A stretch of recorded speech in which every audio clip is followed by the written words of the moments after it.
What's your name? Jesus of Nazareth. Welcome, everybody, to this next episode of the Cheap Seat Critics podcast. I am one of your hosts, a geeky writer. I'm Crimson Maroon. I'm a character called Sinister Boy. And I'm Sprinks. And today, we are covering the first season of Castlevania. The Netflix show. The Netflix show, not the games. Has to be specified, you know. Yes, this season 1 of the games. Yeah. Sprinks, would you care to read off our socials? I sure can. Thank you for listening wherever you're listening from. But if you'd like to follow us on platforms for updates, and I don't know, I think we'll get into maybe more community feedback would be great. We have an Instagram and TikTok at Cheap Seat Critics. We have a Facebook group by the same name. If you go over to youtube.com/@CheapSeatCritics, you'll see the visual side of things we have, even though I know we're an audio podcast. But we got PNG tubers and the slideshow we do there. We also are over on Twitter, which is CheapSeatCritX with an X at the end. And we have a letterbox as well, if you're interested in like our averaged out scores of everything we've covered. Yeah. So please feel free to check that out. But I guess we can start with our histories. Crimson, why don't you start? If you got any history with Castlevania. Very deep. I've played every single game. That's a lie. It's pretty limited. I've played none of the games. I do own one of them because it was an Xbox free gold game at some point, but I've never touched it. As for the show itself, I have seen, as far as I recall, the first 2 seasons. I don't think I got to 3. Back when Sprinks was living with me, he showed it to me. We watched it, and we watched some other stuff. But anything else in Castlevania, I don't think so. So that'll be it. Well, all right then. Sprinks, why don't you go? Sweet. I've played 2 Castlevania games. One on a one on the Xbox console. I can't remember which one it is, and then one in an arcade cabinet, which I also don't remember that one is. And then I've also played as Richter in the Castlevania map in Super Smash Bros. Ultimate. Ultimate? That's the one? The newest one, or whatever. But I don't know if that necessarily counts. When it comes to the show, however, I've seen the first 3 seasons all once, and I watched them with Ryder. And then when I was talking with Crimson earlier last week about covering this for the pod, I accidentally spoiled season 2 for him because I couldn't remember where season 1 ended. And that's it. That's my history. Yeah, fair enough. Yeah. Sinister. I've played a couple of the games. I know I've played the first 2 or 3, I think. I know for sure the first 2, maybe up to the 3rd. And they are legendarily very, very difficult. And also side-scrollers, so you don't really get too much of the lore, but I know that there's a really deep lore and story behind them that most like the newer 3D games tend to flesh out, sorry. And yeah, I heard about this show, and I think Sprinks and Crimson and Ryder watched it separately, obviously, or two different groupings. And I was very surprised because I never heard any of them really mention much of a interest in Castlevania. And then probably about 2 years later now, I've watched it. Oh, happy you finally got to watch it. So this is your first time for the pod? Yeah. Oh, cool. I guess I'll go into my history. I was actually looking for something to fill, like, it had nothing to do with the games. I didn't find that it was based off a video game until I saw it appear on the title screen. I actually thought I was just looking for something to fill my, I guess, my vampire niche, I guess, because I was looking for something with vampires in it just for fun. I just wanted to experience like a Dracula, I guess, in a sense. Yeah, you can only watch Twilight so many times. Yeah, you can only watch. You can only watch very terrible adaptations of vampires so often, and I haven't got through Buffy. I'm trying, but I'm getting there slowly but surely. Crimson's very aware of how hard it is for me for us to find the time to continue our Buffy watch. But all this to Yes. say, yeah, all this to say is that that's kind of what brought me to Castlevania. It's just I heard there was vampires, and I'm like, good, I'm in. And it was dark and it had vampires. That's pretty much all I knew about going in. And I have since probably seen the whole show. I think 4 times, maybe 5. Um, and I've had separate viewings of with Crimson on Sprinks, and obviously I watched with them to certain points. Um, so I don't really count those as full show watch throughs, but those are included in the sense that like I've at least seen the first maybe 2.5 seasons, maybe 8 times, and compared to the 6 overall that I've seen for the whole show. Because I kept dragging family members into this, and I actually have a funny story. My mom, my mom loves Bram Stoker's Dracula, and she loves everything that has to do with like vampires in that sense. She likes that aspect of horror. And I remember trying to get her to watch Castlevania, um, and she didn't really like it when I tried to get her to watch it, so I just, stopped. 6 months later, I get a phone call saying, "Ryder, you have to fucking watch this show called Castlevania," and I was so annoyed with my mom for about a week. I'm like, seriously? After everything I did to try to get you into this show, you got it on your own? It was it's kind of funny. But yeah, so my history has been on the more extensive side, but I dragged a lot of people to watch the show because I, as you could probably guess for the first season, all of you, is that this is obviously just purely set up for everything else to come in a good way. At least I thought at the time, and I think at the time. Um, but and I didn't want them to. I wanted them to continue the show, so I made everybody watch the first season that I knew at the time. I Um, believe when we watched it together, right, season 4 wasn't out yet. We went up to season yeah, 3. yeah, I don't remember if we finished season 3, but yes, I do remember us. I do remember making you get through the first 2 seasons for sure, and then I don't know where-ish we stopped at season I 3. think we finished season 3. Okay.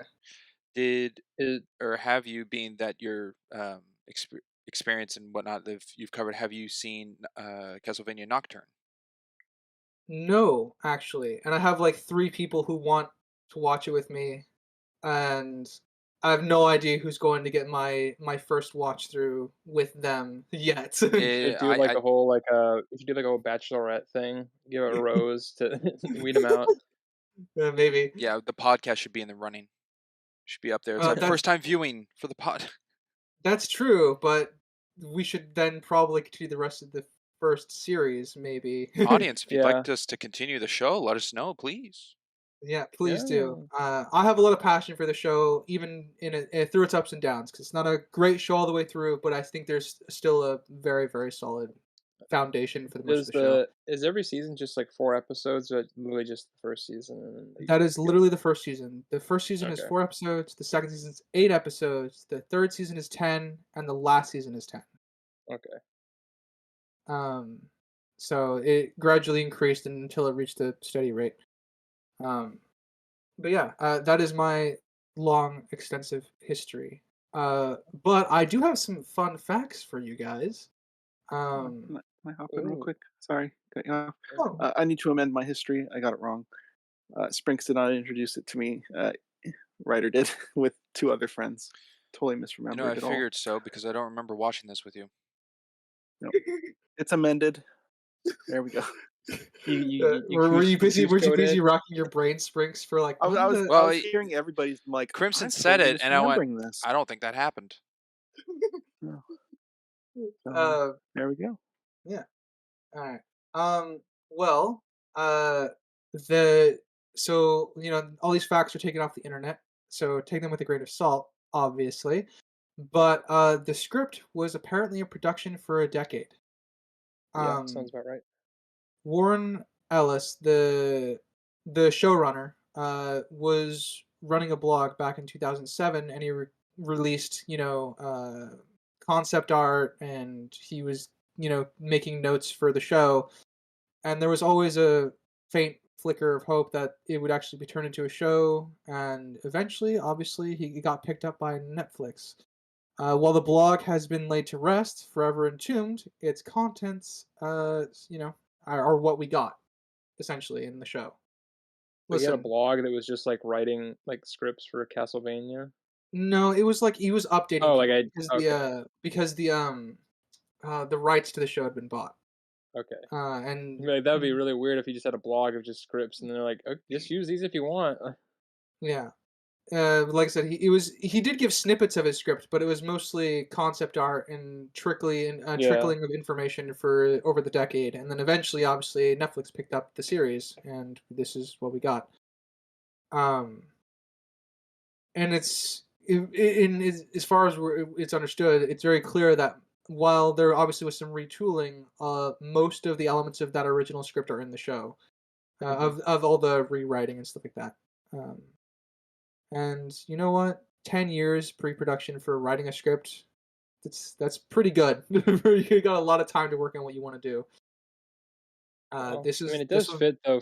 It does fit though, because like video games, I feel like if you're adapting them in any way, it's a very fickle thing because it hampers on how popular the thing is at the time. So it could be really popular one year, and then like next year, nobody cares. So they just don't want to go forward with it.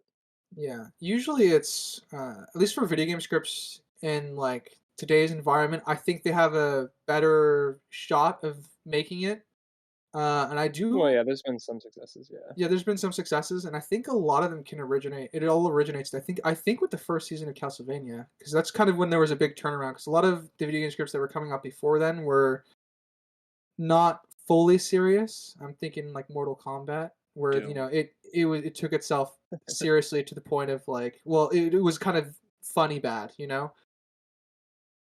um, and there was a lot of that, and I think this was the first like, as far as at least in my sphere of like where I watch media and stuff, this was the first one that really kind of struck out to make it carve out its own identity alongside all the video game adaptations.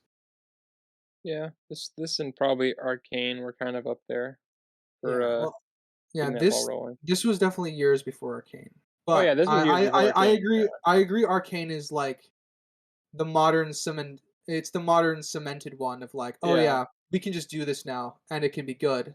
I'll give it like Castlevania walked or crawled so that Arcane could run. Yeah, it's Yeah, yeah. pretty much. Uh, I will also say this is more for Sprinks. Dracula and Trevor Belmont were both in The Hobbit. Excuse me? Yeah, Voice Drac. actors. Oh, there we The go. voice actors Yes. for sure. Yeah. Yeah, yeah. The Richard voice actors. Armitage and Yes. Yeah, the voice actors are both in The And Hobbit. Peter Jackson's live action Hobbit films. Yes. well, quote unquote live action, but Well, I'm not talking about the animated one. yeah. Yeah, yeah. Um, there's obviously a lot of references to the video games throughout the show. I think we'll probably touch on them maybe depending on how we go along here.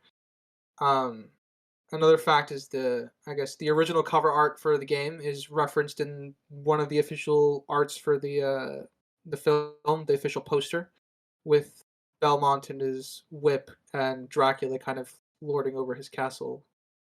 Um, Yeah, the season 1 poster. yeah. Let's see. I think that's all I've got for facts. I kept it kind of thin. But if anyone else wants to chip in, you can. Otherwise, we can get the show rolling. No I facts out of remember at me. some point hearing that this was supposed to be a movie originally before a show. Did you see anything on that? I mean, it gives me that I feel. I maybe actually I could see the first season like being cut together as a film, and then everything else would have been a show that spun off from that. Yeah, season one was supposed to. From I what could I sort of, recall, yeah. I didn't look into it. I was getting the vibes when I was watching. I was like, okay, this is kind of like flowing into itself pretty closely. I think this was probably I feel like this is probably like a movie beforehand or something, and they made it a show. Yeah, I get the I can get the vibe of that. Um, Yeah.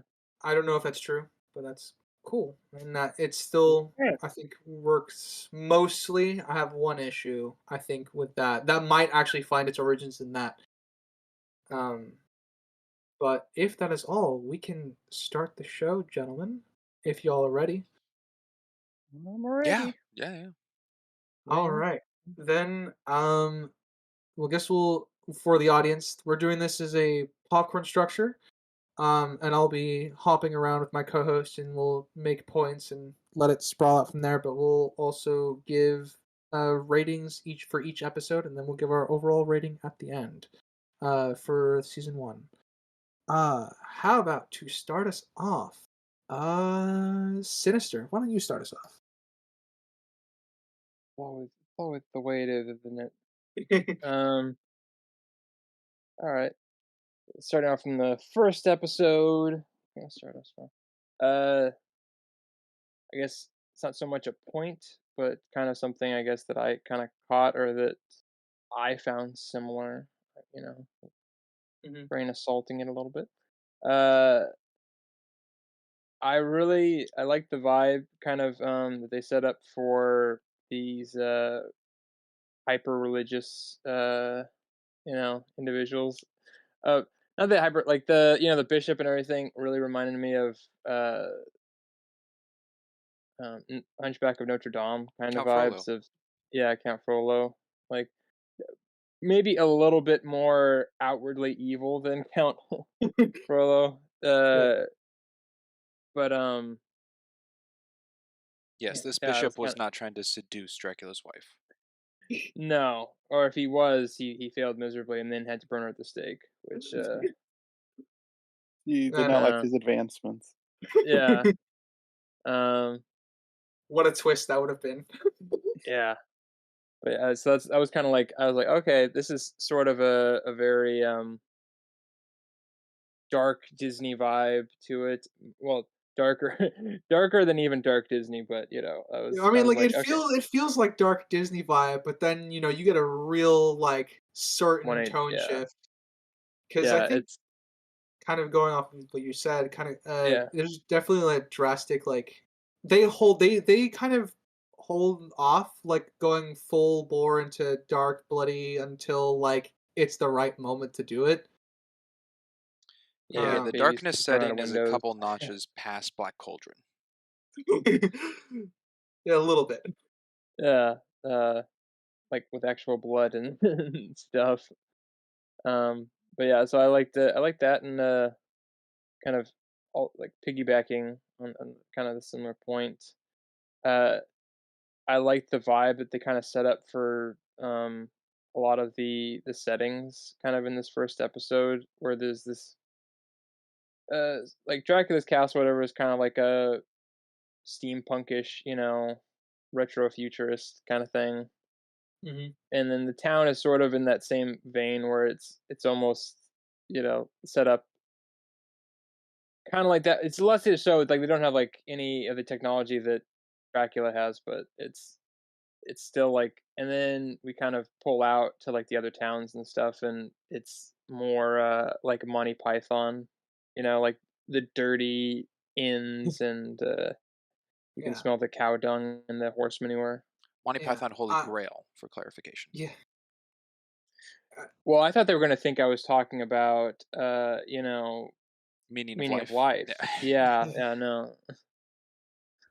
Um, yeah, I can definitely agree with that because I think there was a I wrote in my notes that this is like it's supposed to be at the tail end of the Dark Ages, and that's kind of where like the Castlevania timeline kind of overwrites our own. Like this is the tipping point, sort of.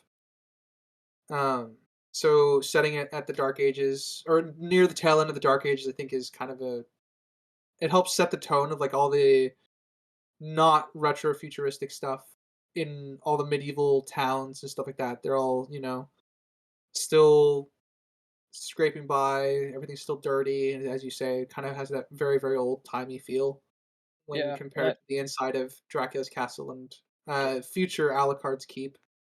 Yeah, and I will say that's kind of like a niche thing for me because I've definitely seen my fair share of fantasy stuff where it is kind of I'll say cleaned out a bit, where it's you have like your pristine castles and courtyards and all that stuff.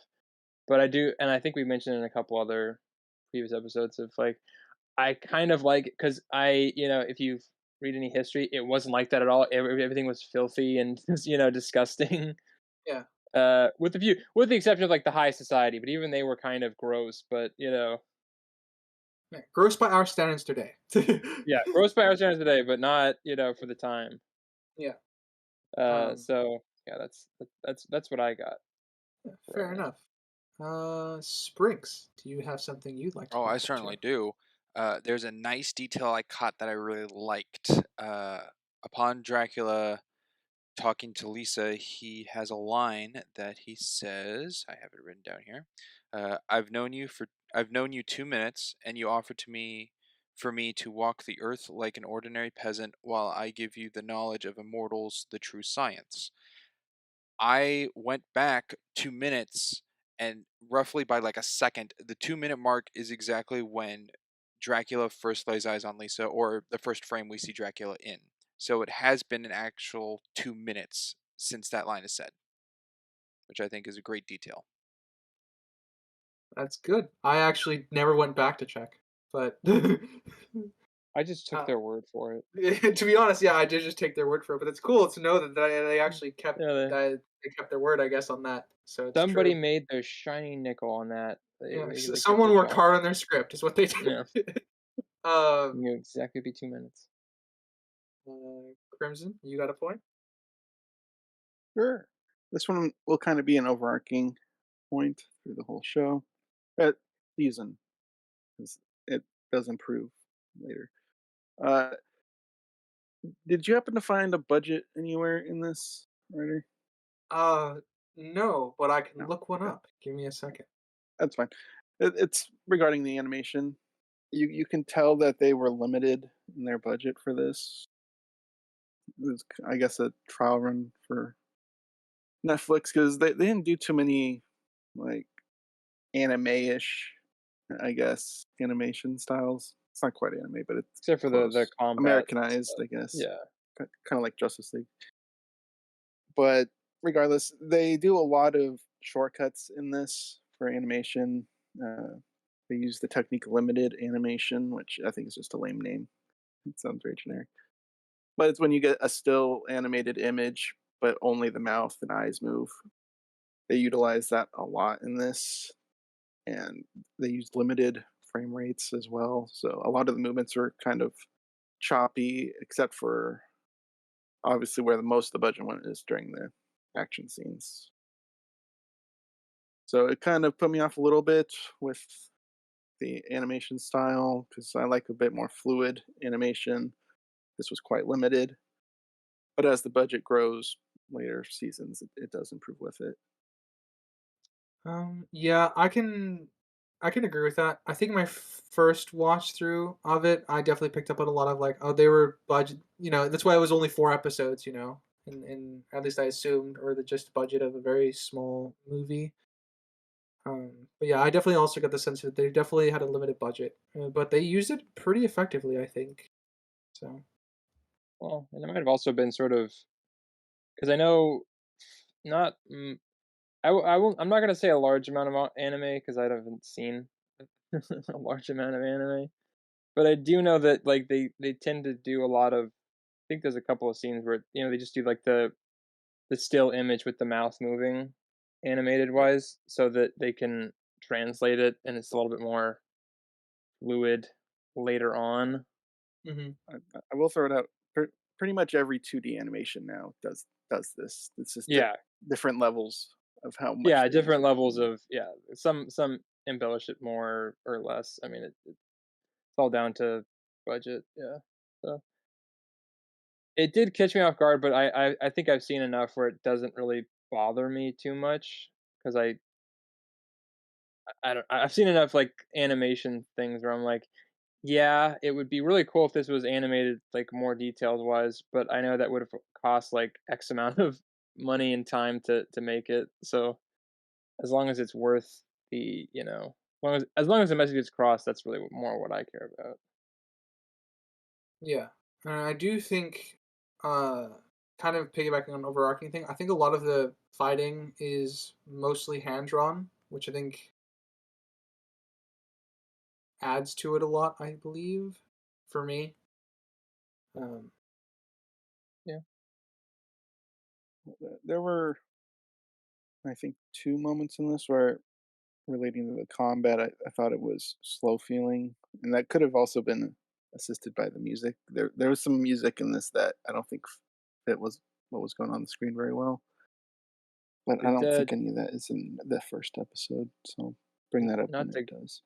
not to go out of turn, but did this, do you know, writer, if this, like, used the original, like, not obviously not like original music, but if there was any, like, The cues taken from, like, homages. the games or oh yeah. yeah, like for music cues, yeah, they're Yeah, yeah. definitely in here. But they don't start fully going into that until season 2. So there's just a few hints Okay. of it, but there are straight up orchestral renditions of like songs from Symphony of the Night and stuff like that as we go on in the series.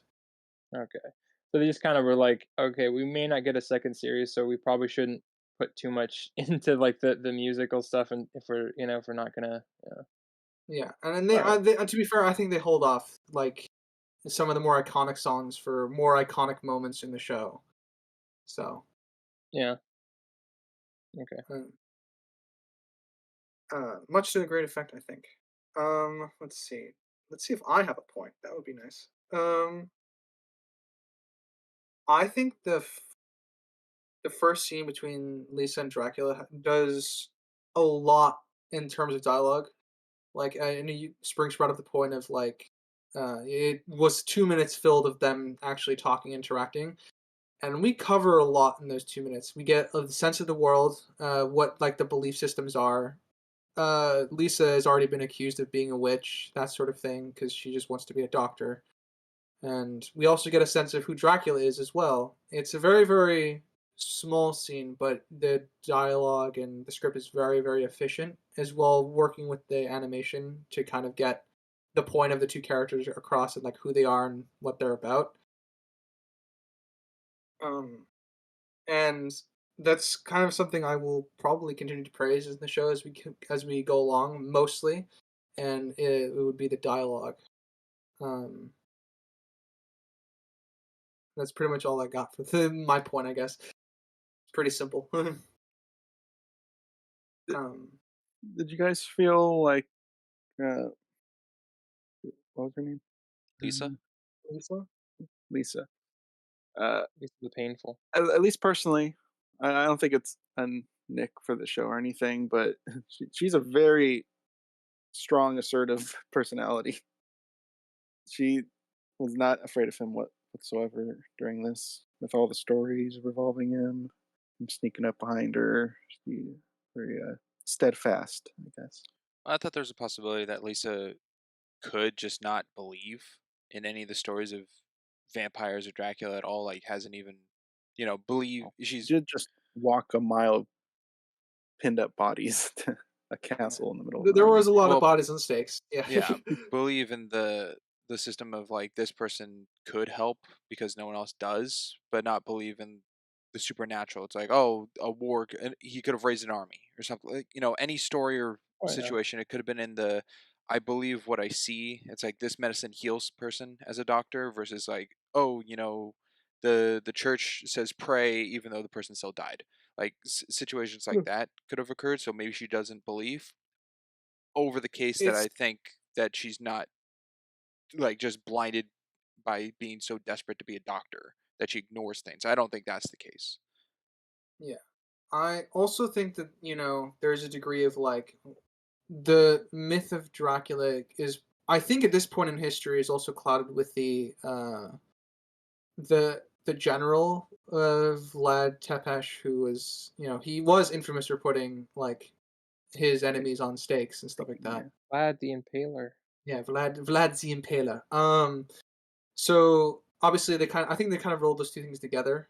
And I think like even if she might not believe all the mythology stuff, I think there's still enough for her to want to go meet somebody of that renown because while there isn't the script is very careful to avoid this. The script like is say that she doesn't really know or at least doesn't. It's implied that she doesn't really fully know his name until he introduces himself. There is an aspect of that because they say the man here has a bunch of knowledge. Is I think what the script says. But yeah, I know what you're saying, Crimson. I don't think it bugged me all that much though, because I think there's plenty to be inferred from the script, I guess, and the time and history that it's taking place in. Springs, you got a point? Let's see. There was just burning of Lisa and believing her to be a witch, and that just went to the saying I know of like all men fear what they don't understand, and that got me to look up some quotes from people fear what they do not understand, said by Bruce Lee. And then I found another quote online that says, "What we don't understand, we fear. What we fear, we judge as evil. What we judge as evil, we attempt to control. And what we cannot control, we attack." Which I feel is that is from an unknown author, from what I could find. But it feels like that's kind of encompasses what the bishop's going with throughout the season. I would agree with that with the village as a whole, but not the bishop. His actions aren't controlled by fear. His actions are Yeah, controlled because he by. believes He he's believes- He definitely believes. Well, he could be fearful of it in the sense that that's why he believes it's so ardently why she needs to be burned. But I will agree that they make no attempt to show that he's afraid of it at all. No, after the events of the only little hint I could really find, because I don't think they gave a straight answer, is he was in Targoviste. Hopefully I pronounced that correctly. In episode Targovista. 1, Targovista, and then he moves to the G town, Greshit. But it doesn't exactly say why. Yeah, well, I mean, they kind of reference it in the sense of like he and the Archbishop of Targovista kind of had a falling out, which is why he moved away. Different viewpoints. Yeah, they, as he says, they disagreed on matters of clerical discipline. read into that what you will. Read into that what you will. Yes, it is the Catholic Church. It's Yeah, okay, what was your point, Springs? I think I lost it. The bishop was afraid. A possibility of him moving towns because of the after the 1-year attack, he could have left after the events of that. Oh no, I think he left before because he would have been. Yeah, died. I think he said he left before. Yeah. Yeah, he definitely would have died if he was in the city. That he left. Yeah. Okay. Yeah, he's the guy left. He said that during his talk with Trevor in the church. Whichever episode number that was. For you. Third thing. I like the very brief scene.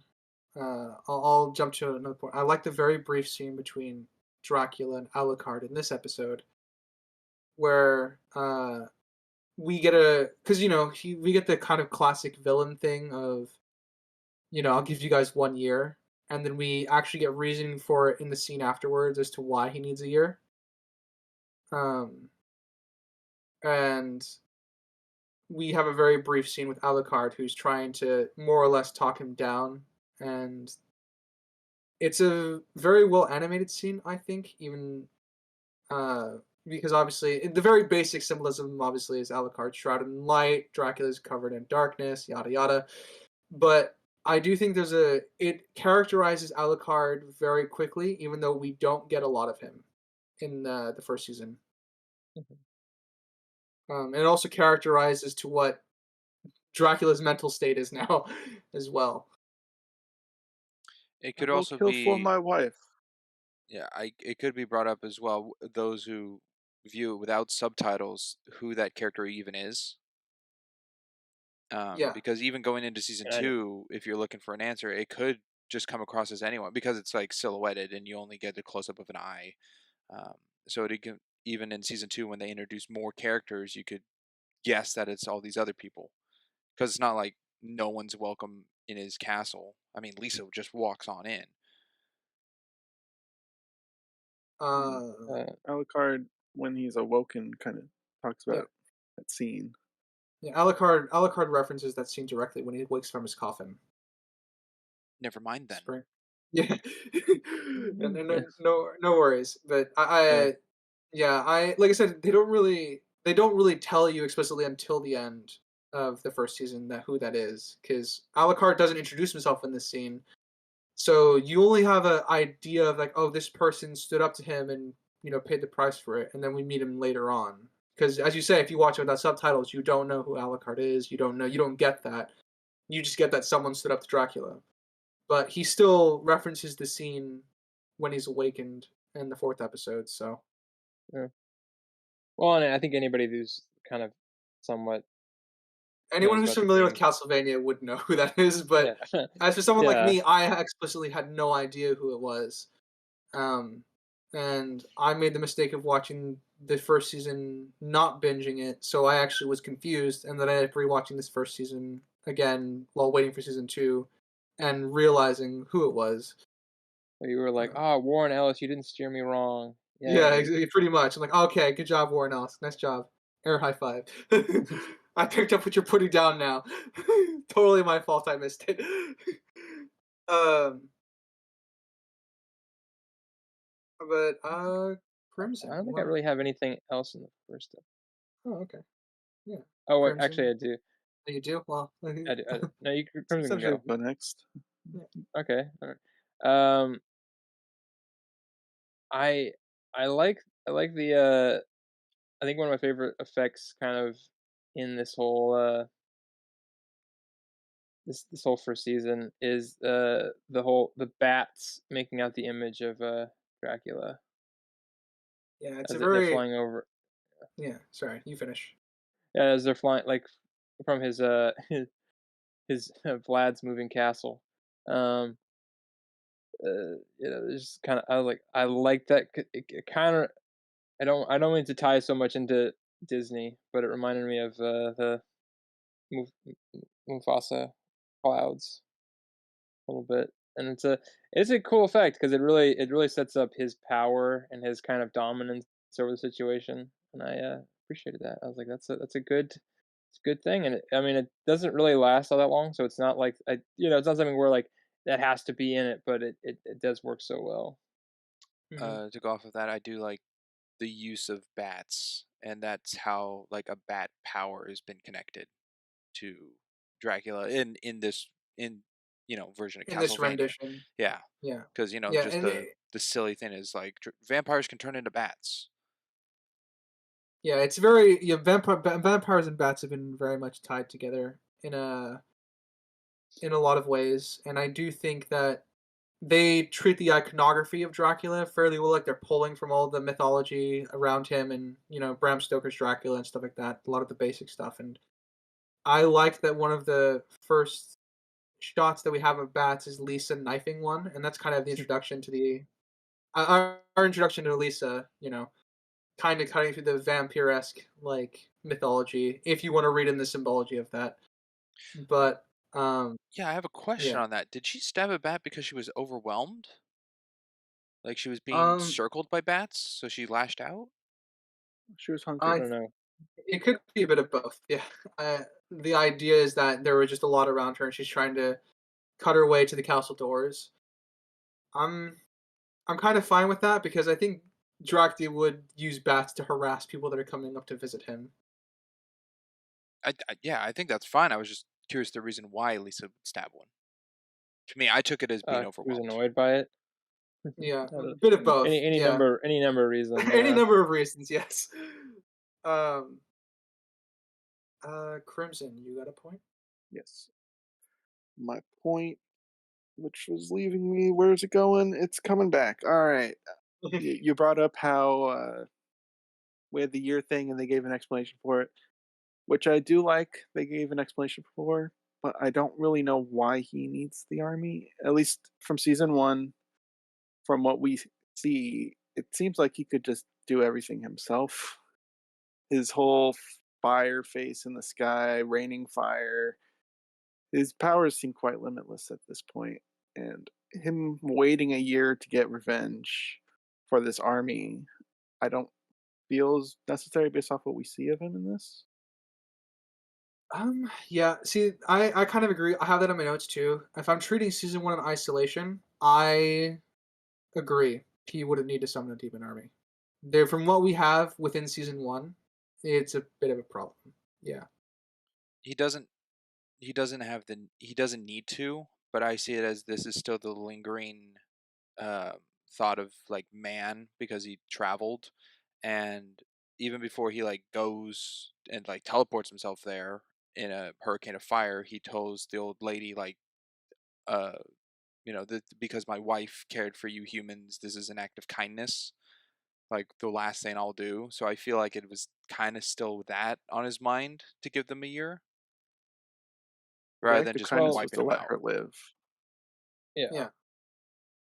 Yeah, she like to tell her to pack up and leave the country, pretty much, because I think he plans to. I'm trying to keep it vague for those of you who haven't seen season two. So, um, like we a lot of that is backfilled in with additional story and context in season two as to why he chose to do this and why he needs the year to do this.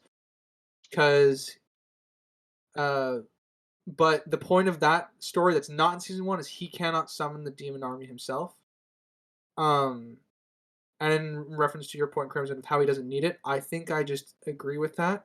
But there is reasoning given in season two, but there's nothing here in season one that I think would justify the wait. Um,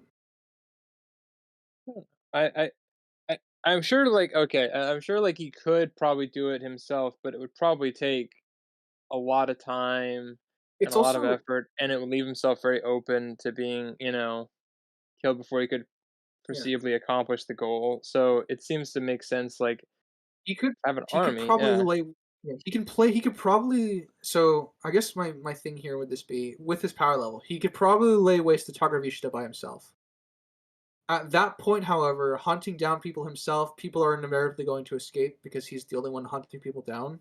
And that would spread the word to other towns and villages, and they would be better prepared for his arrival and the arrival of his army, even though that most people won't know how to defend themselves fully.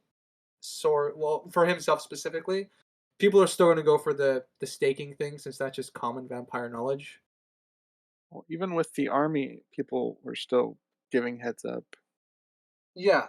The- No, Oh like I'm yeah, saying, that's my point is I that like, he yeah, I has an don't think army that, then to protect him as well. yeah, I Like, don't think them, I don't think, I don't think them not getting a heads up would ever happen. I think they would always have a heads up, but as we've seen with like as we see later on with the is it Grishte or whatever, it doesn't really matter. Like they still basically just get over like raided and killed for the majority of it. yeah. Like I know what you're saying, Crimson, and I think there is something to it. I think he could lay waste to Tarkavishta mostly by himself, but it's just doing that by himself would take too much in the sense of like he has to be meticulous enough to kill everyone instead of just wholesale slaughter with the army. Um, because it's funny enough, it's very difficult to commit genocide. Um, Especially in this and day and age. especially in this day and age, and many people have tried it throughout history. Um, but like I said, I agree with you, Crimson. He probably could take revenge on the specific individuals himself, but he is more angry at humanity as a whole, and to wipe humanity out, that takes the extra step of making a demon army. I will give a last call. I do have one more point to bring up, but I figured I'd throw it to you guys first. A last call for episode one. Oh Do boy. anyone have any specific points they'd like to bring up? Well, I only get I'm one good. more point because I have Oh, if you have more multiple. than one, oh, then start going down your list, sir. Final call. Final call. Yeah, I like the detail of when Dracula's walking back to the house before seeing it broken down. We can see the wedding band on him, which I took as being silver, which just shows how powerful he is or how false stories are about the weakness. Because he even brings it up to Lisa when he introduces himself of like, did you bring silver or steak or garlic? Like Yeah, all these silver cross, stories. or have you loaded yourself with silver crosses and garlic? Yeah.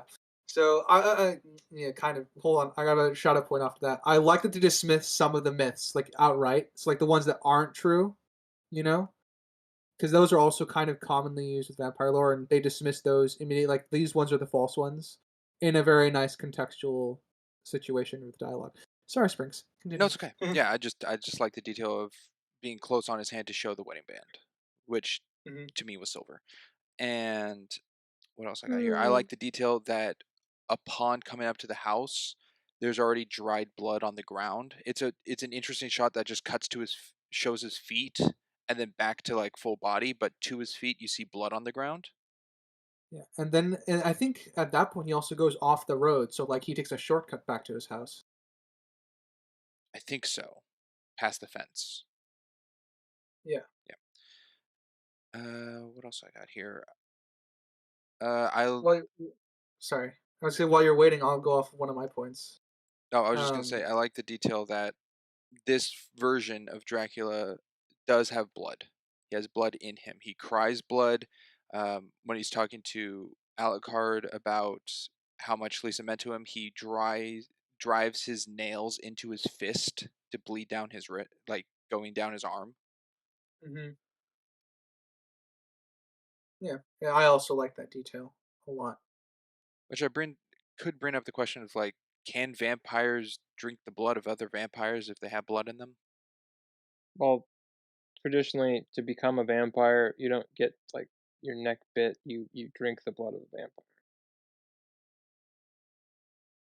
So they could. I don't. They probably wouldn't do anything.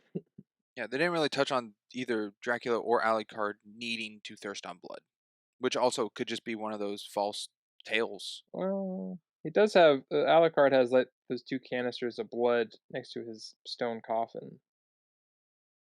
So I think he probably needs it to some degree, but I don't. They don't really in this first season. They don't really touch on that. It's their sustenance to a degree. Like it's um how they well a lot of that is like subtle world building because they don't fully explain it, but there's a lot of details going forward that you can deduce of what how that whole system works. But we don't get much of that in season one. I have the is that all your point springs? Oh my! I'll just have one more. I'll go. The last one I have is I really enjoyed the opening credits movement in the animation to look like licking and dancing flames before transitioning into bats over the title. Yeah, I actually really like the opening too.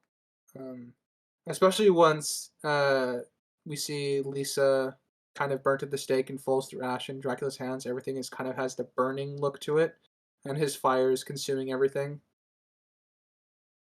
Yeah, I was kind of disappointed that it didn't really have it in any of the episodes following the first season. It Agreed. was only for the Yeah, I'm kind of the same, but I think they explicitly did that just kind of they wanted to avoid the anime trope, quote unquote, so they shortened it up a lot. yeah. No, But it's fine. thankfully, we do get the opening at least once every season.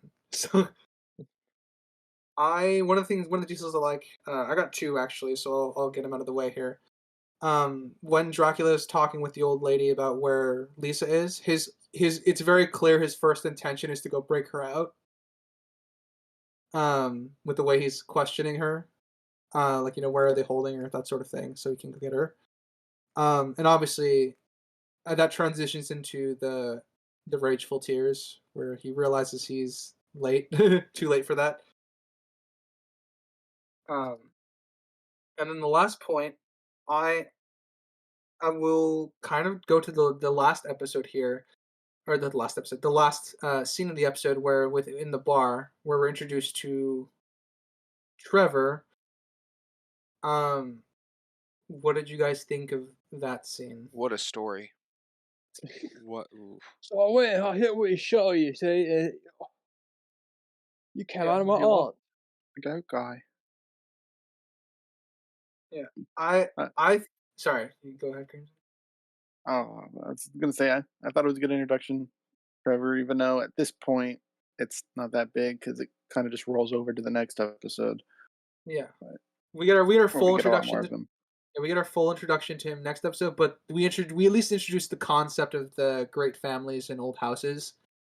And we see him curse like shit. uh, Oh, that will actually lead for me into a problem in the next episode. But I think I know. I think I know yeah, which problem you're talking about. yeah.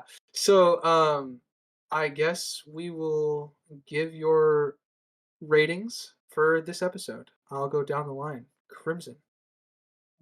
I had one more point, Oh, so I didn't get into. Oh, yeah. oh, You're supposed to give a call out for last call, but go ahead. Yeah. Yes, uh, for the 1 year pass where they're celebrating and it starts raining blood and all that. I really like how visceral it was with some of the kills, like somebody getting grabbed in the back of their head and the fingers coming out their Oh, eyes the and mouth. bowling ball. Oh, Yes, the so bowling ball. I guess that it for me would be was the inverse bowling ball. yeah. That for me was definitely like the tone shift. I'm like, oh, this is an adult show. Got it. Yeah, they There's went all a out with these killings. yeah. The lady got like swiped with the claws once, and then she's missing half her face and an arm. Yeah, she turns around and we get the reveal. Uh, really okay. nice. My issue with the scene, maybe you guys will dissuade me from seeing it as an issue, is I think so. how many people are actually still living here. Because how Like a year later. superstitious they are. Uh, the word of the devil saying, "I'm going to kill everybody here. You got a year to settle your life." I feel like a lot of people would leave if they could. There seems to be a lot of places near here that they could have left to. Well, how many people would Ah, speculate that? Because when Dracula said that, it was only to the people at the stake. It wasn't to the whole I village, mean, what whole city. word spread everywhere. That yeah, the whole I mean, point there's of definitely this yes. speech word of mouth. happening. There's definitely word of mouth. I also think the Catholic Church, because they would make it all up to be a show of mostly theatrics. Because yeah, people got hurt when Dracula up and left and was raining fire, but I think the Catholic Church would have probably reined it in, like, don't believe that it's the devil, that sort of thing. They denied his existence. It's true. Um, yeah, I don't see this as a problem, unfortunately, because this is the Dark Ages. It's really hard to move once you're settled. I'm sure some people did, but I'm also Yeah, sure within that year, people moved in. I think it would have been yeah. So Crimson, I guess my thing would be like, yeah, people would have left, but it would have only been like, I'm gonna throw out a number. So this is nothing scientific, has no basis in the script or whatever. I'm gonna guess 10% of the people moved. Um, because it's not like there's a country that's going to attack them. It's something that they believe to be a fiction.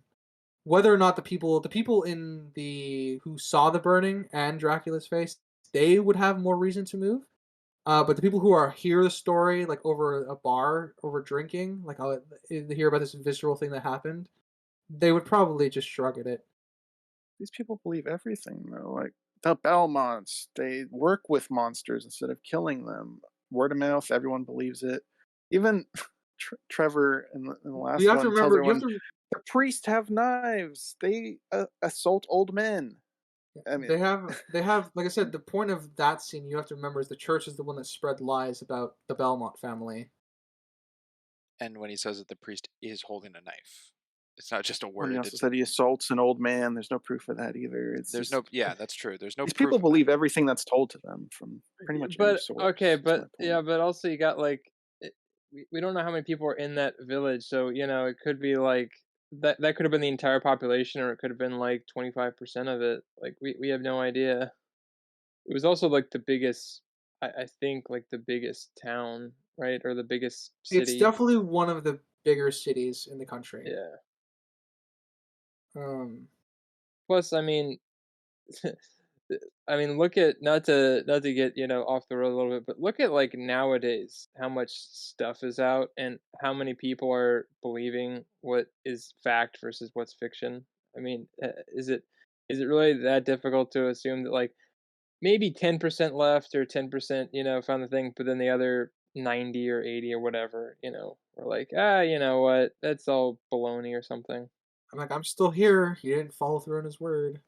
Yeah, And I think they're. Oh no, never mind. Dracula says that they're celebrating the anniversary of killing his wife. Never mind. yeah. I was going to say. That's I was going to say. I thought because I think there was a line of implying that it was like a couple days after it, but I think Dracula explicitly states that it was the anniversary. So Yeah, even though they're not necessarily celebrating that exact reasoning, but it's how Dracula there's, perceives there's it. yeah, they're celebrating. Oh, look, we're still some here. poor The, taste. the year's up. Yeah.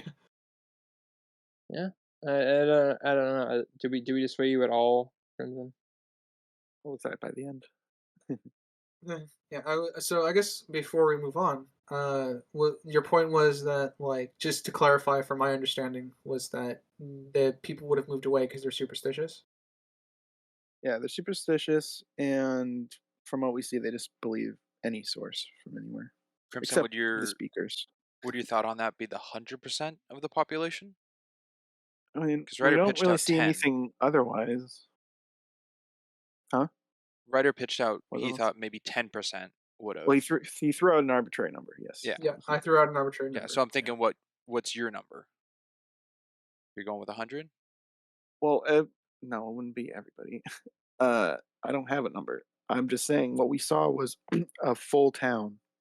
It wasn't sprinkled here and there. There's some people here. You could tell some left, some stayed.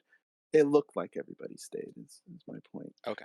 It doesn't look like there's a 10% loss or anything. It seemed like a full town. Well, I mean, it's a Everybody was present. gathering in the town Can square. I don't can know. somebody edit this and like take out a couple people? We can make this a little bit more. More Sorry. believable. They're running through the streets. There's people at Yeah. every street. It Yeah. just seemed very full from the magnitude of the threat. Well, How- like I said, how it much is one of the people bigger lived. tons, so and it is. Never mind. Do you We're think that's me Yeah, rehashing. Do you think uh, people came to town for the celebration? um, No. maybe. No? Okay. I don't know. It's this is It's a big also celebration by the church. I actually could believe that some people would go to that for a giant celebration. because this is like Well, this Springs, were you saying this from is like outside the town or in Vat town? Yeah. this is like the Vatican of No, this I don't think world, so. I guess, basically. So like this is where the church is. Yeah, do you think residents from what was it? I can't remember the G town. I'll say Gresham. Gresham. I want to say Whatever. Geralt, but that's not it. Gresham. Well, Wrong Like, fantasy thing. do you think people from Gresham came to visit for that day?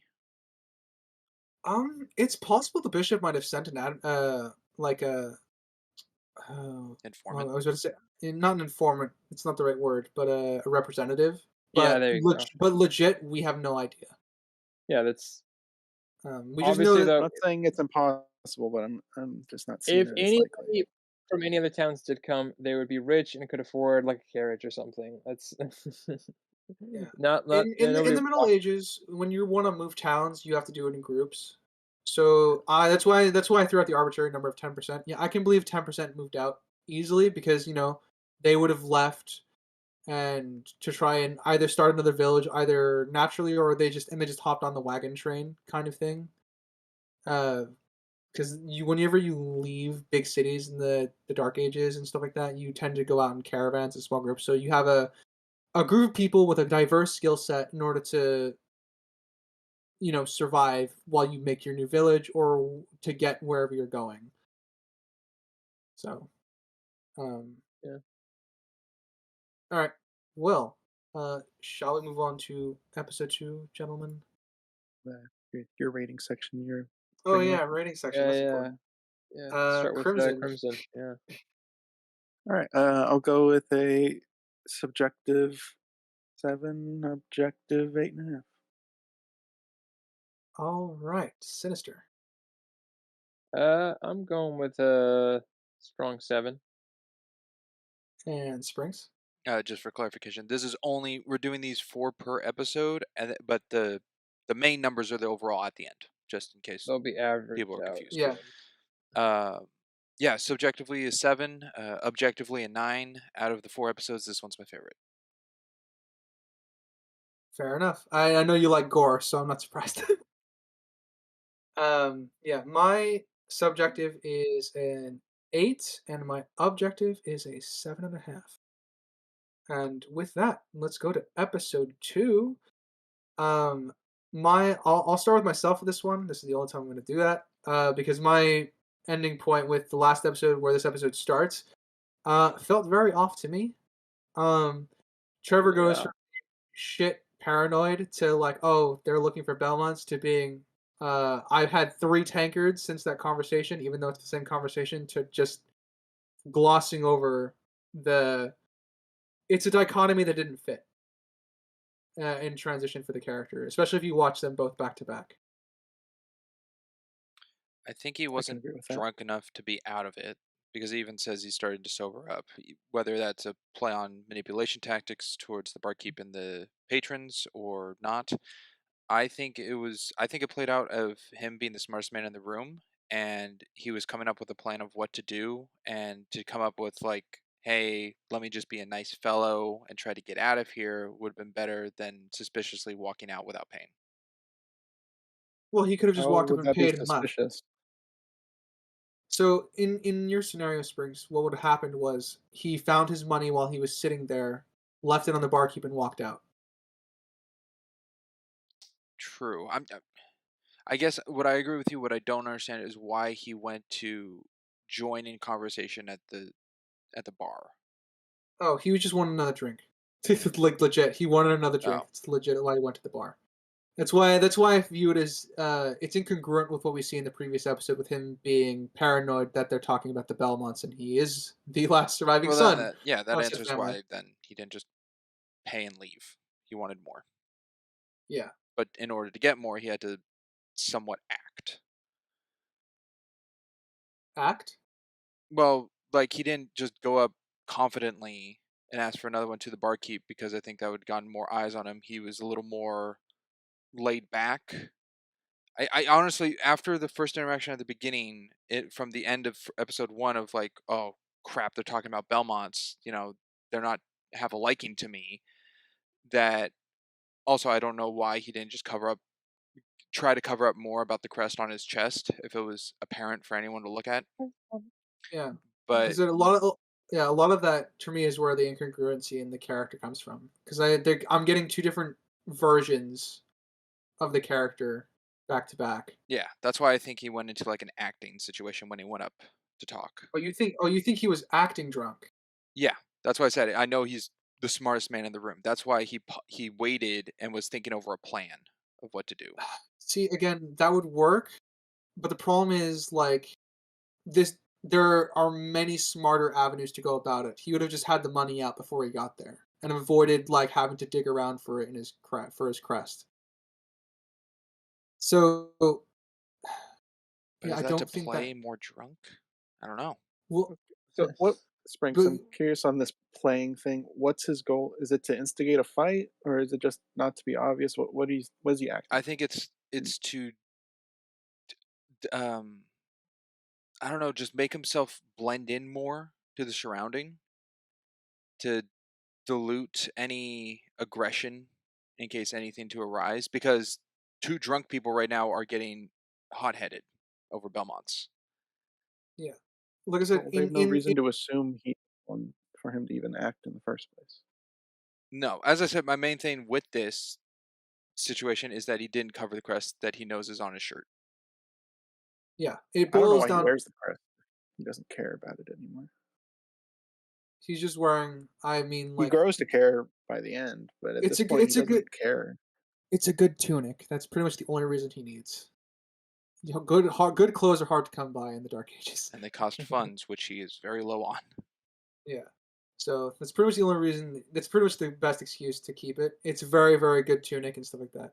I don't really need to have more justification reason why he would have it. The money Well, thing though is where. could have worn it in reverse. Yeah, that's true. He could have worn it in verse. But again, that to me is the point of like I said, it would be if he was the smartest man in the room, all you would have to do is find the money before he gets up, go up, pay for his drink, and leave. And he would have avoided them spotting his crest, and he would have avoided the whole situation. But the That to situation with me that is is that he wanted more. yeah, that's what I said. He could order another one. He wouldn't have to fish for his money. No, the guy was like, "I wanna see some coin now." So he Yeah. probably hadn't settled up his He didn't pay tab. for the first one, yeah. Yeah, that's what I'm saying. But in your scenario where he was acting and he's the smartest man in the room, he would have just had his money ready to pay for that. True. Yeah, but as I said, if he walked up confidently and everything, wouldn't that get more eyes on him? Of like, oh, No, No, you're it's a he just a could guy no, noble. he could paying still for his drink. no, he's just a guy paying for his drink. Yeah. Yeah, him acting drunk, I feel like got more eyes on him than him if he had just, like, walked up, paid for the beer, and then walked away. Mm. I don't know. It's a lot of variables that I don't know. Well, also, he It kinda seems gets his to be ass kicked, so I feel like like he's not really acting he's drunk. Yeah. If he was sober, I think he would have wiped the floor with them. I Yeah. mean, he still does wipe the floor with them, but it's still Yeah, like but, it would have like, been much yeah, more efficient. gets kicked in the dick a lot. Yeah, he's trying to calm and cancel the situation at all times. Yeah, like I'm I saying, but don't like, I sorry, don't I know, mean, I'm like, sorry, I don't mean to cut it's like, I feel like after a few back and forths with these people, he would realize, "Okay, there's really no calming down the situation. It's just bad. Like they really don't like him, yeah. And at the point where they've found him out, there's no point. There's no reason to act anymore. No. So and he's still drunk. Yeah, is that just slow minding because of the being intoxicated, maybe? Like he doesn't So just now he's sober up and be intoxicated. quick. okay, well, if he's intoxicated, that means he's not acting this way anymore, though. Oh, maybe my definition of intoxicated is different than yours. Apologies. Okay, I mean what's your he definition has of alcohol in him. intoxication? He's had a Yes. drink. I'm not saying he's blackout drunk. Well, yeah, but he's not. intoxicated means you have alcohol in your system and it's affecting your thoughts. It's not just that you have alcohol in you and you're normal. Intoxicated means the alcohol is affecting you. Okay. Then what I see, then no, he's not intoxicated. Okay, so Okay. we're gonna go past this, and I'm gonna make a point. Okay. uh, Yeah. Feel free. Yeah. um, I uh, I like Trevor. I like his. I like that he grows through the season, but I kind of like him being a little shit, and just kind of being Without spoiling you, Sinister, don't worry. He continues to be yeah. a little shit. No, I know he continues to be a little shit, but I like that he kind of gets at least a little bit more of a moral code as it goes along. I guess that's a Yeah. An not just accumulation of reasons to start caring. yes, but I do appreciate like the trope of the the put upon hero or something like that of like guy who doesn't really want to do it and doesn't really care, then having to find a reason to care and It's a classic arc. yeah, it's a fun one. I like it. It's usually I feel like this is pretty played off pretty well. I feel like most of the ones I've seen kind of they go too far one way or they don't go far enough. This one Mhm. feels like a pretty decent balance between like the rise and action of his arc coming to fruition towards the end. So I appreciate that. Yeah. Um, I can agree with that, and I do think, excluding my issues with it, I do think this is a strong introduction to who Trevor is. Because he obviously wins the fight, even though he cut away, because he's the one that walks out. Yeah, um, and we get to kind of sort of see him at his lowest, pretty much here. he's having a bar fight. He's having a bar fight and pukes his guts out outside. uh, the House of Belmont. Yep. But yeah, I also really like Trevor. definitely is kind of endearing in that rugged asshole kind of way. Yeah, because I mean, most of what I've seen like in the games is I don't think he's. I think he's in a few. Trevor's in a game, right? Or is he made for this No, show? Trevor is one of the main characters of the game in one of the Okay, games. So okay. Because I've played from the ones yeah, I played. It's mostly been Simon. there's a few Belmonts, and Trevor is Yeah, one of yeah, them. yeah. It's yeah, because they're all some of the games they jump decades or timelines and stuff. So yeah. Yeah, But at least the ones I played, it's like Simon Belmont and I think maybe Richter yeah. Belmont. Maybe Simon and Richter Belmont are the most famous ones. Trevor is kind of the preceding one, or he's the famous one around this time. yeah. Um, but I feel like any of like I won't say so much about Richter, but at least Simon. Simon always caught me as like a very what's a good word? Not full of himself, but like the really divine I guess being or whatever kind of thing of like uh doesn't really seem to have much of a personality or kind of charisma beyond just Hmm. being I must kill the evil and slay the whatever that kind of thing. And there's not really Default any jokes paladin. or Yeah, yeah. default paladin. Yeah, pretty much. Like, not to say that's bad or anything, but that's I was just always like, oh, so this is kind of like most of the Belmont family, I guess, not really much of a humor, or a detachment from the job Oh, so you kind really of thing. liked the Trevor then for being a character, I guess, not in that falling in that line of I'm just going to be a paladin. Being a character, not a role. Yeah, Yeah, or yeah, not like a D&D role or something of like I am the knight, I am the paladin kind of thing. yeah, fair enough. Yeah. Um, I already said he puked his guts out. Mhm. Sprinks, do you have a point you'd like to bring up about the episode? Uh, Slightly curious why the barkeep joined in the fight. Yeah, I wrote that down on my notes too. Only thing I um, could think of is that the two, God, what are they, cousins or stepbrother? One of the two, whatever the Half brothers, relationship I guess. is, Yeah, yeah. That their daily uh patrons are in there all the time to pay, and Trevor's a regulars. first time occurrence kind of thing. That's all I could really come up with. yeah, the implication that I got, I agree. I need more reason for him. The implication I got, there is a shot of him refusing to take Trevor's money now that he knows he's a Belmont. It's a single shot. Like he throws the money on the counter, and the barkeep does not make any move to reach for it. He's just has his arms folded and he's looking right at Trevor. Um, So so it's the personal. implication, yeah, the implication is that he's listening to them and he kind of agrees with them that the old houses are a problem. So I would like more in the case of the barkeep, but I do think they justify it enough with that shot. I do think it's a little weird that he goes off listing all these big, like, important, powerful houses and everything, and lists Belmont off, and then he proceeds to go in and say, "And they've been they wiped out of the planet and everything." Like, okay, so they're not a power then anymore if they don't really exist. Well, I think he was just naming them in the Well, line I of know, like, yeah, yeah. yeah, yeah. I know it was not so much an error or anything.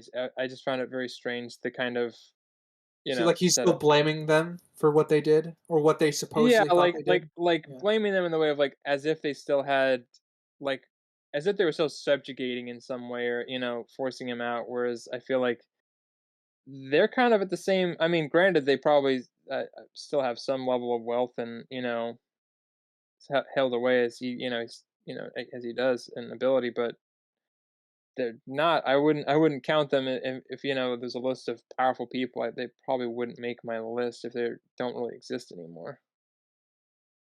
Yeah. That kind of plays into something I had written where this part just felt like an exposition dump. The About I mean, the guy that's was most houses? like listing pretty much tavern. everything about the world. Yeah, yeah. Mostly for the audience, not for his step brother, half brother, whatever it was. It was an audience thing, I think. Yeah, They do a good job of contextualizing it, I think, but yeah, it is definitely there for the audience. yeah, and it's never not gonna kind of rub weird, you know, because but it's like I feel like they did it pretty okay where it still felt somewhat It's engaging. still I like I said, the contextual part of it works for me in the sense that like yeah, they're just bitching about the state of the world that they're currently in and putting the blame on those that are running everything. That to me is sensible. I can count. I can't even count on my 10 fingers and my hands how many times I blame the government for something. So, the context works. The context works for me. Yeah, the context works for me, but I do think they could have like I guess eased this into the conversation a bit more. But like I said, they're definitely cutting out a lot of the fluff to make it efficient. I guess. Do they do kind of like a flash I know you can't really say too much. Do they do like a flashback later on of like kind of the Belmont's fall or anything, or is it kind of we just get like these context moments of history kind of stuff? And I really wish I could go into that. No. Okay. So, I'm not gonna go into it. Is what I'm Okay. trying to say. Okay, so that's what I was like, no, you can or no, they don't. Yeah. No. Okay. No. I. No. I'm. No. I'm not going to go Yeah. into that. Okay. Now that I know that you haven't seen anything Yeah. Okay. sinister, I'm gonna hold off. I was just like mostly I was just asking because if they do it later, I kind of would have I think that would have been a a better replacement for this, depending like on how much they give away. I mean, like obviously I don't want to. Yeah. in your scene of whether you can or not is that Trevor they say something and we go into like Trevor's flashback and Yeah. he it prompts his thoughts about something back then. Okay. Yeah, is that what you're suggesting? Yeah, just kind of yeah, something I think that would have been like filling in the backstory for him, but not feeling just like it was just for the audience. It had like a character, a Okay. character initiated kind of situation. So you're looking more for like a memory flashback than these Yeah, guys talking about it. yeah, because I feel like that would have still been mostly for the audience, but it wouldn't have like I think for you, the kind of what you were saying, it wouldn't feel like it was specific, just that. It would have had some like character motivation behind why it, happened. Yeah. Yeah, I can see that working.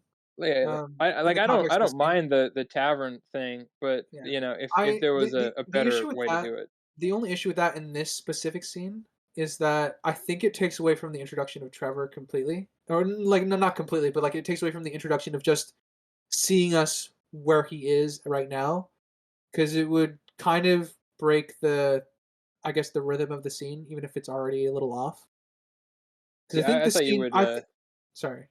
What were you saying? I thought you would say that like it would take away from kind of the everyman point of view of it of like the because I think a lot of this first season is sort of building up the superstitions and the held beliefs that are untrue by the townsfolk and everything. So Mhm. to kind of give more of a context for Trevor would have taken away some of our. I mean, obviously, we're not meant to believe that like they're dealing with the devils and everything, but you know, it's an interesting kind of counterpoint to have the townspeople's point of view before you kind of give the definitive version. Mhm. Yeah, I can definitely agree with that as well. Um, because like I said, outside of my issues with the previous episode leading off into this episode and kind of how every how Trevor's, was sober enough to understand the context of the situation and then drunk enough to not understand the context of the situation in this. I think that's like I said, that's kind of while this one can work, it just doesn't work in congruent with what happened previously. So that being said, I do think this is a good introduction to Trevor. We're seeing him at his lowest and stuff like that. And I think what you're suggesting, I would like it, but not here. Yeah, I this like this I said, yeah, this would it's not be my choice for a flashback scene. While it couldn't work contextually, like the dialogue can prompt a flashback, I think staying with Trevor in this moment is a much better choice. yeah. I think at the end of the day, it just comes down to what is the story about, basically. So if the story is mostly about Trevor's, background, or like the combination of, his background with, the rest of the quote unquote, world and everything, then giving it all away in the first episode, or like his introduction, wouldn't fit at all. Mhm. But I think that's kind of what it comes down to, is like what is this risk, showing too much of? What is this, that kind of Yeah. stuff. Yeah. All right. Crimson, you have a point? I do. So there's a point where a woman screams and she's in bed with her Mhm. very dead husband and presumably dead child. And all I was thinking was, wow, that is a deep sleeper. And why did the demons spare her? The torment. Well, their Uh, job is to kill everybody, not to torment people. uh, Uh, I think that's kind of something that Alucard sort of somewhat makes reference to. Maybe Dracula it kind of comes directly down told to. them to kill everybody and then move on to the next place. we have context for that in season 2, but here, Yeah. the best you can think of is that was a scouting party. Yeah, but she was in the same bed as that guy. Yeah, yeah, no, I agree. Like I there's definitely a horror It's not like aspect. she ran away and they didn't bother to hunt her down. She was in the same bed asleep. Yeah, The it makes for coolness does excellent not gore shot, override but logic. yeah, it makes an excellent gore shot. However, I agree. I think it is a bit of a problem. I don't think it's a problem. I just think it. See Yeah. the crib shot of the empty crib, like that would be fine because that's closer to the window. Um, and also that could be in a different room entirely from where they were sleeping. So that one works a little bit better, but not not the one where she wakes up beside the dead. I don't think I don't think there's enough there to justify that the crib and the husband dying are the same person. Oh no, I wasn't saying they were. Okay, yeah, that was a No, yeah. no. I'm not saying they were. I'm saying that I think you can justify the crib a bit more just in its like if you're gonna show the shock value of what people are reacting is because that was near the window. They're took it as they left or kind of thing. I'm surprised Um they got that in, because aren't there They like didn't video show a games dead where they. baby. Yeah, well, they did. they do. The baby is in the demon's mouth. Yeah. Oh, We go from the demon guess I holding the missed that. baby in his Like, mouth I'm sure to you could that. A argue it's baby. not dead, but it's in the mouth. And it's like that It- it- baby is not gonna yeah. Yeah, I survive. saw a dead child. I don't remember seeing a dead baby, but I could have missed that during my notes. Well, either It's way, they cut from the baby in the mouth to the woman screaming in the bed in the crib. So yeah. we have a pretty hard cut from that to the horror shots, I guess. Still though, I'm surprised that passed. They went that far. Is that Just because I mean, there's like I don't remember the specific one, but I remember there was one where they had like a cut scene or whatever that not a baby, but like a kid died in or something, and they had to cut it out before they released it because it was, people are, obviously people are really get really upset about stuff like that. Not, not saying it's wrong to get upset about it, but like it's, it is a thing. yeah. Since are you saying being cut from this or something else? I'm pretty sure I said a video game. I don't think I was talking about this. um Are you thinking Dead Island? Maybe? Well, they didn't cut that. Maybe it A was lot of one of people like had a a problem with fucking that trailer, but I the don't think trailer. that. Yeah, I Yeah. don't. It was a zombie game, I think, or something. I don't, like I said, I don't remember. So my point is immediately invalid because I don't remember what I'm talking about. But I remember reading about something where they were like, yeah, that like a kid died in it, so they cut it out or they changed it or something for the release. And yeah, and censorship does happen. I'm like I said, I'm kind of happy Netflix gave them the freedom to do stuff like to really go this dark route because we see the uh, in the previous episode when the Night Horde is going through uh, Target Beach, we see them wholesale slaughter kids oh and yeah, everybody. So I was laughing just because I was like, I'm happy that they had them killing kids. yeah. Allow me to make the argument that it was an objectively good choice that they chose to kill children Well, yeah, animated on because screen. let's just because hey, they didn't show any bias or anything. It wasn't just old people, it wasn't just young people. It was good middle ground, both of them. Yeah, yeah. I think it goes like I said, it really helped world build. I guess the tone of the series, what it was going to angle for. Um, it really gives the dark setting mood.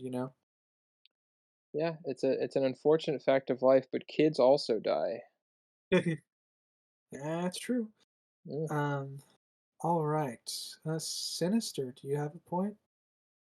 Um, hold on, let me feel around. I might have a point. Da, da, da. Um, I kind of like this the moment we kind of have. I think it's towards the end of this second episode with we finally actually get to see Trevor bring out the the famous whip. Uh, Oh, and yeah, when he's getting accosted, actually, I think when the yeah, it's old like man's getting halfway through. accosted. Yeah, Yeah. the old man's getting accosted, and he's I don't. It's set up so much like an Assassin's Creed. I don't level. Like there's this Assassin's Creed perfect. encounter.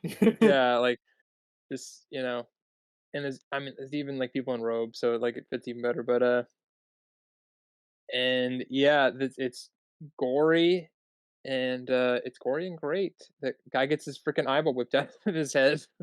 Ooh, yeah. Like I said, they show just enough restraint to then like bring it up again. Yeah. I think Uh, they do a really good balance of not not going overboard on the gore. yeah. It's because it's just enough where it because and obviously there's some really fucked up animes out there that are really fucking gory. I'm looking at you, Berserker. Uh, Why did I know that was going to be cut off in this? yeah, that's which I'm sure that's kind of a lot of the gore in this is indebted to because it's demons and Mhm. somewhat Middle Ages. But yeah. So I like that they didn't really hold back too much, like visibly. So I mean, granted, we had the first episode is pretty fucking gory, and then we have this, and it's an introduction to this one. It's pretty gory too. Yeah. But it's he one guy loses a finger, another guy loses an eyeball. But again, just showing that whips are the cruelest form of like weaponry. If They're you're just you're good with the whip, like yeah. Trevor, I mean, we really missed out on Indiana Jones like taking fingers off of Nazis. Is all I'm saying. He's yeah, he just steals the guns and stuff. Yeah, I know it's that. I think that's too dark for Spielberg, but Yeah, yeah, but it still would have been cool. In that case, uh, Ryder, but you I might like the opening shot to the movie UHF. I'll have to write that down. uh, Sprinks, do you got a point? I do. I really enjoy what I like about this episode is that we see Trevor going around in the market gathering intel on the events of what's happening. And to Yes. me, that automatically flags this as filler episode, but it doesn't just cut for him being like, I need to talk to someone, going immediately to like the speaker or going straight to the alleyway with the two priests.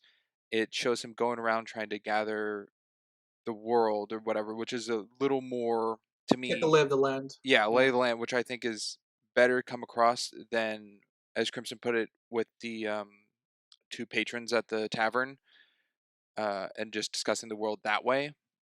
I like it better set this way, and it's already slightly hinted that this is part of Trevor, because at the tavern when he's being fronted on by the uh, one of the patrons dudes, he brings up like, you haven't gotten your shovel, which is in connection to the story that the Indicates that he was listening in. yeah, he Yeah. was paying attention to his surroundings.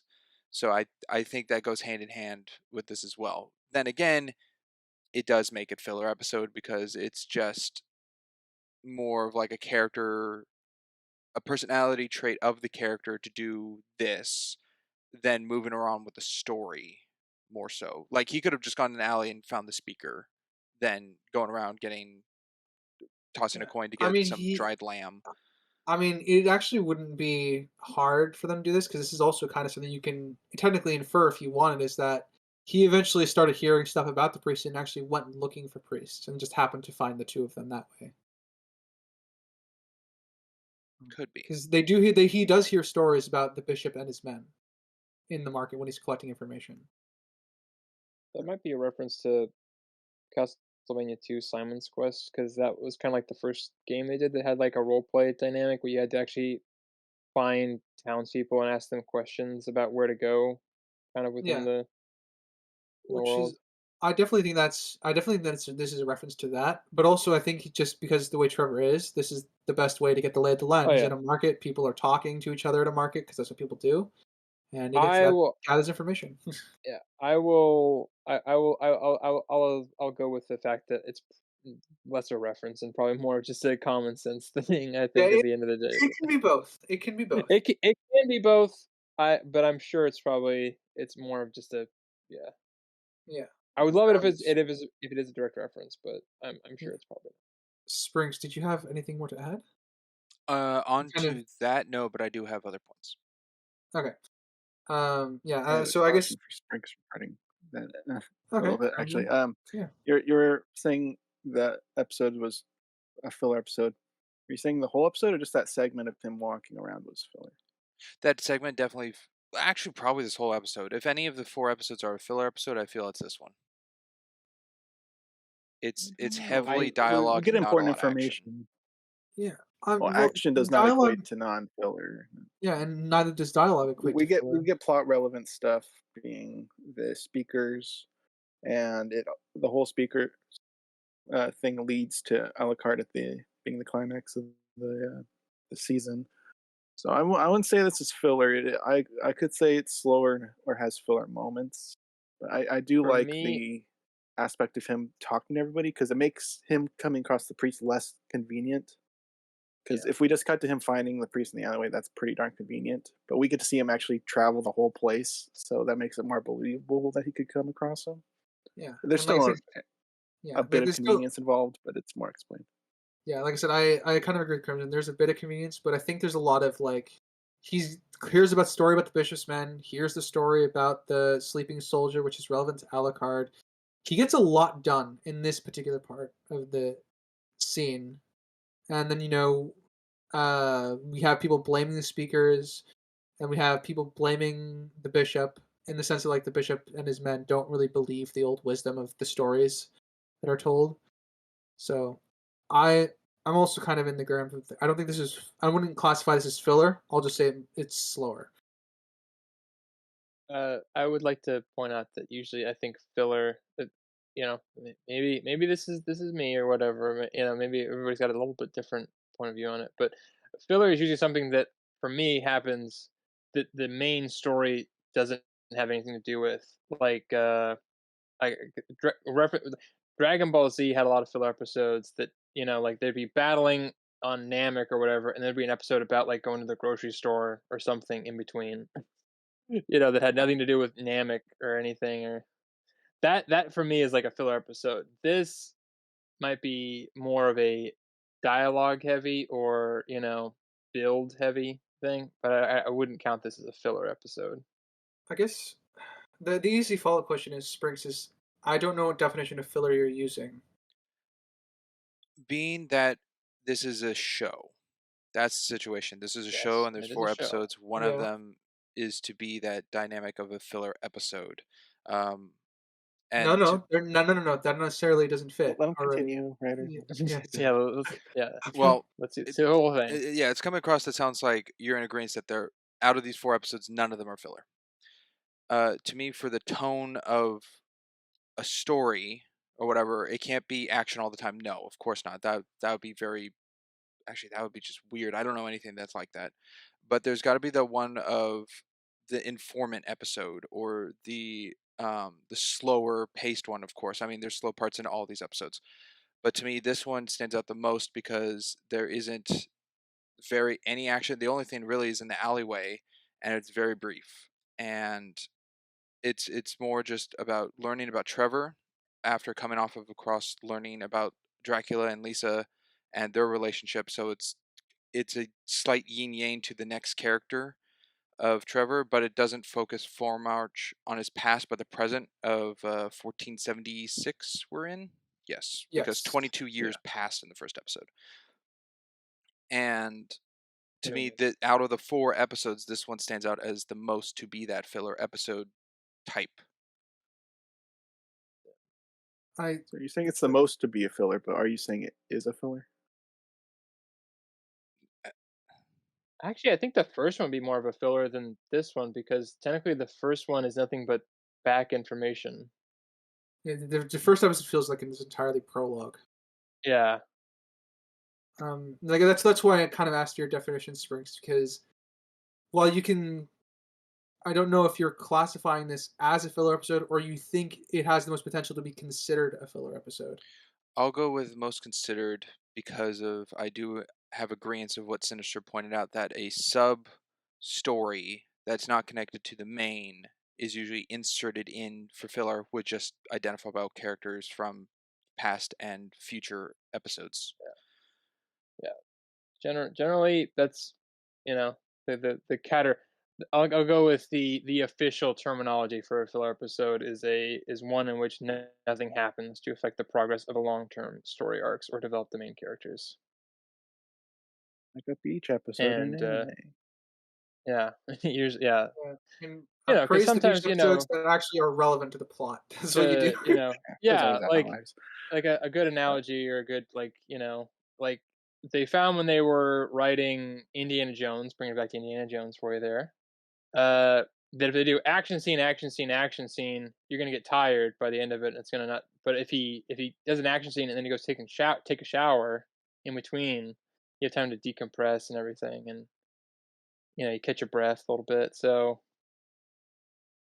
it's a filler episode. It's kind of like, okay, we're getting really plot heavy here. Let's take it down a smidge. Relax. Let's calm down. Have a nice cup of tea, and and then we'll go back to killing Frieza on Namek or whatever. It's usually like on long running network television, like a Oh lot yeah. of police procedurals that have an overarching story. Only maybe because usually it's like around 20 or 20 plus episodes, and only like 6 are relevant to the actual story of the season. You Looking at usually you, see X them in Files. more longer season shows.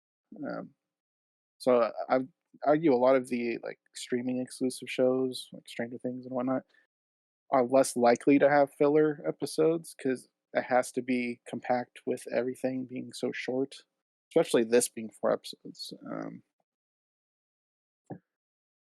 I guess So that's my I stance get on what the let's filler thing. let's chalk this up to maybe just not using the proper terminology and maybe unless of a you know a I'll agree difference with of Sprinks. opinion. Out of the 4, this would be the most filler-esque, but I do not believe it Yeah. to be filler.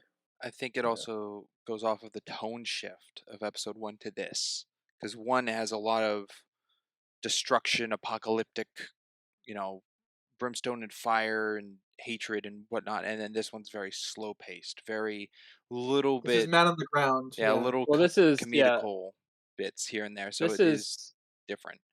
the first episode is Dracula's story. This episode is Simon's story, or sorry, Trevor's story. This is his Present story day arc. Trevor's story, because Dracula covers from Lisa 22 years. There isn't 22 years of the life of Trevor here. It doesn't start in 1455 about his parents or about the Belmont family. It's just heard through word of what we got. So much history to fill in the later seasons, possibly. Possibly.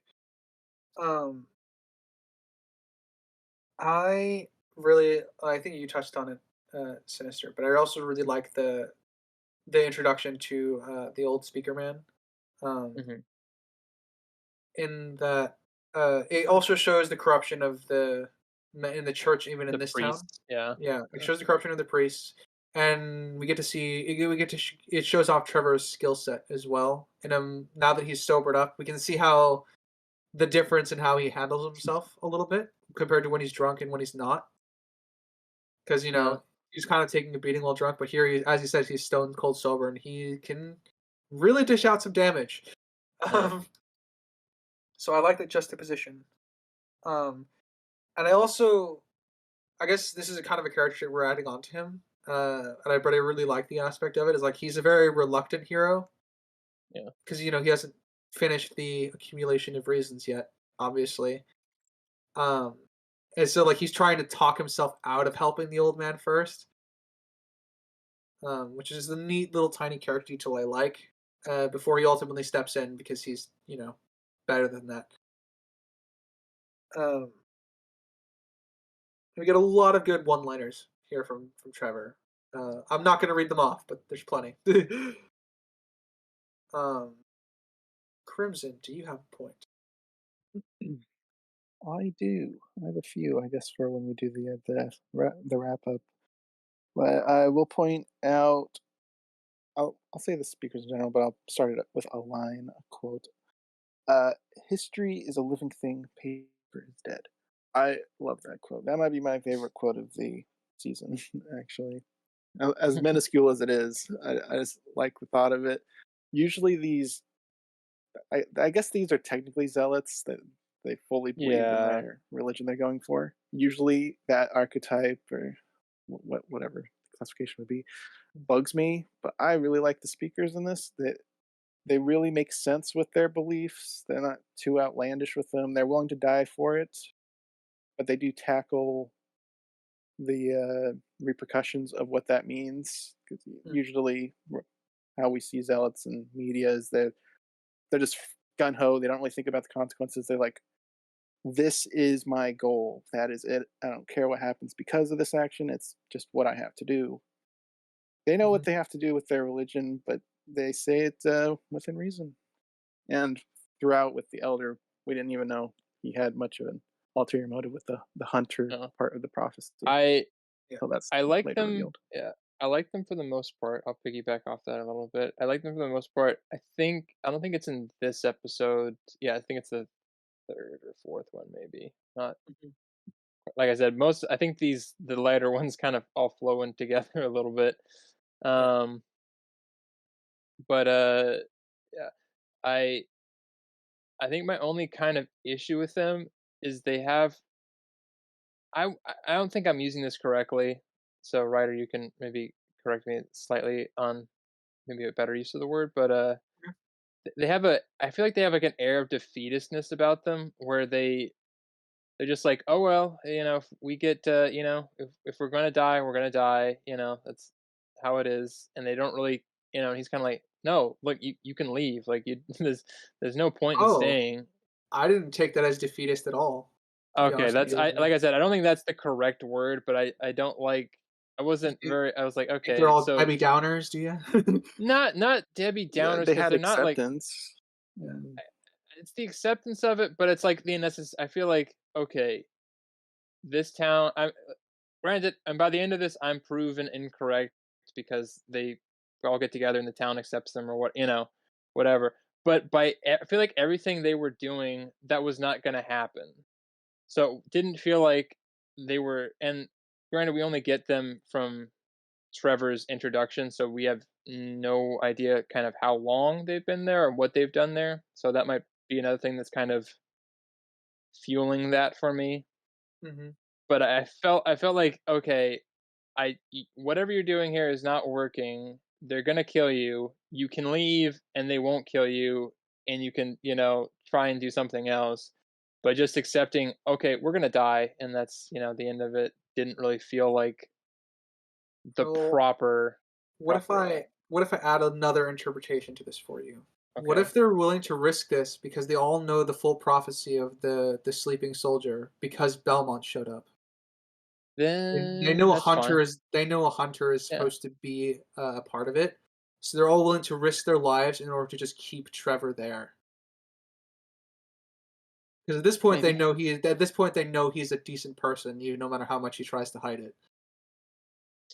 I could accept that. All right.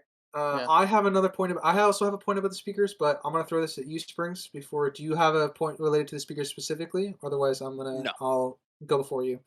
Okay. I really love the speakers as well, because there's a lot of oral history cultures who kind of mirror the speakers in the sense of like they don't like their history transcribed, and it's as a result a lot of cultures have died off because of this in the modern world. But there are still oral traditional peoples that still exist today, and I really like the detail that it flushes them out a lot for me as someone who studies history a lot. Um, of what they're about. Like they come across as more monkish than cultish. I guess you saw them more as cultish crimson, but I saw them more as monkish to me. Um, I didn't see them as close as zealots, as in Zealots, they're sorry. steadfast in their beliefs. Yeah. Okay, got it. Sorry, I didn't want to I didn't want to recontextualize or take what you said out of context. So, um, they, but one of the things that I really like is the interaction. Is like Trevor when he's all with the speakers, he talks about how his family's always been good on good terms with them, and he's like but he points out that his father once got in a fight with one of the younger speakers points out if they're true speakers never fight, and he says well he wanted to hit their oral history tribes transcribed down on paper, um which I think is a really cool highlight and well that it shows that within the speakers that their culture is evolving, like the younger ones don't want to are steadfast in their beliefs, not wanting to fight at all. And obviously, Sypha and her, as who we will meet later, and her grandfather are different. Like they believe in fighting, sort of, just not to the degree of non-violence. I like to show that there's inter. I like that it shows there's depth to the speaker, so they're not all like 100% the same zealot. They all share a core set of beliefs, even if it's varied. And it's a very, very minute detail that a lot of people, when writing for groups and different aspects of culture, that they forget about. And it helps kind of individualize all the speakers in a very, very minor capacity. So it's one of my biggest praises is in terms of the world building is how well fleshed out the speakers are with how little time that we spend with them. I would agree with that a little bit, except we only really get the old man, Sypha, and the younger one, and then the other, like I think 10 or 9 or Yeah. 10 or so there are just kind of background Yeah, stuff. I but kind of would have liked. I would have liked it if they got all kind of fleshed out at least slightly, but I agree with you that like I think we kind of got at least the we show that the there's sides of variation. the yeah. There was not one speaker that was exactly like the other speakers necessarily. Yeah. There was All right. derision amongst the group. Yeah. Sprinks, then I shall go to you since we all had a point about the speakers. Yeah. I Speak on the like speakers. I like how it ends. The episode ends with snowfall, but because of the lighting of the day, it comes across as it could be ash from the events of what occurred. Oh, that's true. Yeah. You asshole. You just Um. call me an asshole? No, I said you ash, and then I stopped myself because I realized that uh. was a bad joke. um. Let's see. Then I guess Crimson, since you started the whole speaker talk, we're gonna go back to you. Okay. Speak on the speakers, you speaker. Well, I mean, like Well, I'm done with the speakers. yeah. You're done with this. Uh, Nobody's ever done with the speakers. yeah. Okay. All right. Well, we'll talk about the quote unquote shit pipe.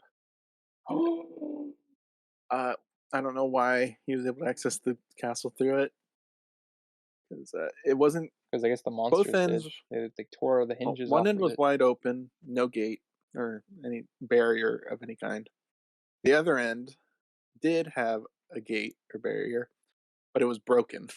So he just walked into the castle. Did we? And then there was the convenience of the sleeping guard also present. So he had absolutely zero difficulty entering this castle. Well, I think the alternative is that Trevor just knocks the sleeping guard out. Well, no, he was gonna stab him. He was gonna. uh, He was gonna no, kill him. he was angling to hit him with the blunt end of his knife before. Oh, He was going for the knockout. I feel like he could have just like choked him out. Oh Then yeah, right there. absolutely, he could have done that, but I think he was going for the bonk. That he wanted the bonk. Yeah. Yeah, I think the ship pipe is convenient a little bit. The guard probably had a very long night. I'm fine Well, with him. I'm fine with him sleeping on the job at that point. it's a little bit of like though. It's a little much, but Yeah. it can work. So I will also ascribe it to a tiny bit of convenience, but it doesn't break the flow of the story enough for me. So I guess I'm in agreement, Crimson. Okay. That was my um, point. yeah. Sinister. No, I think I touched on most of what I wanted to touch on. Actually, I do have one thing. Hmm. It and this might just be like might be a nitpick. We're not gonna point that out, but I don't understand really why they barred the gate closed because all the demons we've seen have wings, so they can just fly over the Yeah, walls. that's true. Now let's keep that. Spoilers. Let's keep that in mind for what I have to complain about later. Oh, Okay. you mean like episode 4? Huh? Yeah, exactly. um, yeah. Yeah, I know I exactly what mean, you're talking about. yeah. I mean, like, barricading the gate. I'm perfectly fine with that. It's a natural reaction because some of them do come by ground. We don't see them Yeah, in no, this season, yeah, but they do. There are demons that do come by ground, and it is just even if we don't see them in the season, it's just a natural reaction. You're blocking an entryway. yeah. Um, Like I'm not a like I'm sure there are Or an demons exit. that do not. I'm sure there are demons that do not fly, and they just. But I'm like, if there aren't, I would really. I feel like it'd be. I don't even need to see them like fight or anything. I just need to see them walking actually, around. yeah, Are there any? yeah. There's some walking There's around in the this episode. one. There's the Yeah, one that has like the glowing eye later on. I think doesn't have wings. yeah. Like he's the one I would point to. Is like, yeah, there are definitely that some that travel by ground. With the blue eyes. Blue eyes, white dragon. Yeah, which means it's Hector's probably. Um, um, there Okay, is. that was Uh, my last point. So if anybody else, Fair enough. Um, let's see. I had a point and now it's gone.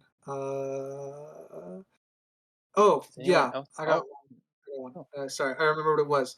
The guy at the market who talks about, yeah, careful. The night horde comes in the middle of the night, but the bishop's men come in the middle of the day. The guy who was talking about the sleeping soldier, he will make a reappearance in episode 4, stabbing a certain priest.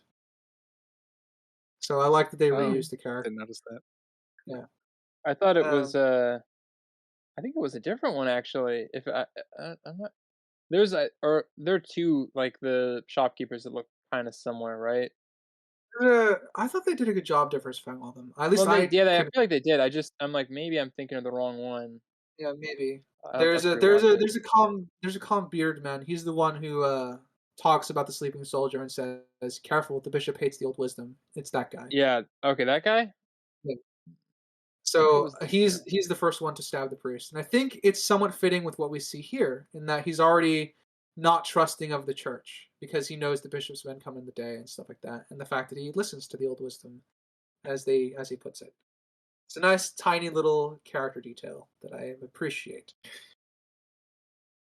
Um, I think that's my last point, though. Sprinks, do you have any? I know you have a list usually. I have one last one, which is goes into my biggest problem with this show, um, and it's I think a way of Crimson Pop asked in the first episode of this if like if there was a budget because of the animation, and I really think it's just a cut corner situation.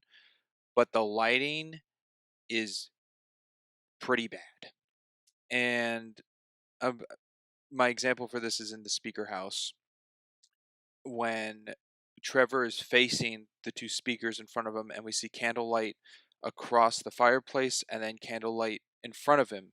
And because of the angle, we only see the light reflecting from in front of him, which is where the speakers are standing. I think it's fine because of the animation that we see the shadowing coming from the light in front, even though the speakers are standing in front of the light, which would block most of it hitting him. That's okay with me.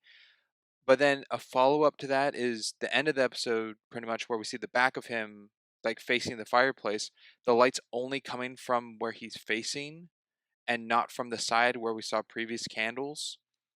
The candles So, throughout the show have very little light effect, if any, and they're just a detail for the background. so you would consider that a possible continuity error then, I in terms of animation? no, I think it's a little more than just continuity error because it's consistent. Of the lighting of candles doesn't pretty much do anything. Yeah, well, I'm saying it's a that would be a continuity error, in that they don't do anything, but they're present in the background. Okay. I'm just giving you a definition for what to call it. That's kind of up to you if you want to call it something else, because I don't know what to call it other than that. I just I'm call not it trying bad to lighting. do. But Yeah. Okay. Well, yeah, but if it So changes though based on the scene, that wouldn't really be bad lighting. That would be an error. If it like one scene it works fine, and the next scene it doesn't work, that would be an error, not just bad lighting. I guess, unless the it's done. I've only noticed it, so okay, I don't know the degree of the it. only lighting I saw that was fine is natural sunlight. funny. That's my only complaint about the lighting in this show was the natural sunlight in this episode. What And about him with the torch he's carrying That's into next episode. the sun? I know, but he's bringing up. He didn't see, or the only good lighting was the The sun, right? So how was the torch and him standing in front of the campfire, or not campfire, the fireplace? Also the torch is later fine episodes, because but it's reflected to his body, but it's not good on the floor. The floor of his shadow is not present with the torch in his hand. you're saying he doesn't have a shadow on the floor? From the holding the torch to his left. I'd have to see it again, The I shadow guess. is very stationary, like the torch is right directly above his head. I'd have I would to. I have to also rewatch it. like to Yeah. throw out there that takes a lot of money and time to do shadows correctly in It does, anything. especially flickering shadows. Yeah, so but Yeah. if you're saying that if it's not there at all, that is a problem. But if it's That's just why I said it was a really cut corner situation because of the Yeah. method Crimson pointed out of the animation style of the like single frame Yeah, and it's then just limited. moving mouth. Limited. Yeah. I'd probably have to under budget issues, but I can see it as a problem. Something It's to see definitely for season 2 with the larger budget. See if they are more consistent with that. um one of Because then the it would be a budget issue. yeah. That's fair enough, I suppose. All right. If anyone doesn't have anything else, shall we give our ratings on the episode? If we're ready. All right, Crimson, start us off.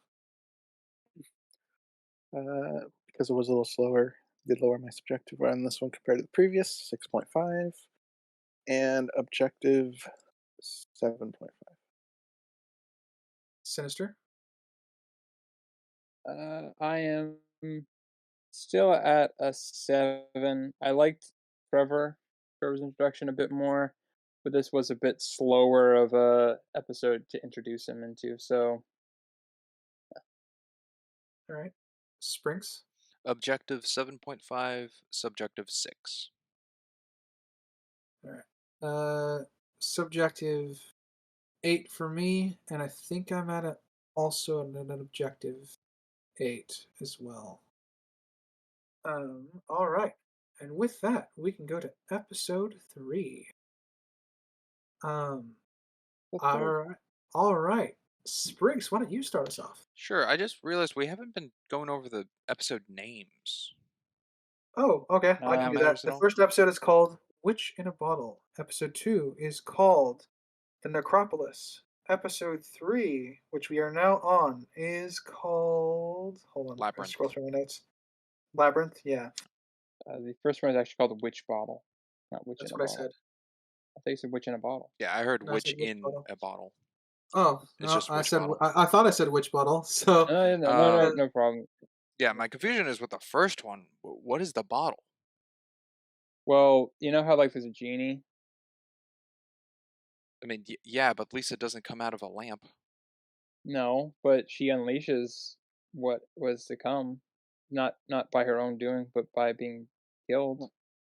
There's like the expression, I don't remember it word for word, but like you're in a bottle. It's like you're in a rut. You're in a bad spot. So Yeah. it might be a play on that. Or she was in a rut.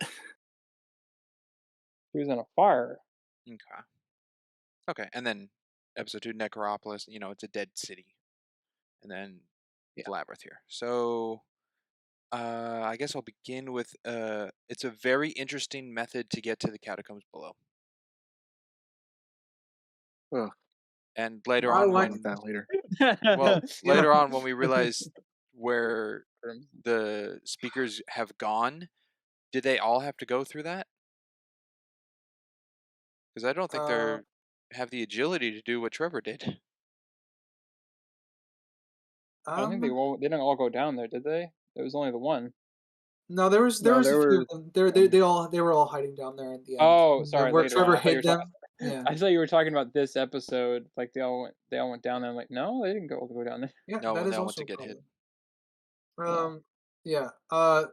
The floors are made of cardboard, evidently underneath Greshit. oh Yeah, this is everywhere. Well, not just under. definitely Kinda, this is definitely one of my major problems with the show.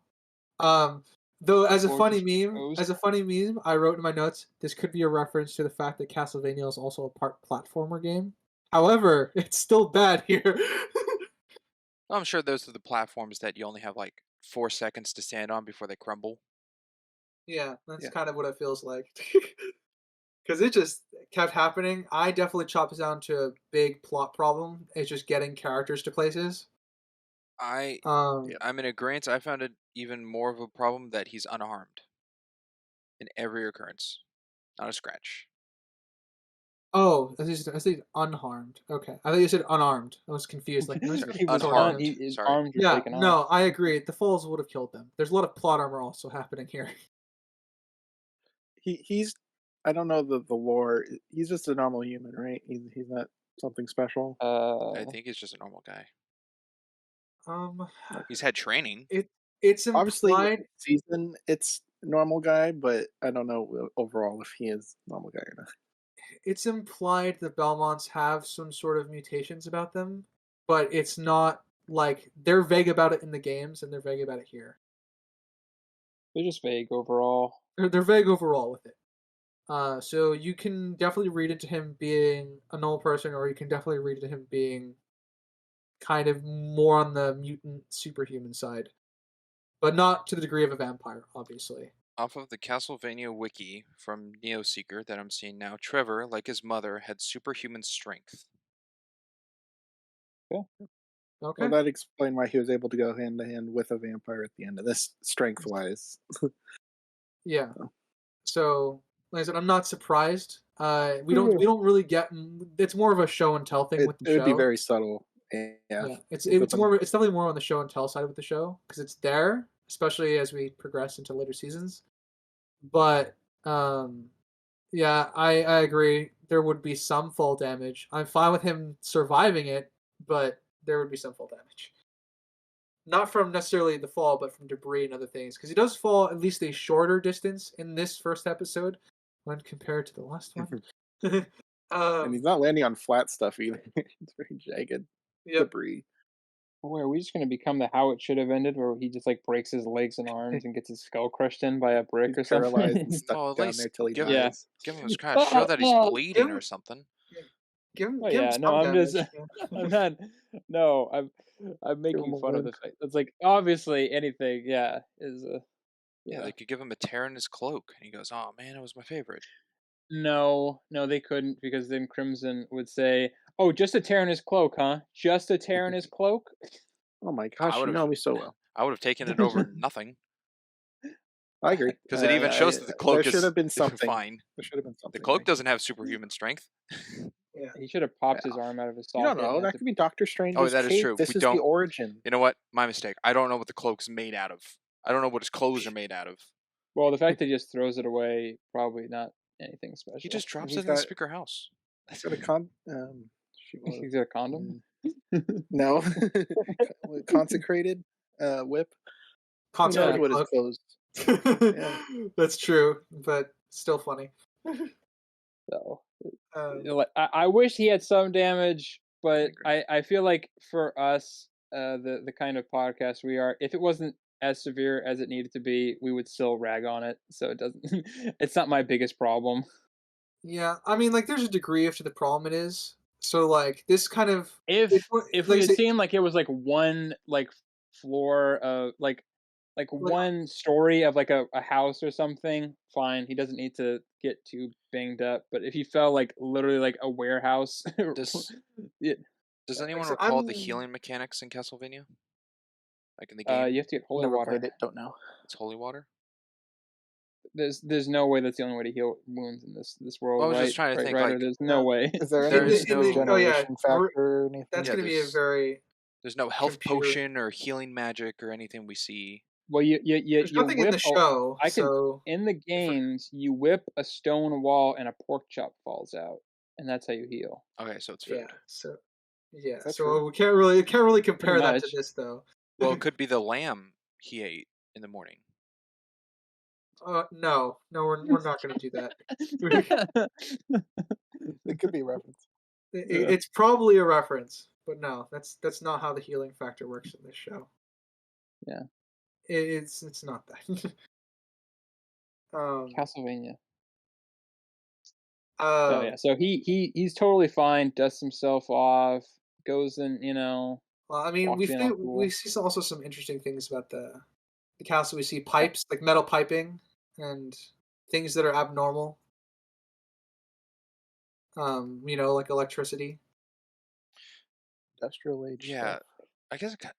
Sorry, I'm still thinking on it. Does it mean Trevor doesn't carry any aid with him? Does he I Like mean, think in, he's that strong? he's not a practicing hunter right now. I don't understand what you meant by that. Like he doesn't keep Can you like elaborate? bandage wraps or a health potion or like something on him in case something occurs. He's Uh, thinking D&D right now. he That's what he's might, doing. I'm but just we trying. don't If he see gets anything. stabbed, is he gonna just like hold his wound all the way till he gets to town, or? He might, but we don't really see anything because he doesn't need it. As we Also, find I out. would like to point out that not unlike D&D in medieval ages, they did not carry bandages and, and wraps with them That's everywhere. also fair. Well, no, Uh, I'm not fully no, I know, experienced with yeah. Castlevania, the games themselves. I don't know if Mhm. there's an inventory system Like and I the like adaptations they could go into Trevor's character based off of what he can do in the games. I have I don't know literally what we only can played the 2D connect. side scrollers, and they do not allow you to heal most of them. I mean, we can't really connect the game to the show. The show's its own thing. We can point out nods they make, potential fixes, but they're still just not connected. Two separate entities. My thing for him not having healing stuff on him though is mostly just down to the fact that he's not technically a practicing vampire hunter or monster hunter right now. He's just a Yeah. traveling care. drunkard. Yeah. Probably sold all of his goodies. Okay, Yeah. so it's ignorance. I guess if you want something, yeah, ignorance. Well, I mean, Ignorance that's or not I a don't it's not the care. regular practice at the end of the Dark Ages anyway. So it's not Yeah, really he's yeah, pretty it much doesn't like even fall yeah. under ignorance. I'm, It's just I'm just not. trying to think. He's not going into this situation thinking he's invulnerable. Well, because he's He's just also going not in like going down there to expect a monster either. He's just yeah, going he's down like there to search for somebody. yeah. For all he knows, like they just like the Oh, villagers followed the speaker in there and killed them and then walked away. yeah, he's going in there to. Yeah, there's a lot that goes into that. I don't know. I understand your point of like like he should have something, but I feel like they do enough of Even if he does, we have no reason to see it, so Yeah, we're not given one. and it's So also played on just lucky coincidence that the floor's breaking after Sypha went down here herself and the floors weren't well, broken. she's a little I mean, lighter. there were probably stairs somewhere. Yeah, yeah, I'm just saying she probably crossed the same path he did until the floor broke on Trevor. yeah, Sure. yeah. There's Yeah. an element That there. that So goes to yeah, again heavy deterioration plot. struck right at his moment. Yep, pretty much. I would agree with that. Like I said, there's a lot of plot holes and plot related issues just at the fact of the floor breaking. So to get the characters where they need to be. Um. All right. The I Cyclops guess is badass.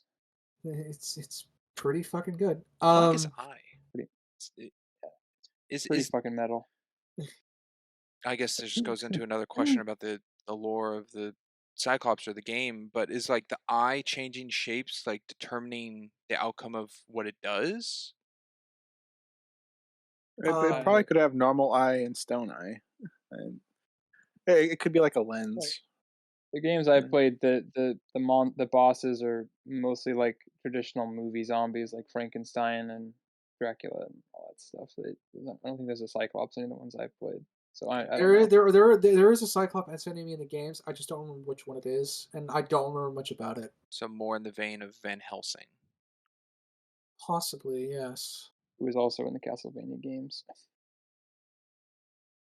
Um, I do have well, I think the fight is pretty good. I think I would have liked to see Trevor struggle just a bit more since he's quote unquote out of practice. Yeah, I was kind of Um, hoping when he threw the blade and it missed, that was kind of a clue in for that. And then he immediately gets it out and throws it and gets it on like the second try, which Yeah. seemed a I little mean, bit his too comment fast of for like me. stop and notice you're dead. yeah, yeah. Like I said, I think I love the fight scene. I think I would have just had Trevor struggle a bit more. Yeah, To kind of go with the theme of him being out of practice a little bit. Otherwise, I'm mostly fine with how the fight turns out because he is an expert monster hunter, even if his abilities are latent. Um, and I I guess I have this is a rare one for me because I when it comes to softcore magic systems, I don't like as long as you don't contradict, I don't have issues. But everything unfreezes out of stone at a different time. Yep. So Sypha happens I unfreezes kind of first, and then everything else unfreezes like immediately. Like they talk for a few minutes, and then everything unfreezes like all at once, and then we hear it continuously going in the background as they leave. I saw So that kind of as the possibility of how long something's been frozen.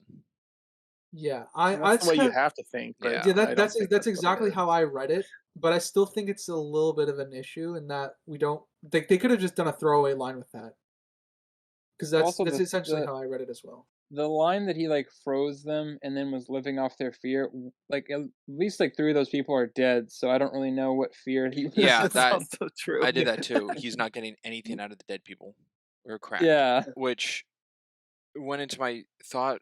Or a question I had is when Sypha comes out of being frozen, how did she? It seems like no time passed for her the way she's acting, which is like, what happened? but it has to feed off of the fear. So, are you constantly conscious while in stone Well, form? she said, "Did you climb on me?" Which means she had to have been conscious. Conscious.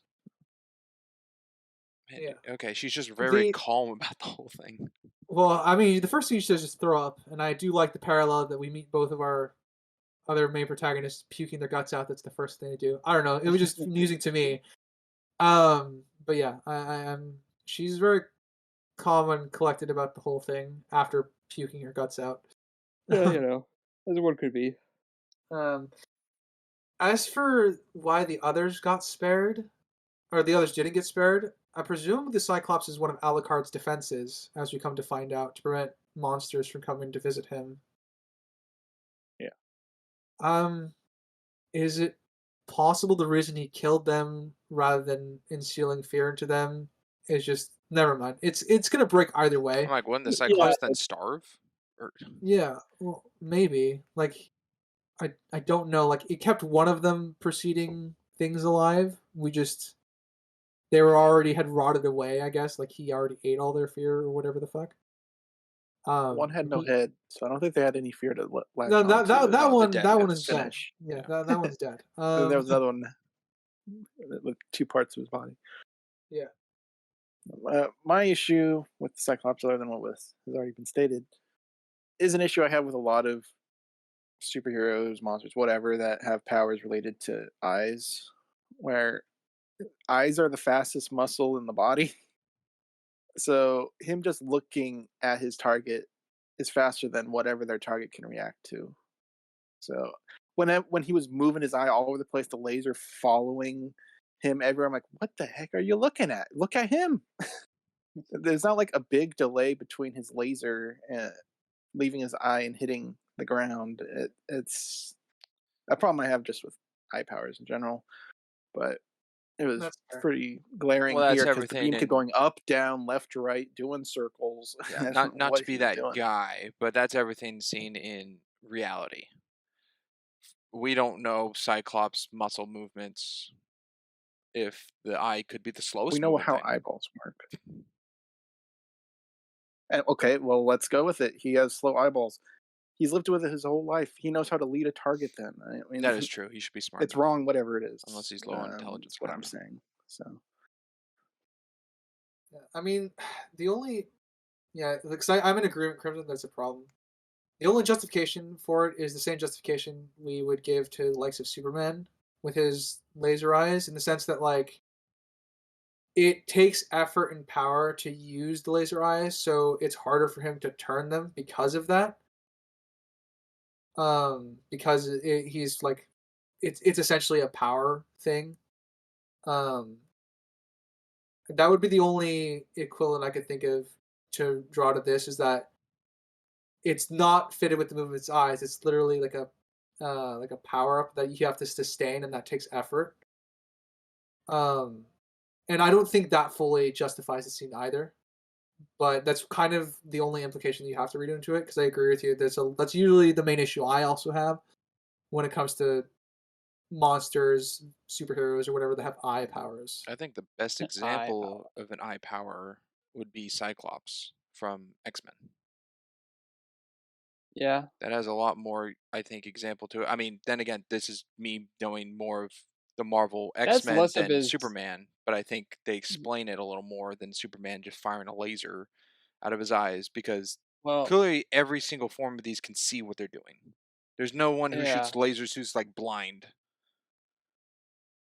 Well, Cyclops is. I don't know about Cyclops, but Cyclops has like the thing where he like it just comes out as like a full on beam though, right? Like there's no like he can't change the like he'd have to move his Not head. with all his goggles. yeah like he It's moving not his his eyes doesn't eyeballs. It's yeah coming out the eye sockets. yeah sockets.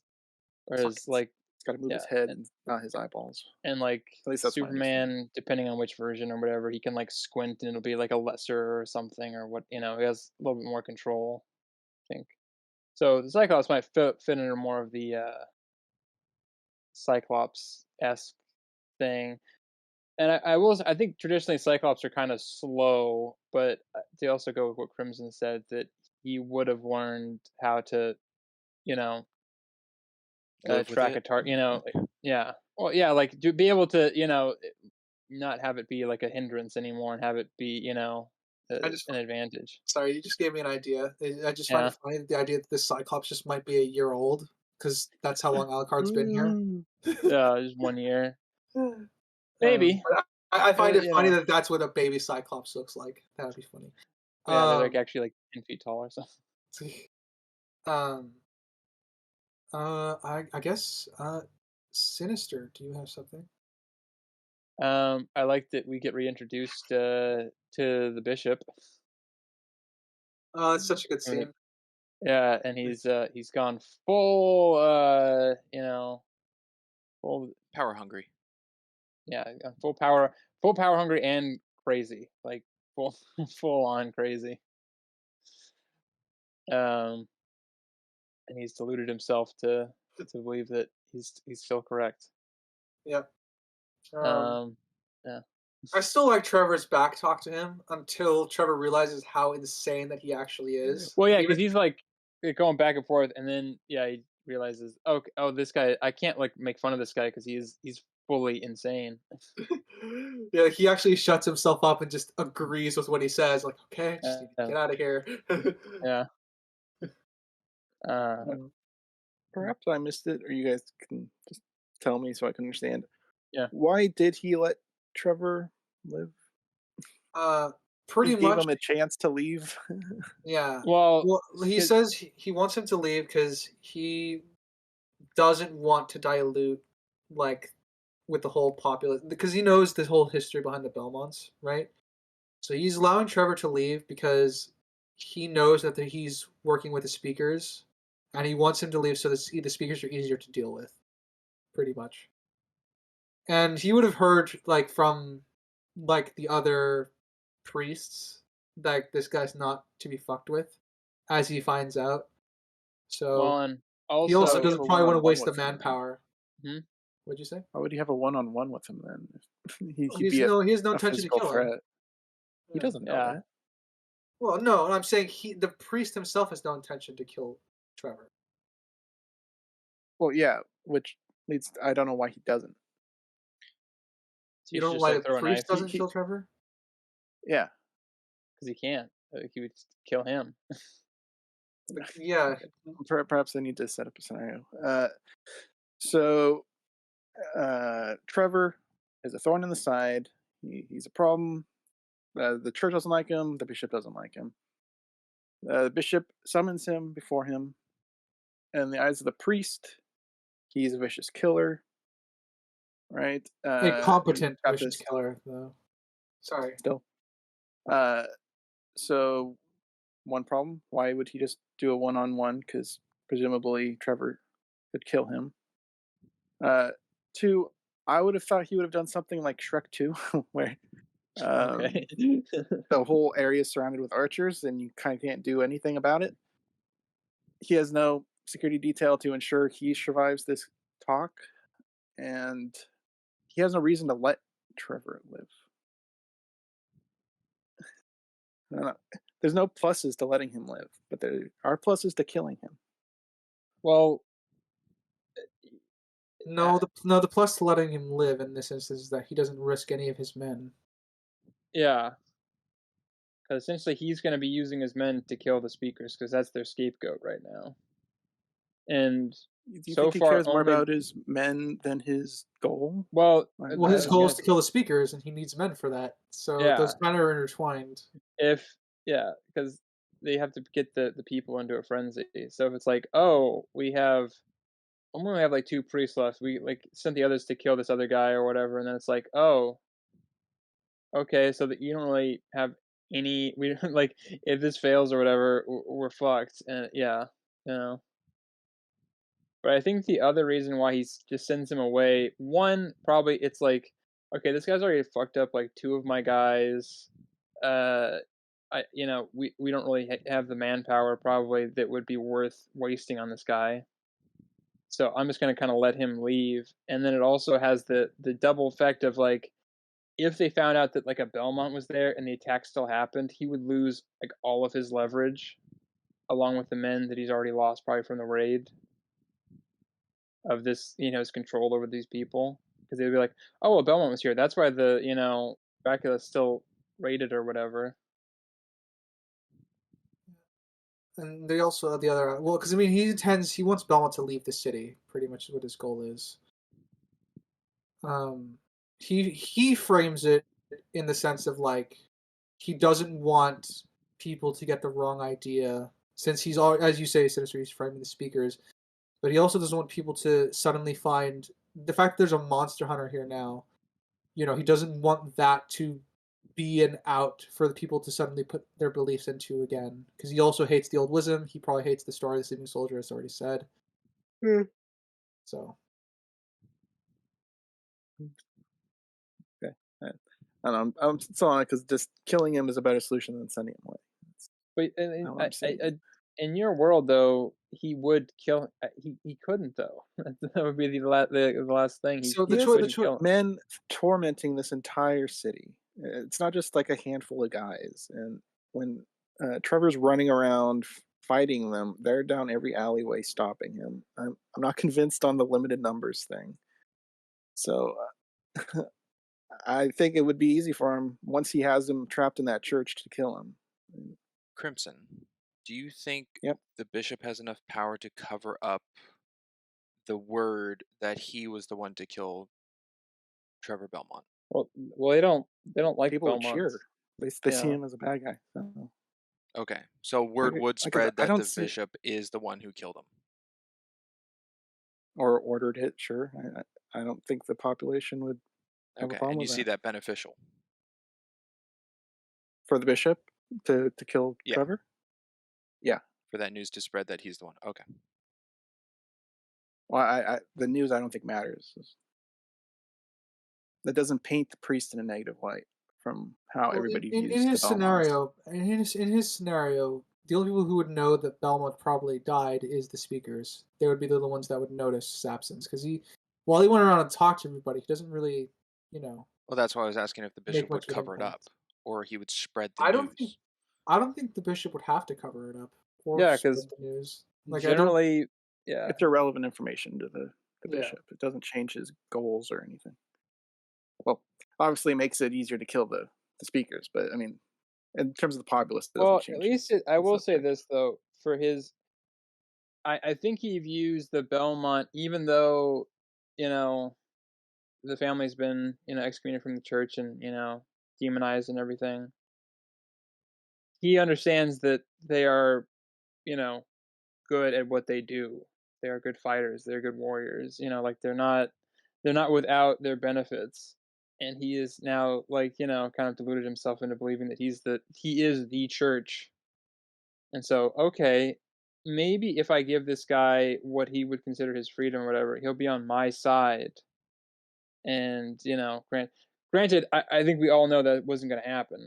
But so by killing him, one, you'd waste resources of the men you already have, and then two, you would lose out on the potential to have this relationship and this, future endeavor.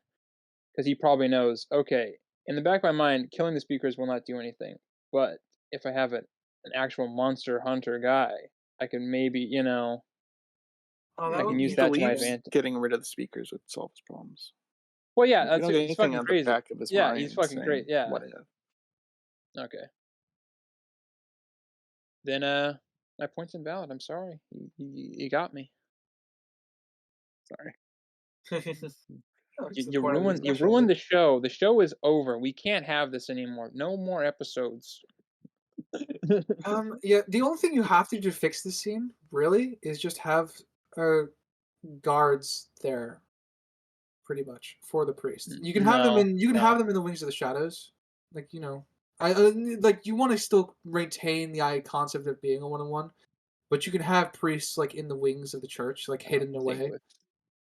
with Crimson, he has to either not be there or he has to be killed. Really, that's kind of the only. Even I think he's not arguing there should be guards there. It's like if he goes in there by himself, he needs to Well, I die. mean, Otherwise, the deal aspect I of don't want to put words in his mouth though. So am I reading that I correctly? agree. Once Trevor's in there, there's no reason why they wouldn't just kill him. I agree with no, what you just said. see, the thing is, Okay. Sinister's correct. I think he is trying to strike a deal with Trevor, though. Like, I know you backed away from that, but the point Well, of that is I he legitimately tries to say that he'll walk back the yeah. excommunication if he does this. So that to me My is a sign that he wants a deal. Yeah, my problem with that point that I made though is that it undermines him just being full blown crazy because He's he needs to believe that killing the speakers is the answer in order for it to work, you know. yeah, well, And if he has a glimmer of like an idea that it won't work, it kind of undermines that for me. well, whether or not he believes the speakers like truly are the responsible for what's happening, he still needs to remove the speakers in order to cement his power in the church, because right now the speakers are dissenting voices. Hmm, maybe you're right. I don't know. It's kind of a complicated Yeah, subplot they yeah. put in here of like I, I, it I doesn't don't think it I don't think this the only thing that's really out of character that stand out for me still is that the priest would have a retinue of guards in the room with them while they have this one-on-one. But I think there's more than enough to justify why Trevor live. Well, I guess I I don't don't think we think. can find I a. feel like he would need to like hire him or something. Well, I mean, he's trying to strike a deal with excommunication. That was the point of that conversation. Like I he's do like the trying to line he's he is trying to win Trevor over with that. yeah, I do like the line that he throws away with it when he offers that, and he says, Yeah, his "To be excommunication fair, came a came little from a higher up little the bit ladder. higher up." Yeah. Which is why Trevor turns it down.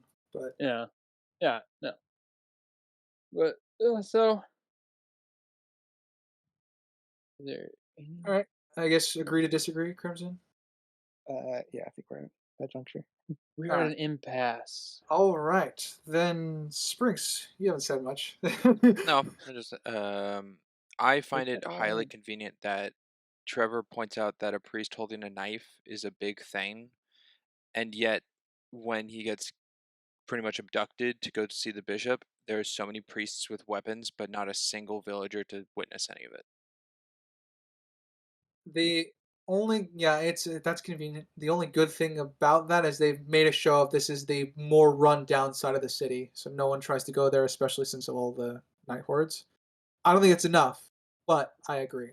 No, but I mean, it plays into Trevor's talk about them having knives, and then the town mumbling like, "Oh yeah, that's odd." But if they would have seen it beforehand or talked about it, it wouldn't have made such an impact when Trevor brought it up later. Yeah, I had that written down on episode 4. That was an issue. I agree. I don't know how Well, the church could do so much damage in the background without anyone witnessing anything. Well, at least I mean, we they see in know, the but the like the villagers know second that one. they're causing problems, though. And one of them literally says, "The bishop's men come during the day." So, like, they know that the priest's men aren't quote unquote Well, yeah, but do they come and savory. just say, "Come with us," and then it's like, "Oh yeah," and then they leave, or is Well, it like, "Come with us, look at stab, stab, stab"? Like, People like need look at the scapegoats. second That's what the whole episode point with of it the is. speaker. Look at the second episode with the speaker. They take him into a secluded alley and are gonna like kill him. they're not doing it out in public or anything. no, that's true. And they do. They have the gallows and everything, or is it the gallows or is it Yeah, they have gallows. yeah. So obviously they do public stuff, but they're keeping all like probably the more The shady strong bit. arming, yeah, the strong arming bits in you know keeping that in on the down low, so nobody really thinks about it too much. I guess my thing with that is the reaction of the crowd when Trevor's like, "And they have knives." That that was the whole reason I put it in my notes, was that Yeah. the people acted surprised, which I guess would contradict the first statement of it being kind of common knowledge. So I think there's an error here Yeah, no, somewhere. there's definitely an error here somewhere. I agree. I tend to go with whatever the script gives us first, being what they intended, and then I would follow everything up as a contradiction to that. So people being surprised at them actually wielding knives is one thing. Like the best reading you can give it is that they just know the bishop's men are doing all the manipulating, but they just don't see them do the weapon brandishing and stuff. I don't think that's enough, obviously. However, I view that as a problem in the sense that I guess they're complete surprise of it because of what they imply earlier is that people know that bishop's men come for them in the day if you're spouting old wisdom, that sort of thing. Yeah, So at least that's where I would find my problem. But I I read agree that. there's an error here. I think I might have maybe I read that quote differently. The bishop's men come in the day.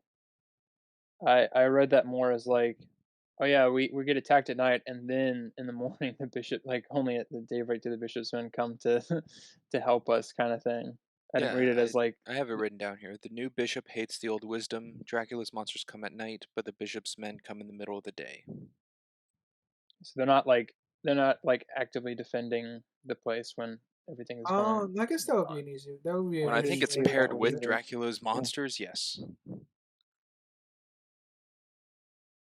Yeah, I that's I how I I admit read it. I admit I did not read it that way. Um, I read it the same way you did, right? Where it was more like a threatening tone. Like, we get attacked at night by monsters and attacked by day by the priest. That's kind of how I read it. But I can see it that other way now. yeah, I can see it that way too. It's room for both, I guess. Hmm. I like that they hint at the possibility of Alucard's castle being where Dracula's asleep. We know as an audience that's not true because we see it, but from the descriptions that Trevor's heard growing up, it's fitting. It fits for him, in that he's like, whatever's down there is not a messiah, kind of thing. Well, it's been And 20 years. The castle could be under the town since we I, last saw the castle, right? Nope. The castle burned up Targovish. So this is the same year that attack's happening. So we haven't skipped 20 years from there. So the castle's in Targovish. That's right. That was just Lisa entering the castle. Yeah. All right, fair. um, let's see. I guess the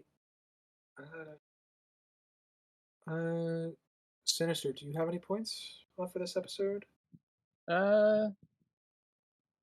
No, we finally get Trevor being a badass for a few minutes. Yeah, for a few seconds. Makes all the Yeah, priests sends them all away. yeah. To hide them. Yeah, because I'm gonna end off on that note.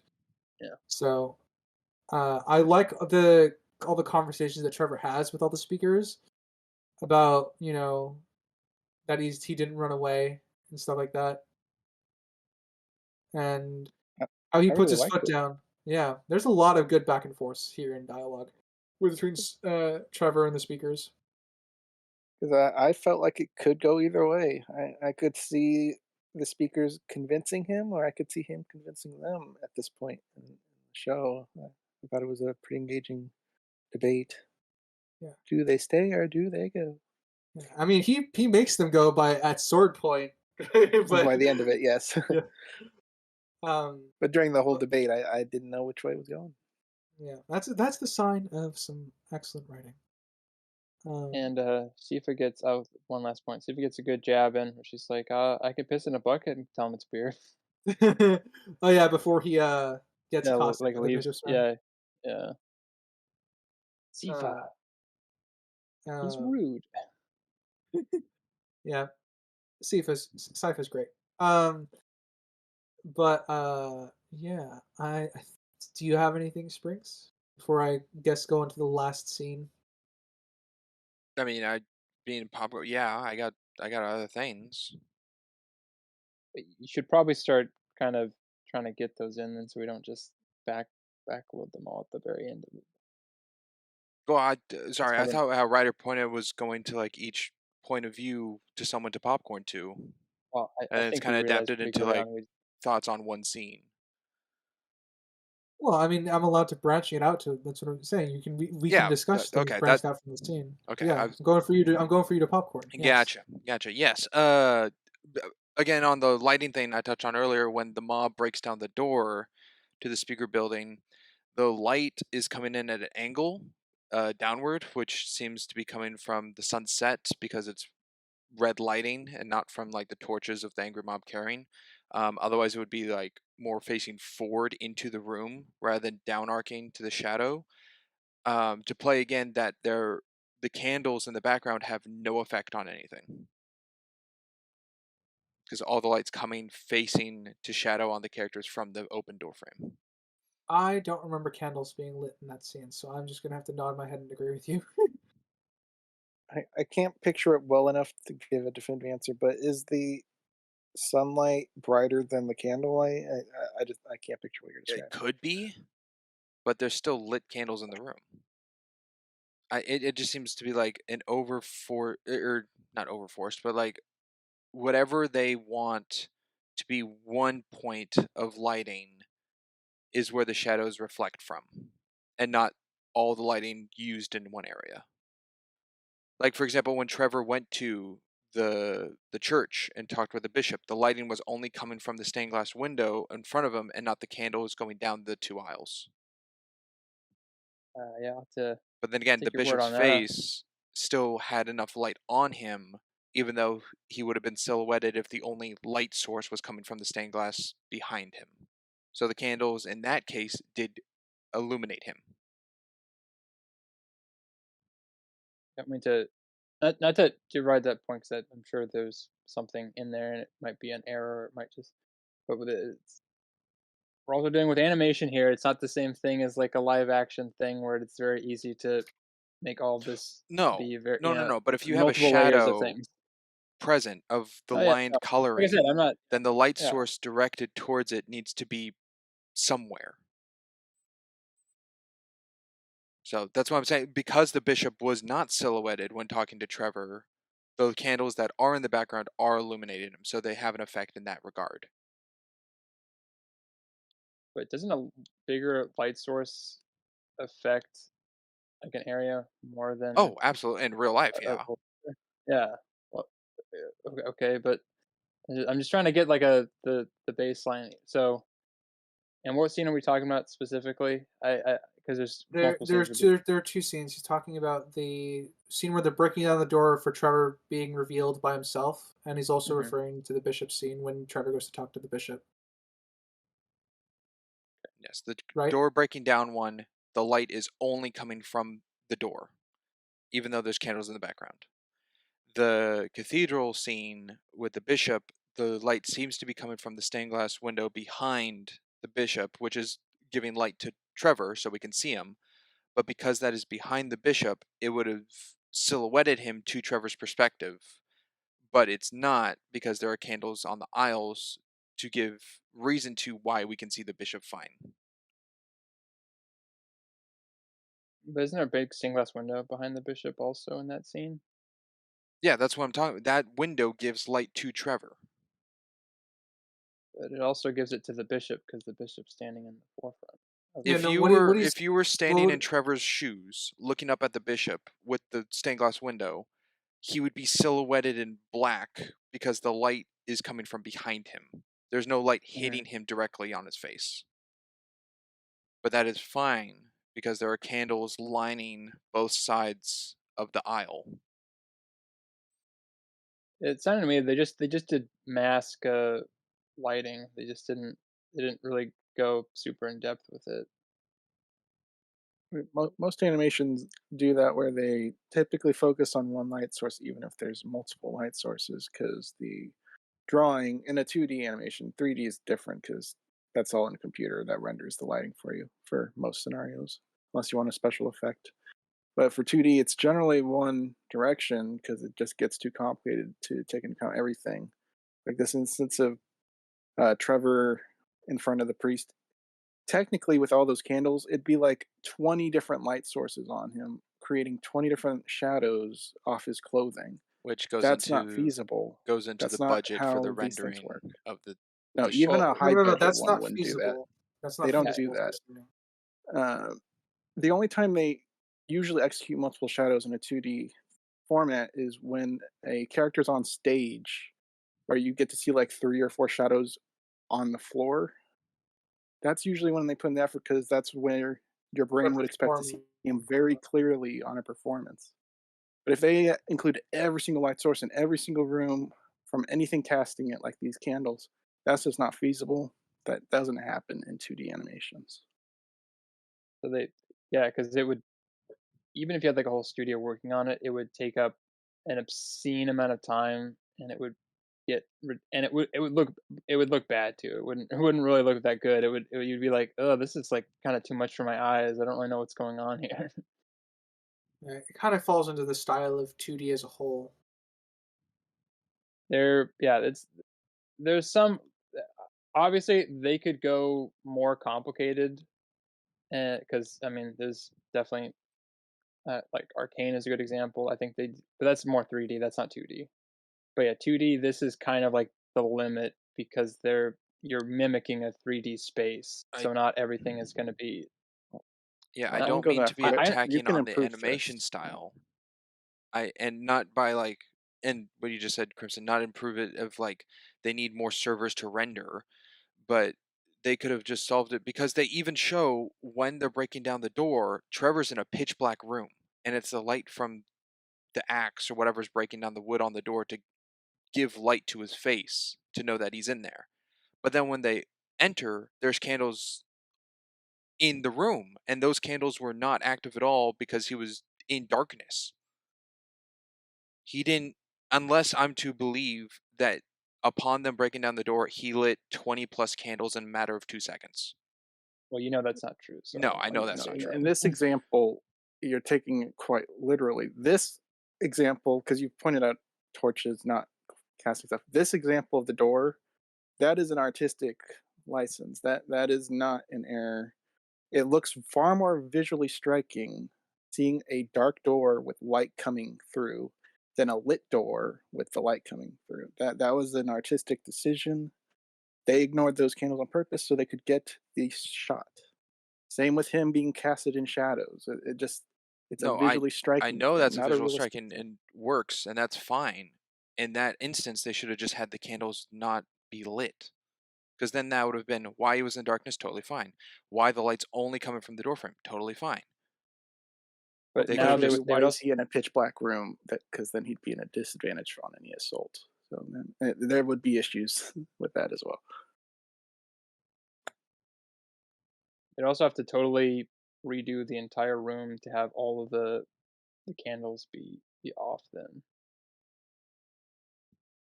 A different painting. Yeah, Yeah, they'd for have to the for the totally background. yeah, yeah. The background would have Because to this be is certainly totally a different. layered Yes. animation. Well, yeah, yeah. Um, yeah, no. It's just 2D animation has its limitations, and to get the same effect you would have in the live action, you have to kind of break some of like the actual physical law rules to get the same effect. Okay. Well, in that case, I'll just pop over to a really cute little detail that the gallows has a cross as one of its beams. Is that a cute detail? Ah, how That is a cute. little morbid. I didn't notice that. That's It's the cross that gets whipped and falls on the crowd. It's attached to the gallows, Oh, but that was on the gallows? yeah, why wouldn't it not just be a straight beam straight up? It's a cross. well, Very I mean, religious town. the church would do that. Yeah. I'm not too The surprised. church would do that. They were like, Especially listen, with we the don't kill zealots anybody. that work here. So, The zealots. Certainly for the symbology of the drawing the cross down. yeah. Um, Not to connect it to another thing that we have coming out. But that was a fiery cross. yeah. Let's see. Does anyone have anything else?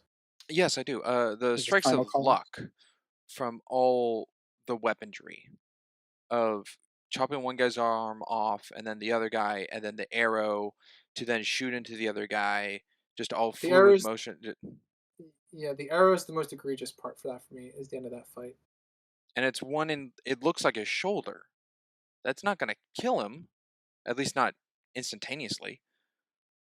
Yeah. Well, I mean, he ain't gonna be pulling that bow as easily, but it is like I think most of his fighting on the ground is perfectly fine, but I think the arrow is the most egregious part of that fight.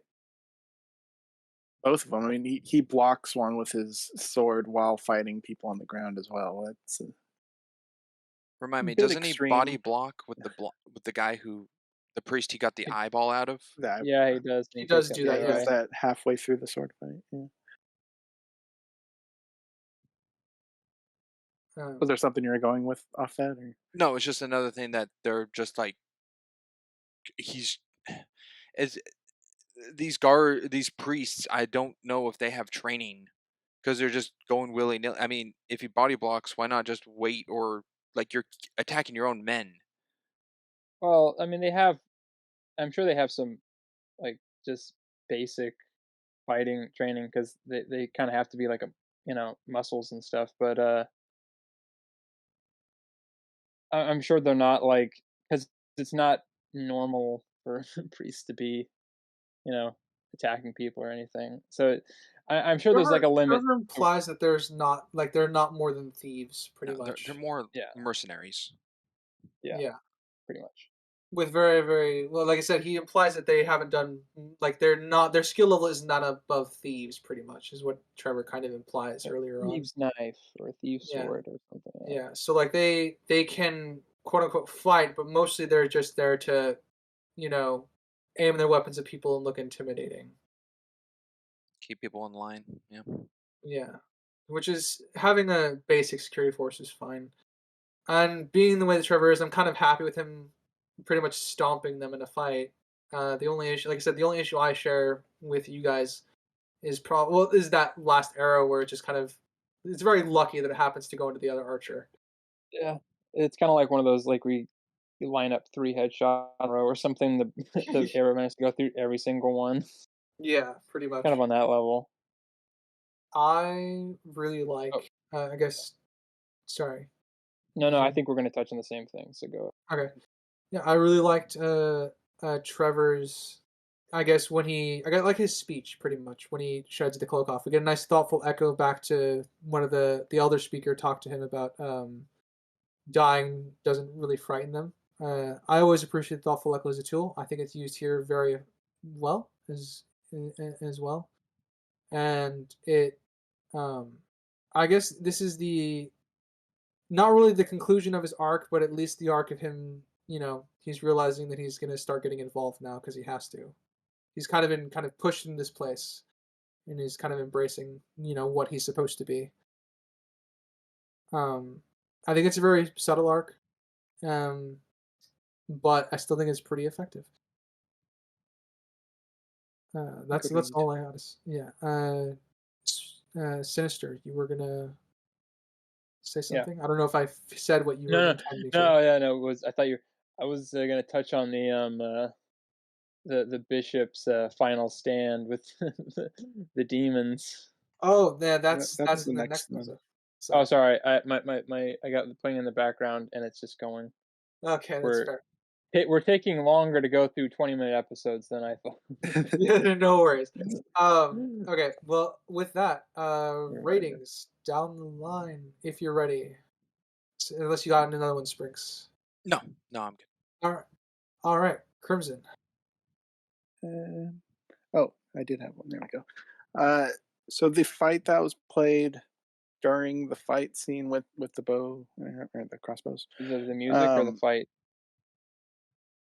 the music that was playing during the Okay, fight. because you Okay. said the fight that was going on during the fight. Yeah, that was I a little said that. weird. Yes. Oh, whoops. I read the word fight in my notes while I was And saying this. okay. So, yeah, the music during the fight was one of the instances where I thought it didn't mesh well because the music was really like melancholy. It was very calm. Uh, It eventually ramps up, but it's like pretty late into the fight where it starts that when it should have been during the chase and then ramps up once they start fighting. It, that was one of two instances where I thought the music did not line up well with the combat. um, Not much more to say on that other than that. I don't know if you guys can think of it on the spot. Probably not. I cannot. It's not Uh, impactful music. No. I can't. I mean, having seen this several times, it never bothered me. So I think it worked fine, but it could have been more bombastic. But I think they were kind of ramping up for whatever the next episode was going to be, so they were probably like, okay, we don't want to go like too high with this because then it'll just feel like back to back to back. So we just kind of build, it'll be better. I don't. That's my thinking for maybe why it wasn't quite as heavy-handed as it could be. mhm. That would be it for me. All right, That's it for then me. then give your rating, Crimson. All right, I'll give this an objective 6 because I pointed out a lot of flaws. I didn't get flipped on the leaving Trevor alive thing. That's why it's so low. And then the subjective, that's 7. Still enjoyed it. Sinister. Yeah. Uh, I'll give this 6. I like a lot of the fight kind of stuff. I like the fight aspects of it, but I think Crimson brought up a few little issues here that lowered it for me a bit. But overall, I think choreography wise, this was some of the best. Yeah, I do like a lot of the hand drawn animation myself. Springs. Objective 7, subjective 6.5. Yeah. All right. Subjective. I'm at 7.5 for this one. Objective. I'm at 6.5. So with that, the last episode, which Oh, it's is over already. Monument. Oh, Monument. Yep. I'd be confused with Monuments Men. I don't know why Completely anybody would be different. confused with that, but Yeah, yeah, completely different. Yeah. totally different. Yeah. I guess. Springs. Why don't you start us off? Sure. Let's see. I believe, because of how I've been seeing the shadowing and the lighting, that the demon with the blue lighting can control shadows. Because there's no way the bishop would not be able to identify him walking down the aisle with the stained glass behind him. Yeah, that is definitely an animation choice that they made. I guess I'll kind of talk about the scene system there. I'll bring up my point. This exchange between the bishop and the demon is quite wonderful in the sense that you get it's a dark justice comeuppance kind of feeling that you get from the scene. Very It visceral. it's a weird feeling to be rooting for a demon. I must Yeah, admit. pretty much. Pretty much, yeah. I kind of get Dracula. You know what? Fuck humans. Yeah. I mean, I'm not I mean, for like killing an entire, entire city or whatever, but this guy definitely deserves to yeah, die.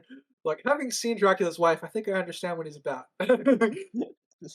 um, but no, in all seriousness, I think there's definitely a sense of poetic comeuppance finally about this whole thing, and the fact that this particular demon can talk just adds a little bit more to uh, I guess, the feeling that you get when it comes to their conversation. Um, because obviously the demon would know more about the his quote unquote religious beliefs than the priest would because he's from hell. Which is Yeah. another layer I think that's added onto it. Um, very very striking scene for me. It's Okay, one of like this the best goes into a two-handed. question oh, No, you go. You go. No, you're good. a question I have about this particular demon, because I don't really remember season two too well. If there's more of these particular types, I I couldn't tell if this was a unique demon or an avatar from Dracula. Like he was talking through it. It's a I don't think demon. it's Dracula. Yeah, if it was Dracula, it would have been a lot more personal. It would have Okay. not toyed with him. No, it might have. No, I I think think it might. Dracula I would think. have Dracula might have Yeah. toyed with him, but I think the conversation would have been a lot more personal rather than like speaking about abject things in Yeah. the sense of like because he talks about it's like we wouldn't be here without you. We love you. Like Dracula would not be saying that. You know, Yeah. let me give you a It, kiss. No. But I really wish we got to see him actually get eaten like that or something. Or I'm however he sure that would died. have. Yeah, that was too graphic for this graphic show. I was I think picturing like Melina's finisher in Mortal Kombat X, where she just Yes. munches on someone's face. I was Yeah. expecting that, especially with some of the gore we got through this season. But we actually get cut away from his gore, which was an interesting decision.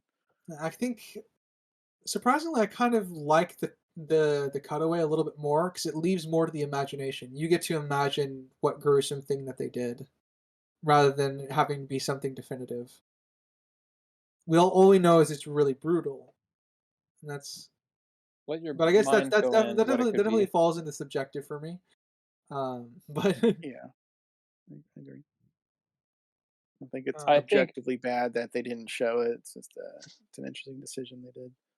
Yeah. I think. Well, maybe it's just like okay, because I know there's a couple of shows and everything that I like that are kind of really showy on the gore and all that stuff, or like the really fucked up shit.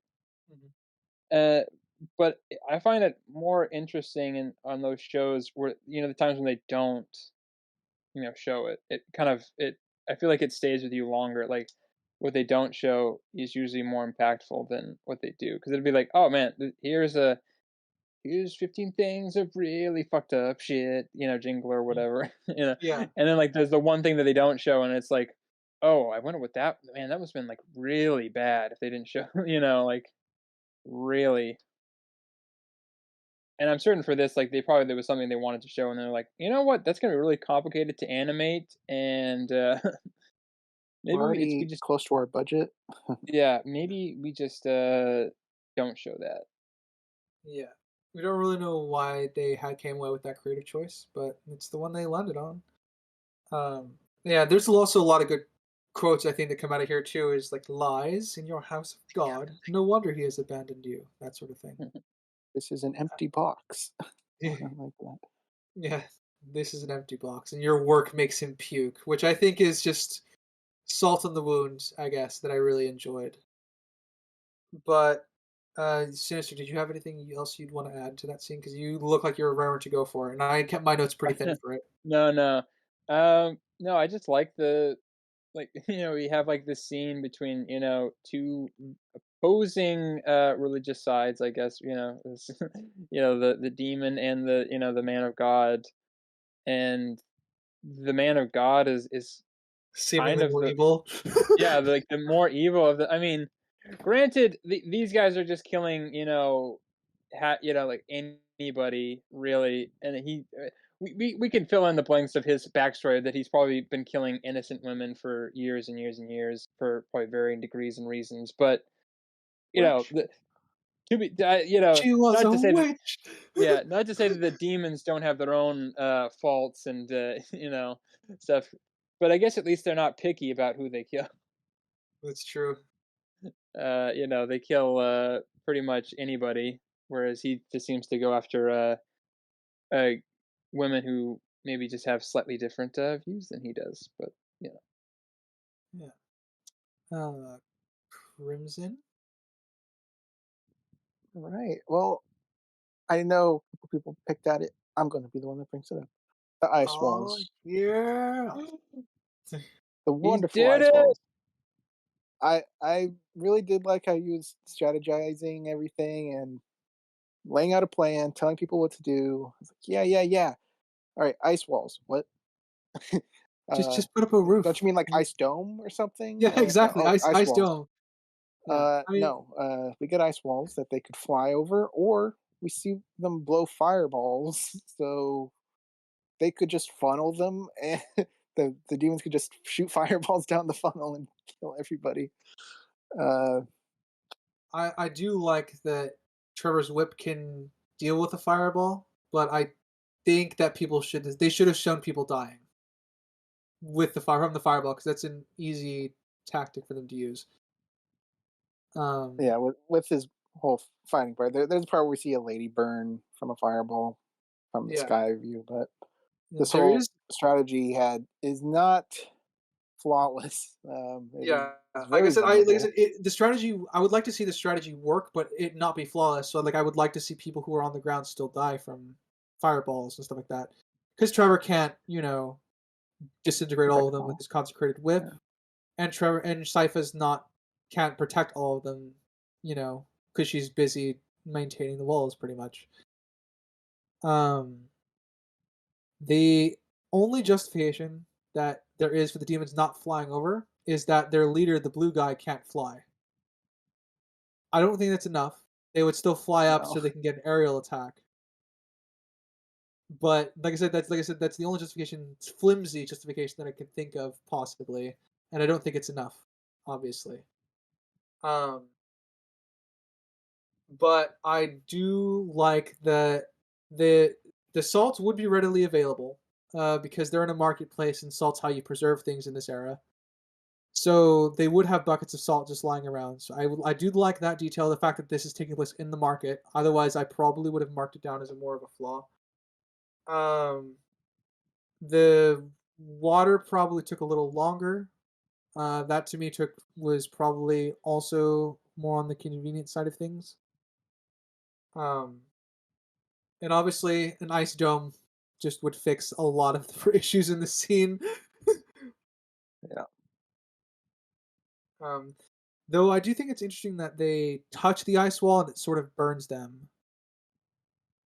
which is an interesting facet that they don't really explore.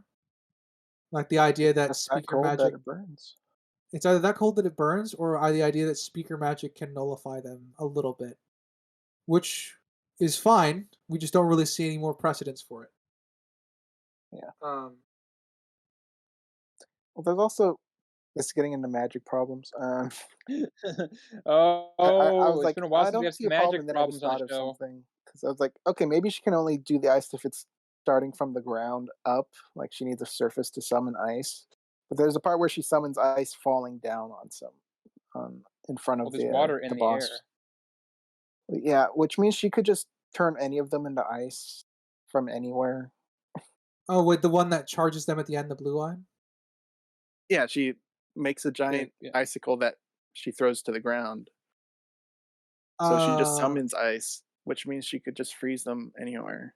I thought she summoned that from the ground. Am I remembering that wrong? There's The like I don't spikes, know. right? It's a yeah, but Oh, the there's ones that like kill her, water those on come from the yeah ground. yeah. There's like a big chunk of ice that she throws on the ground before that. Yeah, I know there's one that she freezes the holy water bucket and turns that into shards. I don't know. I don't remember what you're talking, Crimson. So Don't I believe you. I don't remember what you're talking about.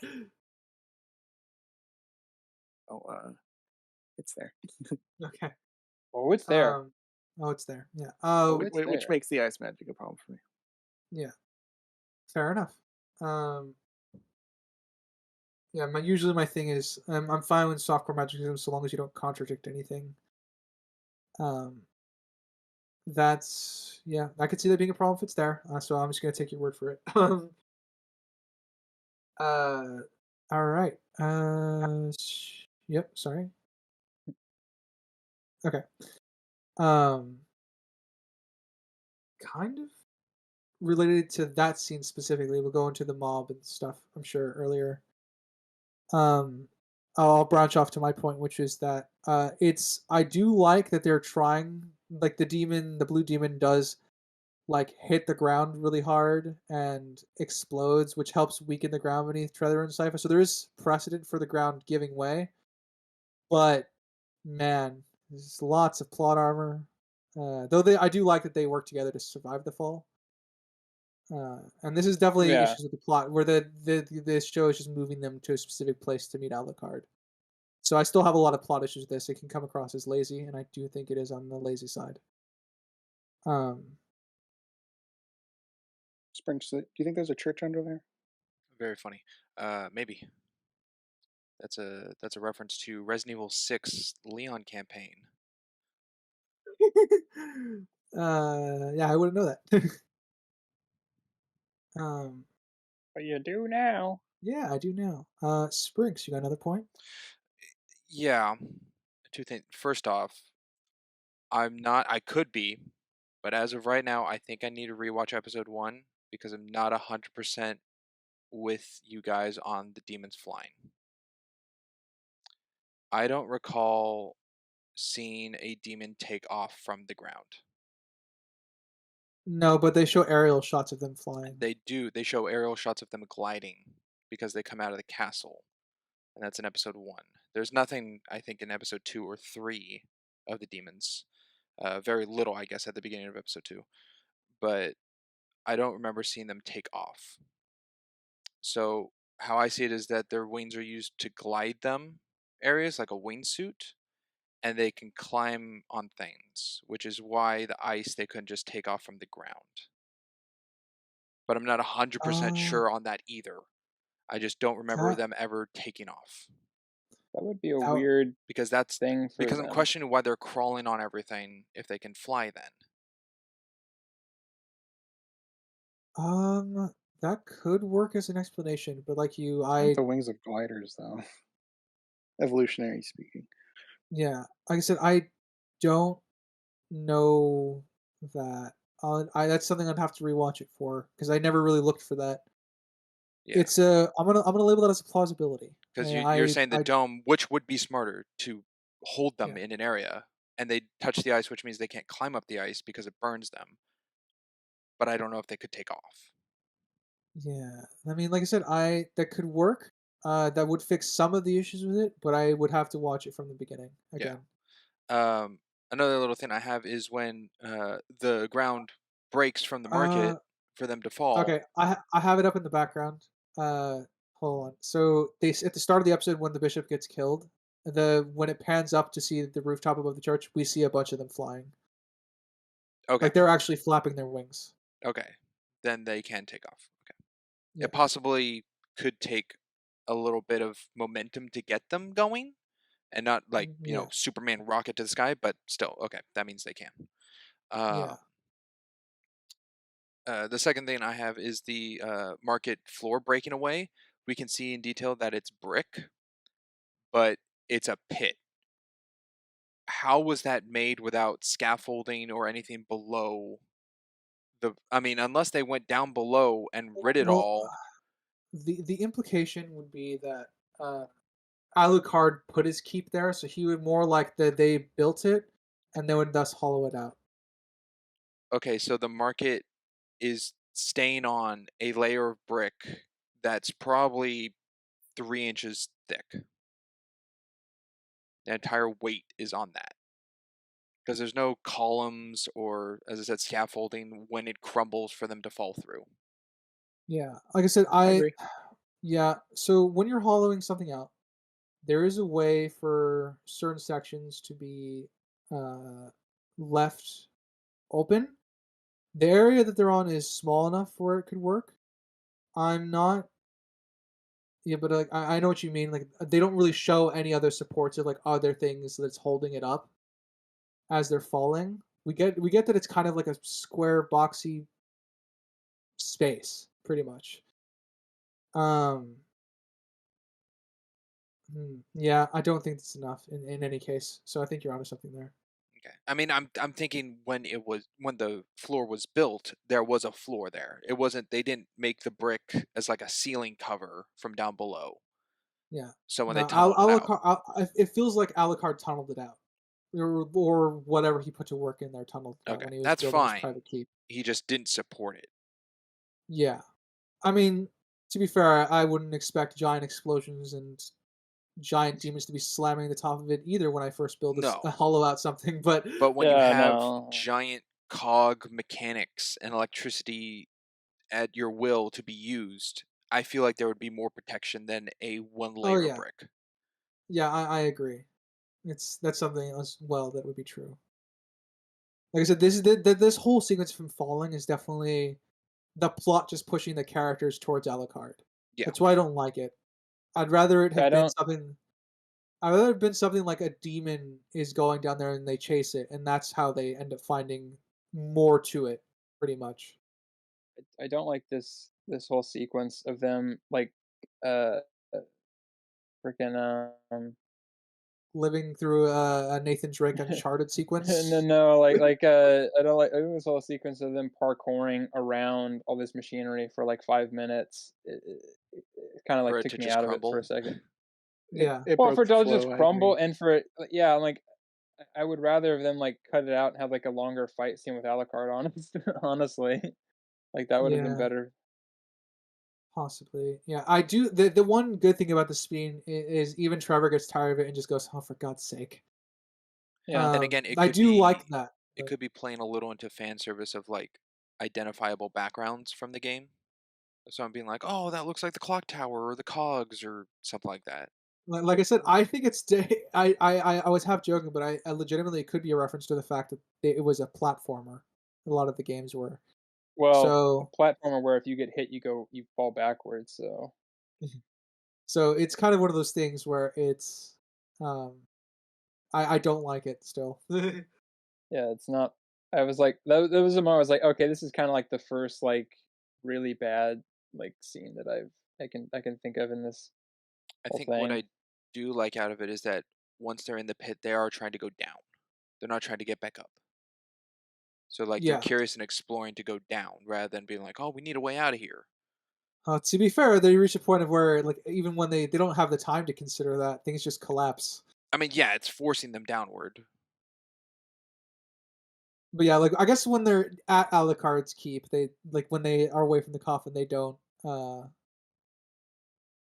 try to. I'm trying to figure out the word for Like it. They even the don't try to cogs, go I back don't up. think they're trying to get up. Yeah. Um, yeah, it's a strange fucking sequence. Yeah, I don't not into it. Crimson, thank you for the evidence. It is a problem. Welcome. Evidence? Yeah, he sent I me the posted in picture of our the group falling ice. Discord the falling Yeah. ice. Yeah. Um, The falling ice. yeah. What's really weird is I don't think she that contradicts at any point in the later of the series. So this is just an odd thing that happens. I think they And kind of were. that makes it worse, but it's weird that this is the one exception to the rule that I can think of. Because I think you're right, Mhm. Crimson. Most of the show, or most of the series, she doesn't really do that.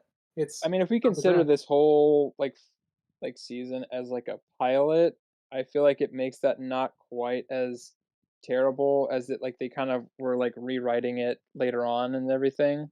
Yeah, it's possible for sure. Like I said, we don't Yeah, know how many, or we don't know the full details of what their stage. I don't know the full details of the stages of the script at this point. All I know is that they had been working on it for a while.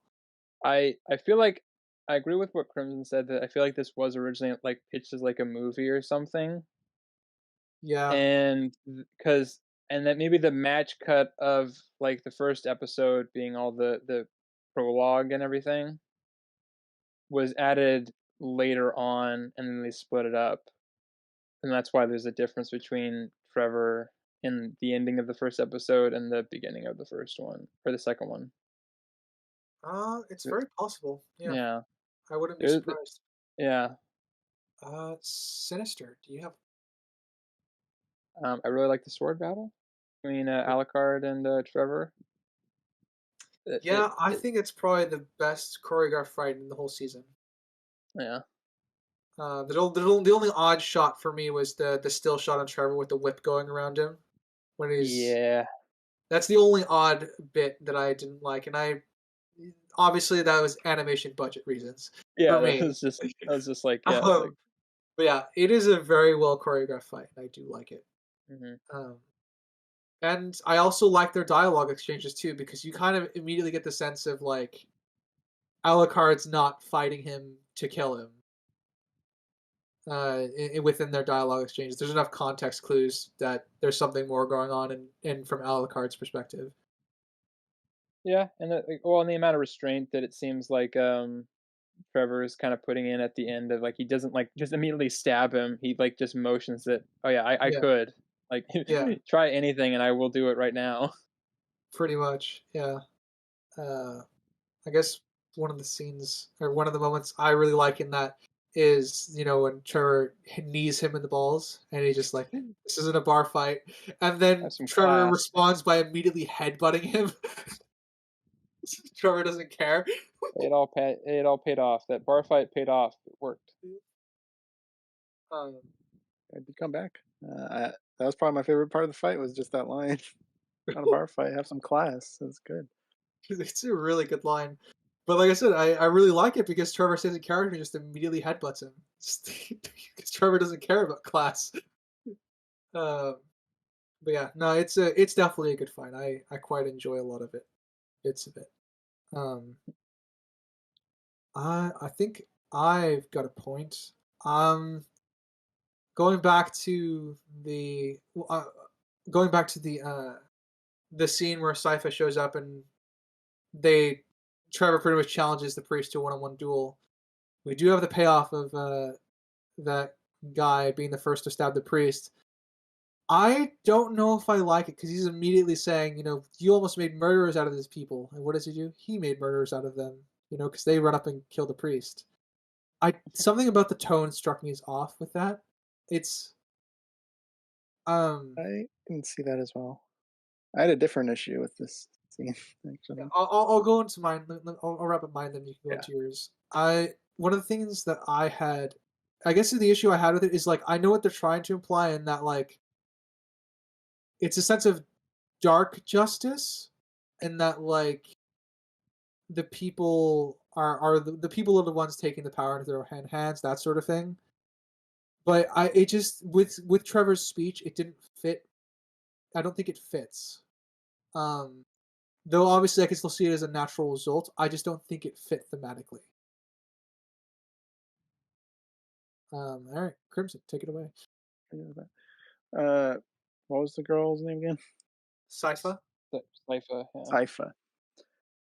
I don't know if she would let put down the fire just for him to, from her point of view, kill him because I doubt she predicted that the villagers were going to do it.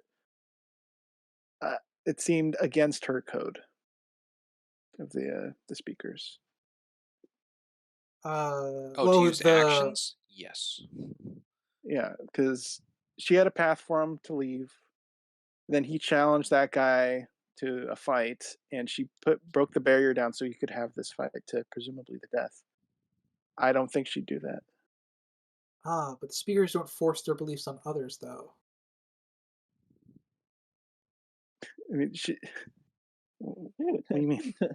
Well, I mean, Yeah, literally, they said that they can't like say like, oh, we believe this, so we will not let you do this thing. You know. yeah, the speakers don't force their beliefs on others. I know what you're saying, Crimson. I don't have a. The issue, I guess, I would take with it is the more of like she doesn't know what the crowd's going to react to do. I don't think she has an issue with Trevor challenging him to a one-on-one duel, because as far as we know, she doesn't believe the same as that other person. Remember, I think she's more on the side of her grandfather, where actions are Yeah. important. Well, because So because the other there is the internecian like internecian. That's a Star Wars term. I don't know if that's true. There's the it's a good word. yeah, there's the internal strife between the speakers, right, with already the different varying viewpoints. I don't think Sypha is a part of the peacekeeping, like the full on no fighting Yeah, group. because the grandpa or whatever gets saved by the Trevor and Trevor, and then he comes back, and then the younger guy or whatever, it's all like up in arms of like you fought them, well, sometimes you gotta, Yeah, and so I think it's clear there's divisions. Yeah, there's like the younger ones are. I think it's all about age, really, because I think the grandfather is like, well, I've seen our way, and I think it does have its merits, but every once in a while you have to get your hands a little dirty, yeah, and he's and the too reason young to realize the other side of it. Yeah. yeah, and the reason I think it's the reason I think it works for Sypha is because Sypha is explicitly his granddaughter, so his Hmm. beliefs are more directly tied to hers. I think. Uh, hmm. Ah, Because with the sorry. difference I see in it is that's fine. Finding my words Yeah, no worries. is with the I guess the other guy speaking out like, oh, you fought. That is his own agency, being Trevor. Here, yeah, he wants to challenge him, but right now, what was her name? Silva? Sypha. So Sypha. you can call her Silva if you want. Who cares? Sypha. Right now, if she lets him go, she's responsible for, at this point, him killing him. Ended up being the villagers, which I think is a bit too much. It's not like he kills him and then he goes to her. She's inciting the fight. She lets the fight happen. She could have Okay. just kept the fire up and nothing happens, or Trevor Yeah. jumps the fire. I mean, I guess so. In this situation, nothing did happen. Really, yeah. I mean, it would have. yeah. So Shoulda, coulda, yeah, woulda. shoulda, coulda, woulda. I think Sypha realized what Trevor was doing, which was trying to convince the villagers to not be under like the bishop's direction, pretty much, or the men of to follow the men of the cloth's orders, pretty much. Well, So she I didn't think know that Sypha, first. He said, "I no, challenge you to a fight," and she puts the fire down. He didn't say, "I challenge you with a debate of ethics." It's not, Crimson, it's a yeah, no, fool who looks for answers in the human heart. Fool who looks for logic in the bowels of the human heart. like I said, no, no. I mean, like my issue with that Crimson is more on the fact I don't think she has reason enough to lower the fire up until that point. I think she would still eventually lower it. Well, with the silence, I'll go off of what Sinister just said. He made a reference to a quote actually from "Oh Brother, We're Out There." So a little plug-in if you haven't listened to that episode yet. Give it a try. As always, thank you, Springs. with the speak of Springs, I did want to get your thoughts on the fight with Alucard because you didn't really get to speak during that. What do you mean speak during that? It's popcorn. No, speak. Well, I know, but Okay. All right. we interject on people's points so we can get our points across. What did you think of it? I like the fighting style of Alucard having one hand behind his back. So I think he was a way to test, because the whole thing's a test to test if this is the hunter and the I won't say sorcerer. I don't think, whatever the prophecy is for him, to test the two of them. And Healer, I think, or something. yeah, that's him to get his feel on how um, Trevor goes into fights and whatnot. So I did like that. It gave me some fencing Yeah. feel, how he was going with that, kind of just like blocking and on guarding Trevor while Trevor was legitimately trying to kill, which shows just the fighting style, not play style, the fighting style between the two, of they have different intents in what they're doing, which to me does come across in the animation of Alucard being more defensive to protect himself rather than lashing out, and Trevor being more the lashed out to attack. So I did like that. Like you, Sprinks. I also wrote down on my notes. I like the fencer's stance that he sort of takes during the fight.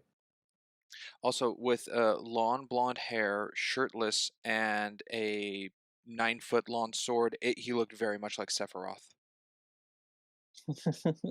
coming out of his Well, Sephiroth cocoon state. has the white hair, though. Yes, similarities, not exact. Yeah, It was a very long sword, though. Yeah, I thought it was the ridiculously long. Masamune. Some would say too long. Or the And that is Y-hander for any of you Dark Soul fans out there. The make the sword is also a reference to the video game. Well, yeah.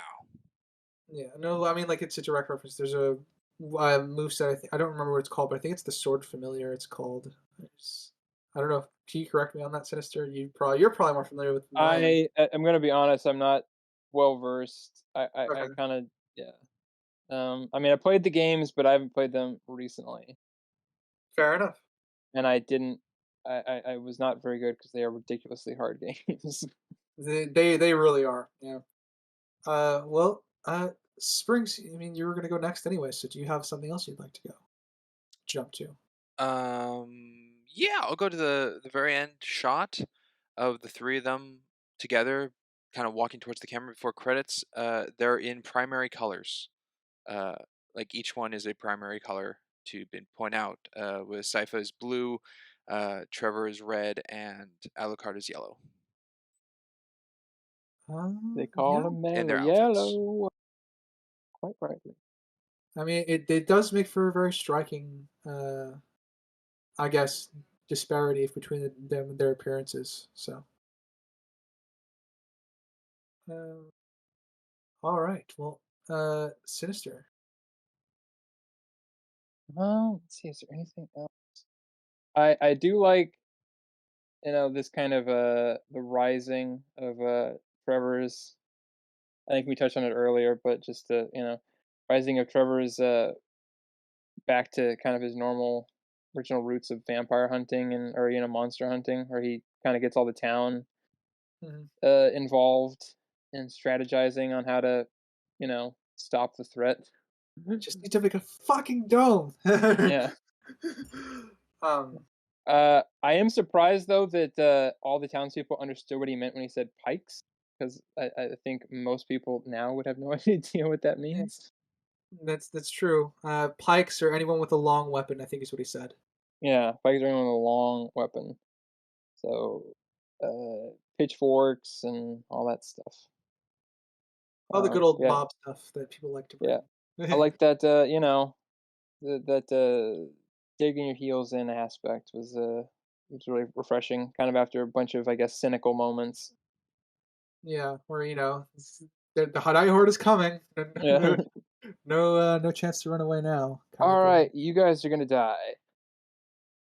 Unless you do what I say. That's a fair point to bring up. Crimson.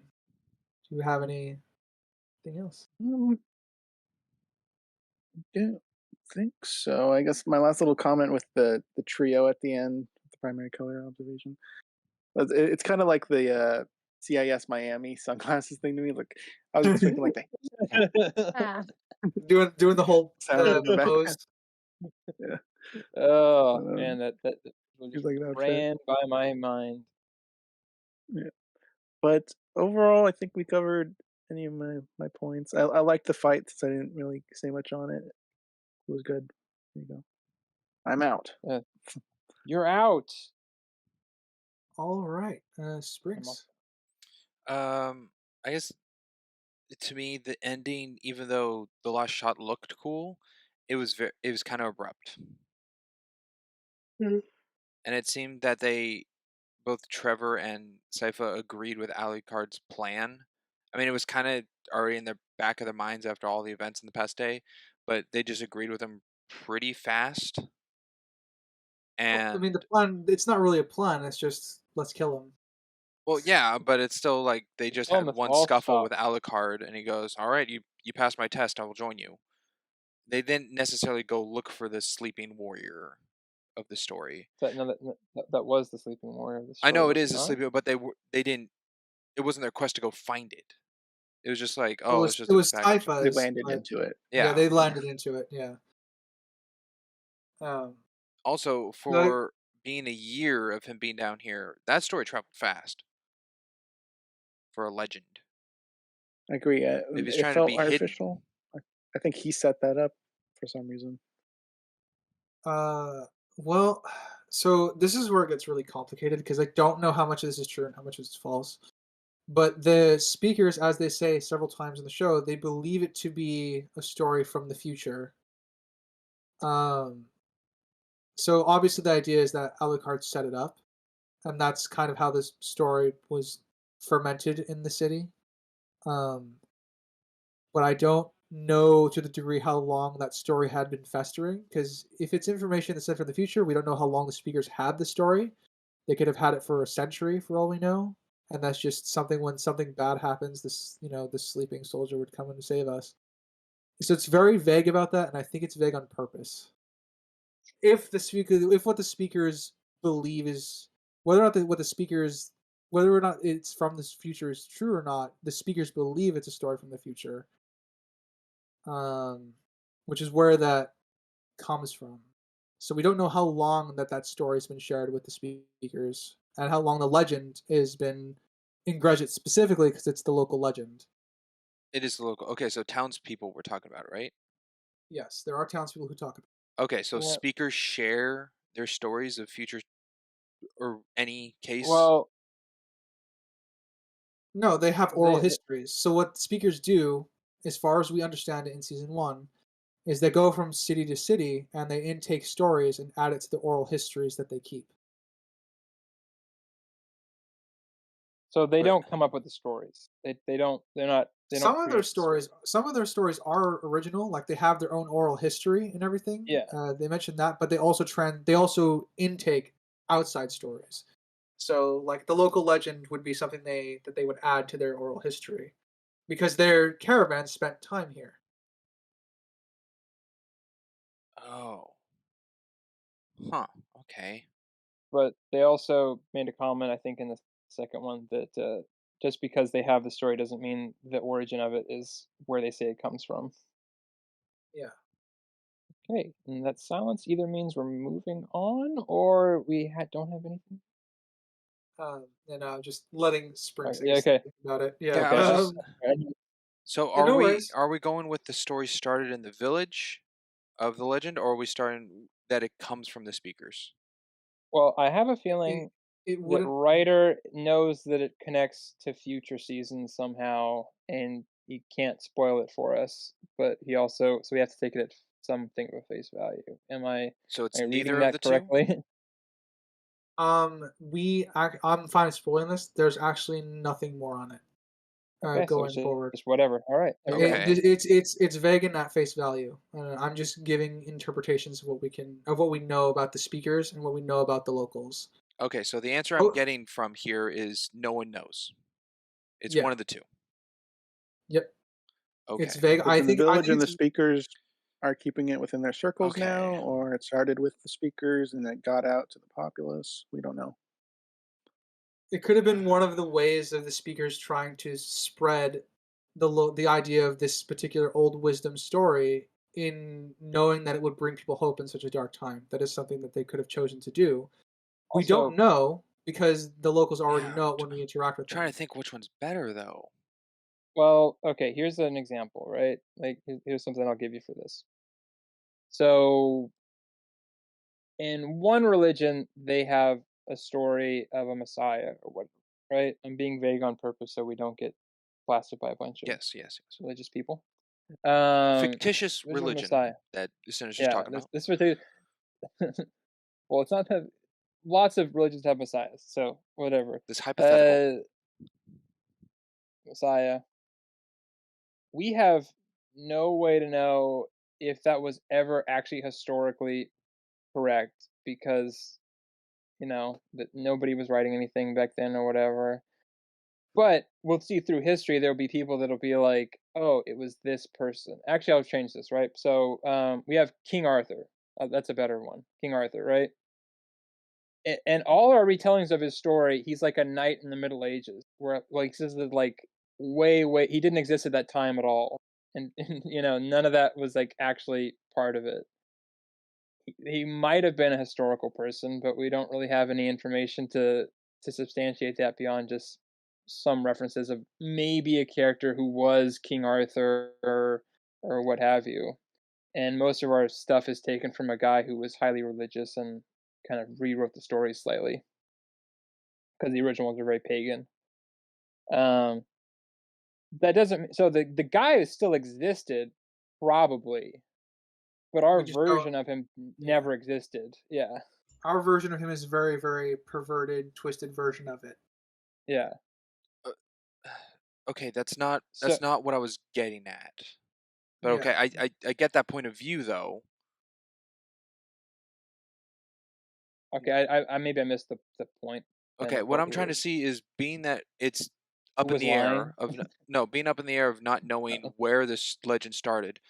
Would it be better if it was start with the speakers as a future vision okay, for the oral history okay, that then got spread out to the village, so the village talks about it, but then it would be that the legend is from this place. That's why everyone's talking about it. Is that better? Or if the other way of the legend comes from the village because they believe it's okay, their place, because it's only been a year. Let me finish. Hang on. Been that it's a year since Alucard's been here, to get that story across that the speakers took it in as oral history from what they've heard, to then go with a way that it's a future telling, because that means any story they take in could be seen as a story of the future, which to me feels like half bullshitting if they didn't originate it and they're just going off of someone else's truth of what they believe. okay. So the town can have a legend of a warrior who's been because they say he's been asleep for like 100 years or 100 years ago or whatever. So obviously Alucard is not that same guy. No, that's a snowballing But rumor the effect. speakers have this future vision. So then they interpret that story and then they create that story to be true. However, it's been twisted by the fact that it's based on Alucard and not this actual Messiah figure. But the story is passed down, isn't put in as like, this is something we're co opting with our thing. This is like, oh, we have this story and we have this vision that ties in with that story. So this is the correct one. However, there was no actual probably soldier who slept for like 100 years or something until he was needed. That was just the word of mouth, decaying of the knowledge or whatever. So, it was a legend that they co-opted with their vision and connected the two, but at no point did they make it up to fit with that. It just happened. Okay, so in your example, it started with the village. And the speakers took it and adapted it. No, Yes, it that's it kind of do, what I it was. do, it really doesn't matter what variation of it is. They are vague about this on purpose, in the sense that like it can be an amalgamation of both versions that the speakers now tell, because they both, if the speakers took the story, it would have diluted itself into something else, and if the local legend would have diluted itself into something else. So likely what we have now is an amalgamation of both stories. Okay, in That's this what instance, then I gotta ask for clarification. Has Alucard been here 1 year? That's explicitly what he says. He's Okay, been down there a year. okay, and this story of legend is prior to that. Yes. What he says is he is aware that the speakers believe it to be a story from the future, is what he says. He doesn't really confirm or deny that The whether it story is or of not. the 100-year sleeping warrior. Yeah. Okay. That's where all this. Okay, to me, I still think it does matter where it started from, being speaker or Why? village, because it can play into the speaker's set of how they spread things. Okay. Yeah, Uh, it's the most to me there's so many here's the most little variables here and there. I don't know which one's better. no, I Well, mean, like I said, we don't really need to know that though. You don't need to We know that. also You're don't saying it's know fine being or won't vague. know. I'm saying We don't have anything. no, but I'm saying this is for me, guys. This isn't like set in stone. I'm putting out here. I'm saying for me, I would like to know which one to go with. I'm not saying it's out there. I know well, they don't give you an answer. I'm this is asking. gonna sound kind of mean, but I don't mean it to. You can find your own truth in it. Whatever would make you happy, you can make up because they left it vague on purpose so that you could fill it in for whatever works best for you. Okay, so what I'm hearing is for myself. I'm unsure at the moment. Maybe I'll find it for the recap. For the rest of you, well, essentially, you gave an example that it started with the village, but that was an example. I don't know if that's what you think. And then for Crimson and Ryder, it doesn't matter. It's vague for a reason. That's I the answer mean, I'm getting. I, Um, I didn't say anything I'm a about it little not mattering. It's just uh, that I'm, we don't mhm. have the information to decide whether or not it does matter Okay, then let me because go they didn't into give us what I anything. was, I guess, going with. Crimson, what do you think of the two would be? From the information provided, which option do I think it is what you're saying, right? Yes, unfortunately, I feel like that was my initial question to all that didn't come across that way. Well, you're not going to like my answer. Because we get so little of it, I can't. I don't have a side. I think it's like Schrodinger's cat. I think with the information we have, it could be that, it could be not that, until someone says it is, or season two, blah blah blah. Blah. Who knows? But with the limited info we have, I can't say one way or another, even slightly, because there's nothing. It's not like Deckard is a replicant, where you can have information that leads one way or another. This, I don't see anything that leads one way or another. It's just it could be either. There's nothing. it's just Nothing to tip the information. scales. There's nothing to tip the scales. So I don't have one. I'm sorry. I'm sorry. No, that's a It's fine probably not answer. an If answer you you don't like, have but one, that's an answer. Yeah. My my interpretation is similar to Crimson's, though there is a because I don't like limiting it to options. There's a simple third option. Is that well, I guess since we kind of mentioned it, Alucard knows about the story and just chose to co-opt it. Okay, but So okay. that is also a variant of what could have happened. Do we know how long the speakers have been in this town? No. No, but we know that they've lived there, which is not traditional. Okay. we know they've settled, but we don't know Yes. how long. Okay, that could play a factor into it, but okay. And since your example of starting the village to be adapted into, is that what you thought, or was that Yeah. just okay? All right, All cool. right. Thank you for indulging me in my nonsense question, which was what I was trying to get at. Well, I've had like two nonsense questions in this podcast, so You are a No worries. nonsense question. We're nonsense people. I mean, come on. I don't think I have anything left for this episode, to be honest with you guys. For me, so I guess I'll put out last Yeah, call. So, I'm good. anyone got any points? I think I'm clear. Yeah. The cloak that Trevor abandons in the preacher house doesn't have anything on it, right? No markings, like it doesn't have a No. Belmont crest. It's just a cloak. Yeah, it's just a plain cloak. Okay, I guess that gives reason to abandon it then. Um, yeah. So I guess do you have anything else, Springs? Looking at my notes, I do not. No. For this episode, no. There's one This is thing the in last episode, so Okay, well, okay. I guess I had one thing in episode 3 about geography, which was a question because when Trevor first gets to Gresset, he says the next town isn't for 40 miles, and I was questioning if Gresset is 40 miles from Tergoviste because that's where the bishop came from. um, I don't know the geography of That's Wallachia, gonna be so a Willow scenario. yeah, I have no idea what the No geography map is. to say. I don't Okay. know where. Yeah. And then that also goes into what was the name of wherever Trevor just came from with the tavern? The small village, we have no idea. Okay. Or even if it has a name. Yeah, or even if it has a name, it might be too small that it doesn't. But we legit don't get anything on them. Okay. Somewhere outside the town or city. Yeah. Well, uh, I guess if we're all done, we can move into episode ratings and show ratings. So what I'll have you guys do is you can give the episode rating, and then you can go on to your summary of as you normally do for your overall. Um, so Sinister, why don't you start us off? I guess my episode rating for this probably be about.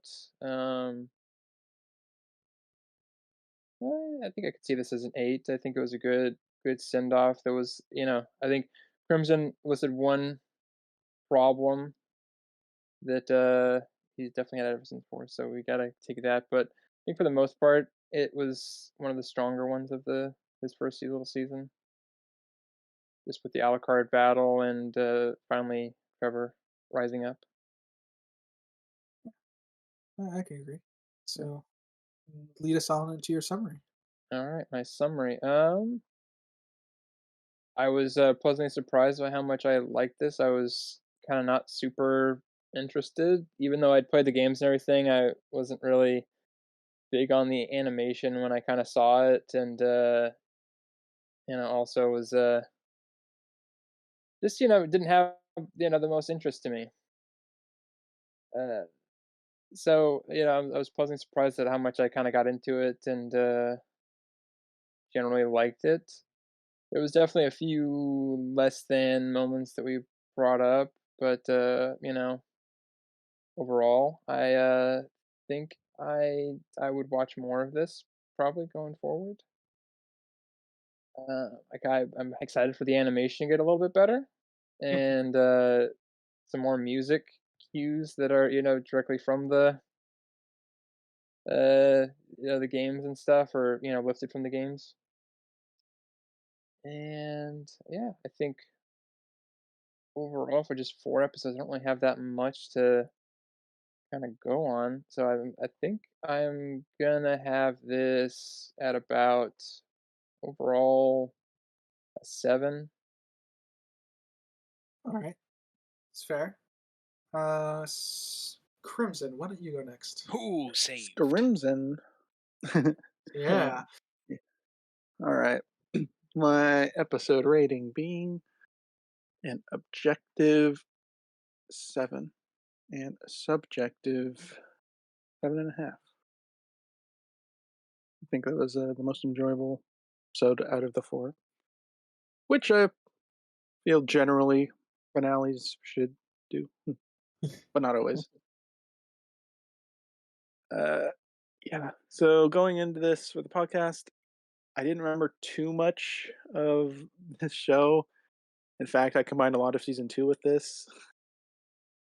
Not the case this time. There was a lot of characters I was waiting for that just never showed up. So that was a little different. It was almost watching something new, but not quite. I didn't really remember the ending of this, but I remembered a good chunk of the middle stuff. But I'll go into my subjective. I enjoyed it. I Who knows? Maybe I'll watch the rest on my own. I don't know as of right now, but I'm not opposed to it if I ever decide to do that. So I'm giving this a 7.5. It was enjoyable, solid, and I do know some stuff that lies ahead will also be enjoyable. Objectively, I threw out some problems. Some were refuted. I will say, so I've been sitting on it. The crowds, the people leaving thing. I said I'd think on it. I will lean with you guys on that. We don't get to see actually how full the town is before that, so I'll leave it be. You're leaning If I to, had a Them saying it's fine and not an issue. but like I'm leaning with 10%. that. No, I no, don't. that was an I have arbitrary nothing number. on the It- I'm just percentage. gonna. It Yeah. was arbitrary. he was just leaning that we were I'm correct. just agreeing that Yeah. it's not a problem. So I'll just go with that. If I had my soundboard set up, I'd do the MLG gamer horn sound effect when you said yeah. It's a rare day when you convince Crimson of something. So Yeah. Only happened a handful of times so far, ladies and gents. But what was an issue that I did not get flipped on was the bishop's intent with Trevor. I just, even with all the talk, I don't see a reason why he would leave him alive with everything. He's just a thorn in his side the whole time. Letting him go just opens up more problems of him coming back for no reason. And the fact that he had him in his possession, it just wasn't an issue at all with like the Shrek scenario I provided. He might be good, but he can't take on like 20 arrows coming at him at the same time. Unless he has magic, which no one really speaks too much. They say he's knowledgeable about the magics, but not that he can perform it, as of season 1 anyways. And the ice walls, we talked about that. That's a problem. Just her ice powers. I really wish they didn't show her just conjuring up ice in the sky, because that means she could just conjure that within the demons. Kind of like the Doctor Strange problem, turning the water into the wine, changing yeah, molecules. turn their blood into water. Yeah, it's not a big issue. So they made an issue with that regarding the magic. I did like the speakers. I talked about that, how they stood out as being different to the normal zealots I come across. Trevor was good. He's not cookie cutter rogue guy or paladin. I think someone mentioned earlier. Yeah. He stands out as being unique and likable in his negative attitude. But overall, it was pretty tight. So I will be giving it a 7.5. Unfortunately, matching my subjective, which I hate doing.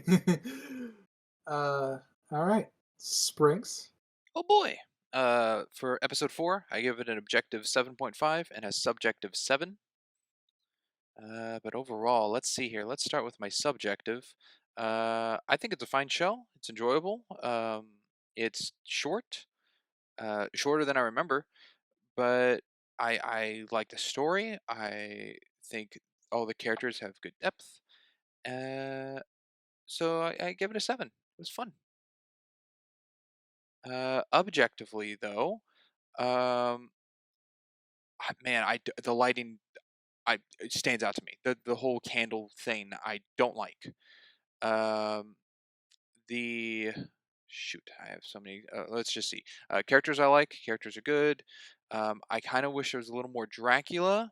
It's only in episode 1, but that's still fine. It does feel like the whole thing's just a setup to what's to come, which is okay. That's fine. A lot of season 1s do that. I think the writing's very tight, very good tight parts. A good example writer brought up was the speaker house when we kind of first get introduced to the speakers and who they are. I thought that was very well done. I see the Trevor as a pretty intelligent guy, but not not a scholar, but he knows what he wants and kind of ways to achieve it. So that's how I kind of depicted his introduction with the bar, tavern area, and then how he just kind of wants to go through Gresset to move on, but gets stuck in a situation. Uh, and then the interaction with the bishop. I do like the bishop is at the start and then comes back, and it's not like, oh, we're saving that till season 2 kind of thing. He actually had a beginning and end, which kind of just gives an overarching to the situation of the religion and church in the, I guess, the world that they're showing here. Let's see. I like the costuming. Costuming's good, even though they retain the same costumes, but it's only been, well, okay, not Lisa and uh Dracula, because that's been 20 years, and it's fine that the bishop's in the same robes because those are probably just like church robes to put on and not day clothes. So all that's fine in episode 1, but episode 2 to 4 is the span of a day, 2 days. So Trevor in the same clothes. He's not wealthy and he's a wanderer. That's fine. Sylphia's in or speaker clothes. Sypha. Sypha, thank you. Sypha's in speaker clothes, which the common robes, which I think Trevor even points out that she's in the male version of it or something. She's Yeah, it's like they dress the girls like boys for yeah, safer on the road. that's it. And then Alucard's shirtless, so ladies guy. He's eye candy to some. Um, so that's all fine in the outfitting. Cinematography wise, being animation, they're lined up shots. There are some really good ones. I do like when Trevor takes off his robe in episode 3, or yeah, his robe in episode 3, and is standing there, and it's a slight Dutch angle from the ground to tilt him by himself. I like that shot. I think the whole show's pretty picturesque. Like you could pause anywhere and it looks great. Um, which I think is also just the animation style of the show, that it's not very fluid. It's very just like, it's not flip book, but the way it's done is like you could pause and it's good like shot look. Um, One of my main problems though is that it doesn't feel like a show at all. It feels like a movie. And I think a good feeling towards that is that the opening credits are only in episode 1, and episode 2 through 4 are just like Castlevania, and that's it. Like they don't show you the opening credits, or what are they called? Not a hook, but there's a name for it in an episode of in television where you start with 5 minutes of something going on before cutting to opening credits, and they don't really have that.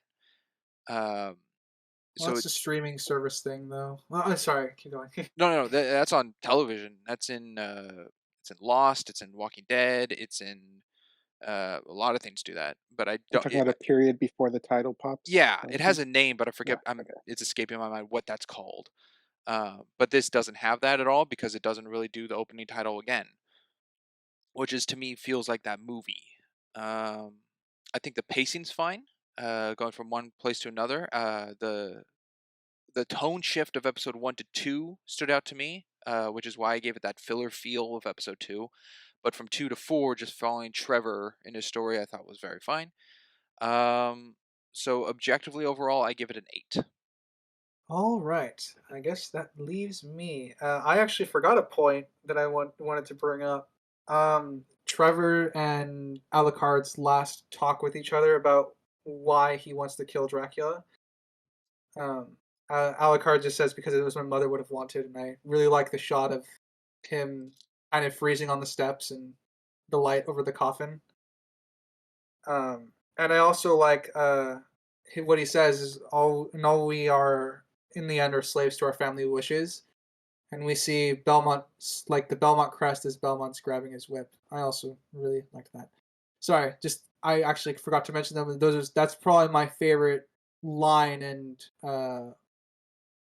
I guess show on screen. Like my favorite imagery to go with a line of dialogue on in the show, season 1.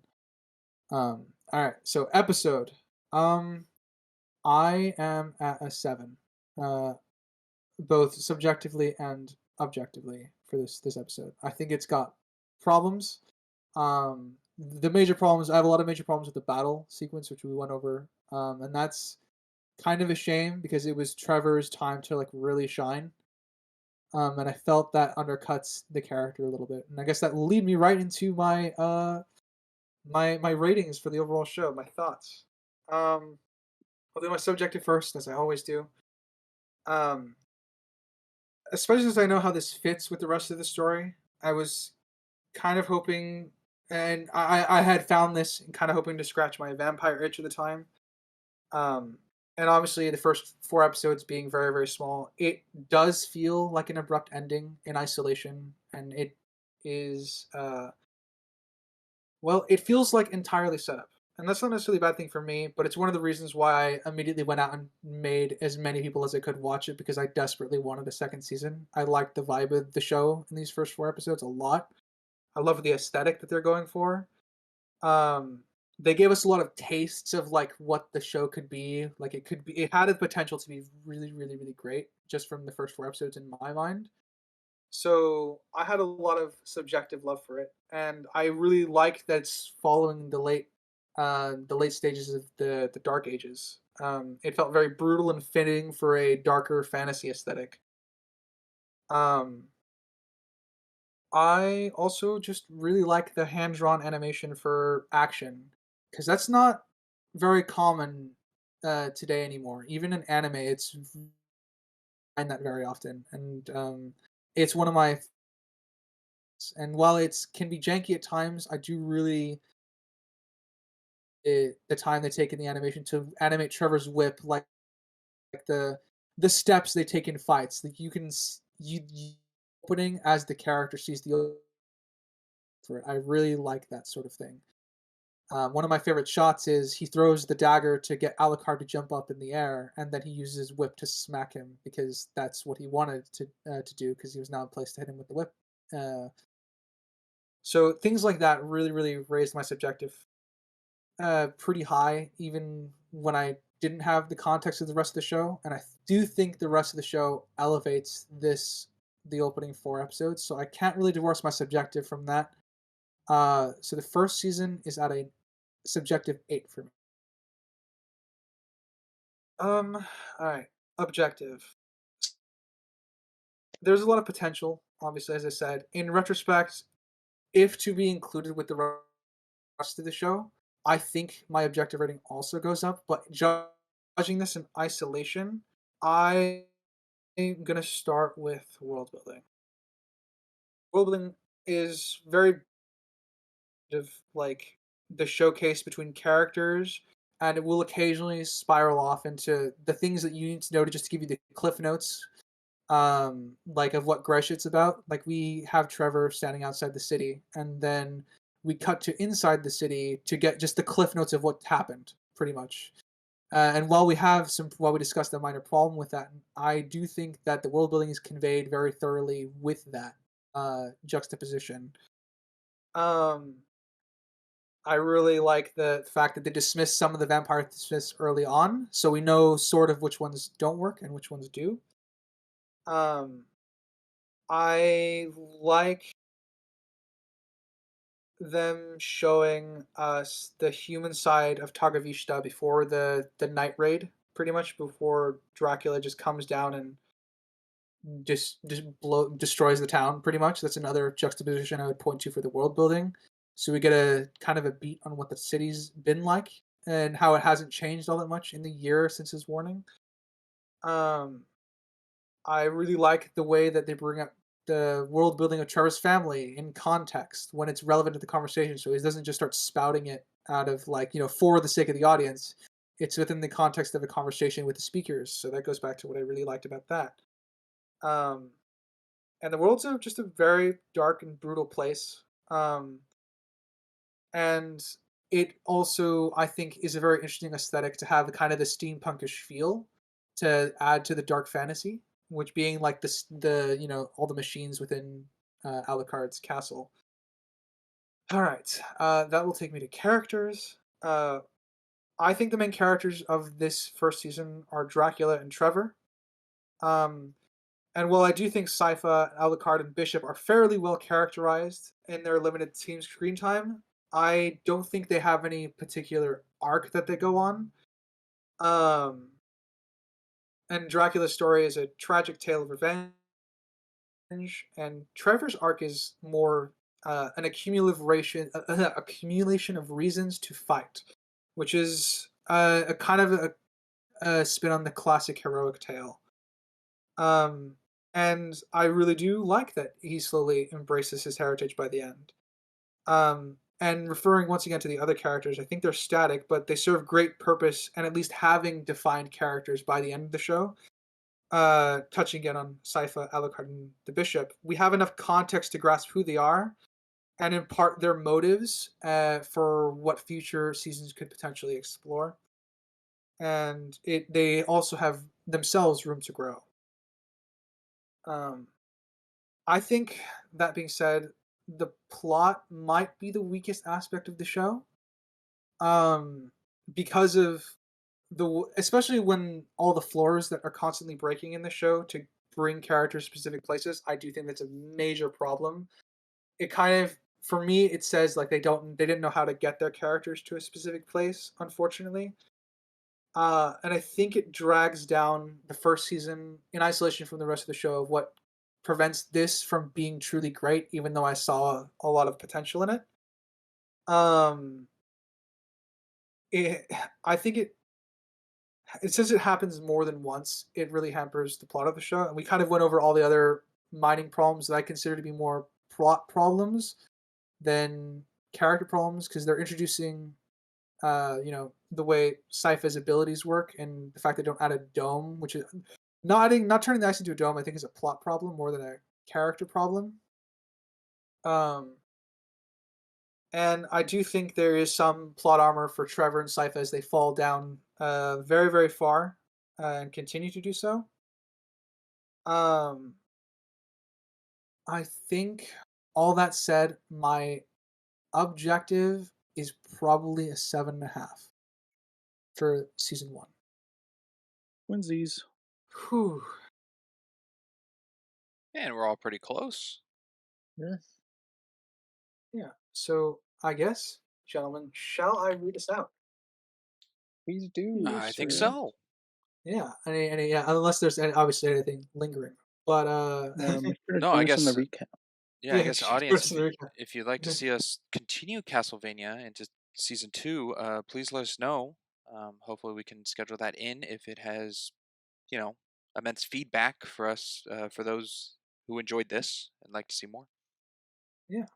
All right. Well, thank you for listening, audience, whether it be Spotify, Anchor, Amazon, Castbox, Google Podcasts, Pocket Casts, and Samsung. And if you're on the YouTube side of things, watching our PNG tubers and our slideshow, feel free to like, comment, and subscribe everywhere. And tell us how much you hate our opinions or how much you love them. Tell us if you want us to do more of it. As always, I have been a geeky writer. I'm Crimson Maroon. I'm a character called Sinister Boy. And I'm Sprinks. And we will catch you next time. Later, everybody. Bye. Toodaloo. Bye.